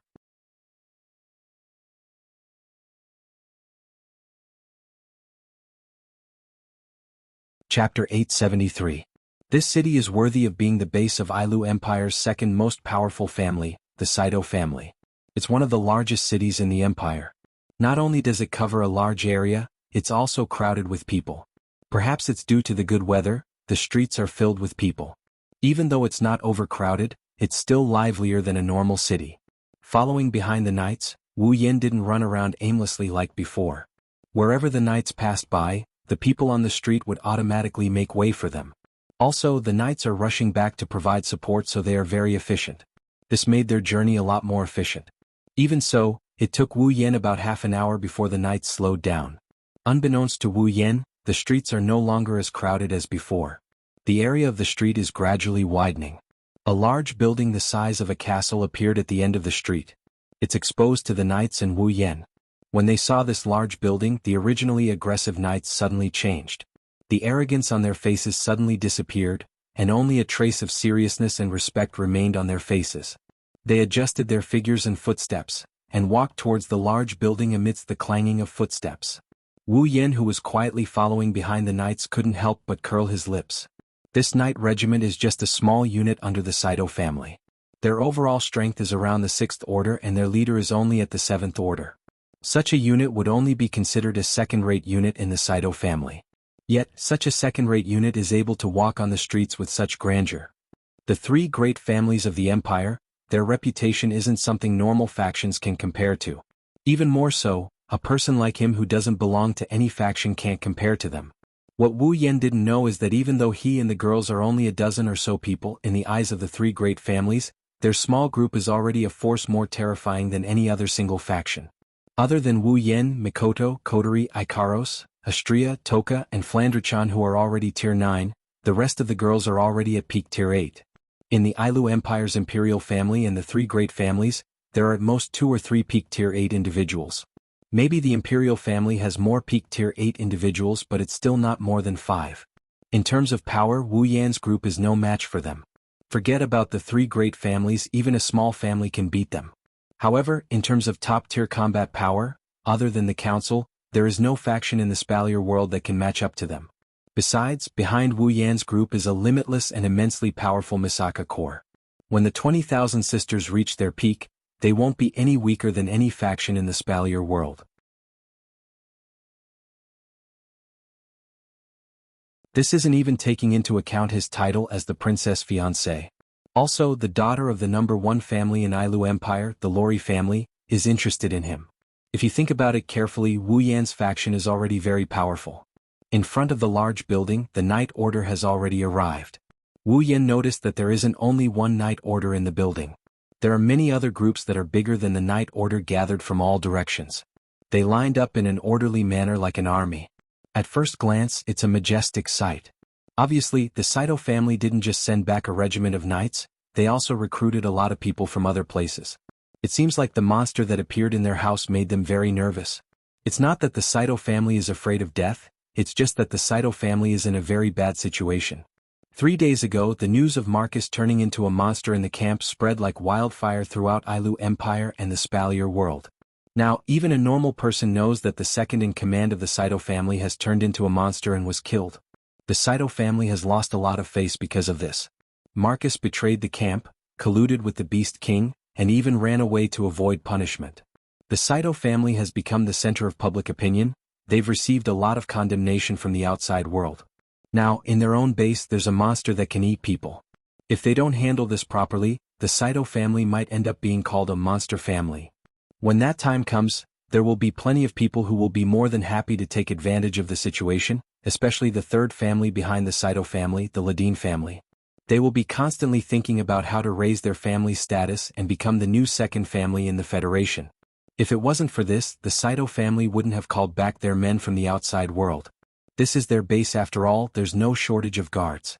Wu Yan scratched his cheeks when he saw the 1,000-strong army gathering. He looked at the base of the Saito family and he started hesitating. Should I sneak in and take a look? If there's a monster in the Saito family, it must have something to do with the black light. Otherwise, why didn't the monster appear earlier or later? Why did the monster only appear when he was tracking the black light and coming here? Just like what the passerby said, the Saito family has produced monsters before. Didn't Marcus turn into a disgusting monster? Wu Yan didn't know why Marcus turned into a disgusting monster and possessed the same level of dark energy as the primogenitor. There's never been a rumor in the Spalier world about someone suddenly turning into a monster. The only possibility that Wu Yan can think of is the black light. A black light that can turn a person into a monster with extraordinary abilities, it doesn't make sense no matter how he thinks about it. From the looks of it, Marcus was able to reach rank 9 because he turned into a monster. If Marcus turned into a monster because of the black light, then the black light's ability to increase a person's level or even rank would be heaven-defying. Is there such a thing in the Spalier world? Wu Yan has been thinking about this question for 3 whole days but he still hasn't come up with an answer. After all, he doesn't know about any of the mysterious treasures in the Spalier world. The black light that can turn a person into a monster is definitely not a treasure. It's too suspicious for Wu Yan to ignore it. Of course, it's also because of the primogenitor's blood in his body. While Wu Yan was deep in thought, the gates of the Saito family opened up. A figure walked out with a group of guards behind him. He stopped in front of everyone. Wu Yan regained his senses when he saw the figure. A smile appeared on his face. This person was none other than Bing Ling.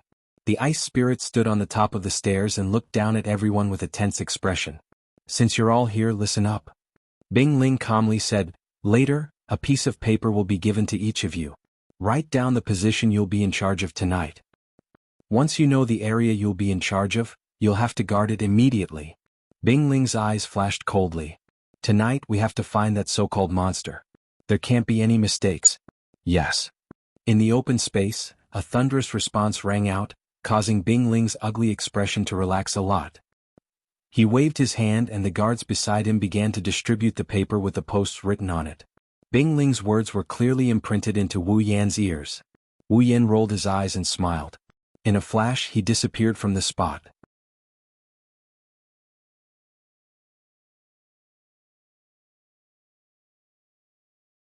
Chapter 874. Night gradually shrouded the entire city. After the initial ruckus during the day, the teams that were transferred back from outside the Saito family are now on alert in their respective areas. Many of them were nervous when night fell, but more of them were curious.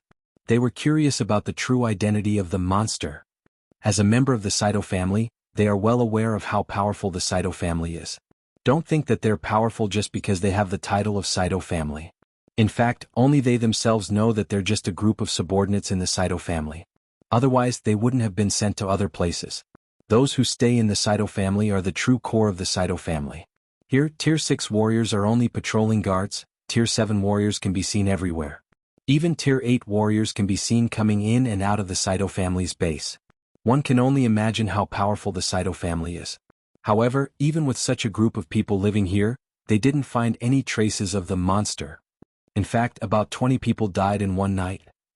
They couldn't help but feel nervous and curious about the situation. A crescent moon hung in the dark night sky. The slightly cold moonlight poured down from the horizon and covered the Saito family's residence with a layer of silver gauze. It was a bit dazzling. At this time, very few people in the Saito family were able to sleep because they knew what was going to happen tonight. They also knew what was going to happen. Under such circumstances, how could anyone fall asleep? Those who participated in the hunt for the monster held their breaths. They were on high alert and their eyes were wide open. They were trying to find the monster. They don't want to become food for the monster. Deep inside the Saito family's residence, Wu Yin sat in a dark corner on top of a high wall. His eyes were tightly closed, he was breathing slowly and quietly while refining his mana. His psyche was expanding along with his consciousness. If someone could peer into the depths of Wu Yan's mind, they would see that every corner of the Saito family's residence is laid out like a 2D map, including everyone's movements and location. When he sneaked into the Saito family's residence, Wu Yin used a detection spell and sat there, waiting for the monster to appear. Even though the ancestor blood in his body didn't react, Wu Yin has a feeling that he will find something in the Saito family's residence. Amidst the hazy night, the guards of the Saito family waited patiently for their arrival. They waited for the monster to appear, including Bing Ling. Walking along a corridor, the ice spirit's expression was calm, but he was already on his guard. At the same time, he felt helpless. How could he not know what his family was facing now? His uncle colluded with the Beast King and betrayed his comrades. Furthermore, he had turned into a monster that was neither human nor ghost and was killed by someone. This had already caused a huge uproar in the entire family. Now that a man-eating monster had appeared in his home, there were already rumors going around that the Saito family was actually a monster in disguise. If he can't catch the monster, then the Saito family will be in a lot of trouble. Shaking his head in frustration, Bing Ling sighed as he recalled Wu Yan's silhouette. Bing Ling had mixed feelings about Wu Yan. Not only did he defeat him, now he's a legend in Silveria World Institute. He's so far ahead of me that I can't catch up to him no matter how hard I try. He even killed my grandfather who's a peak tier 9 and father who's also a peak tier 8, the strongest uncle in the family. To be honest, Bing Ling hated Wu Yan, but his rationality told him that Wu Yan's actions were not wrong. Bing Ling had mixed feelings about Wu Yan. He hated Wu Yan a little, but he also admired Wu Yan a little.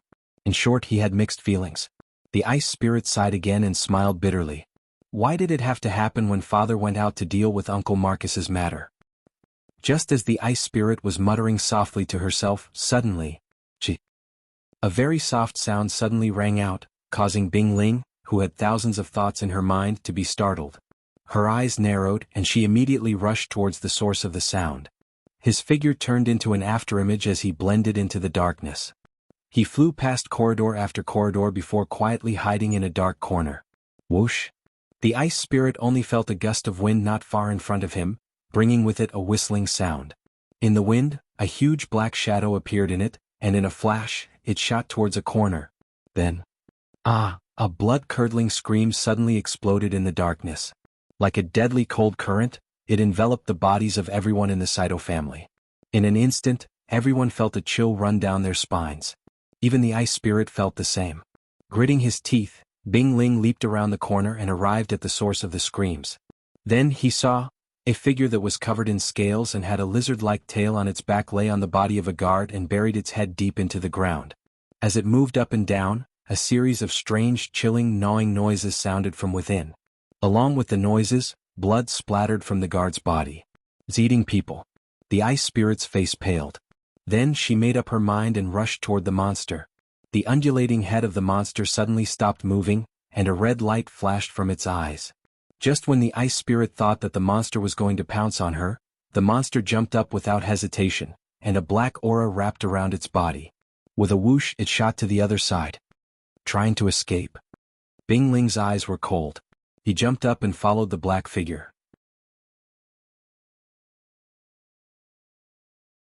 His body was covered in an icy blue combat energy. With a flick of his hand, a dagger shot out like a flying dagger with a sonic boom. Whoosh! The dagger slashed through the air and hit the black gas surrounding the monster. Clang! After the crisp sound, sparks splashed out from the black gas.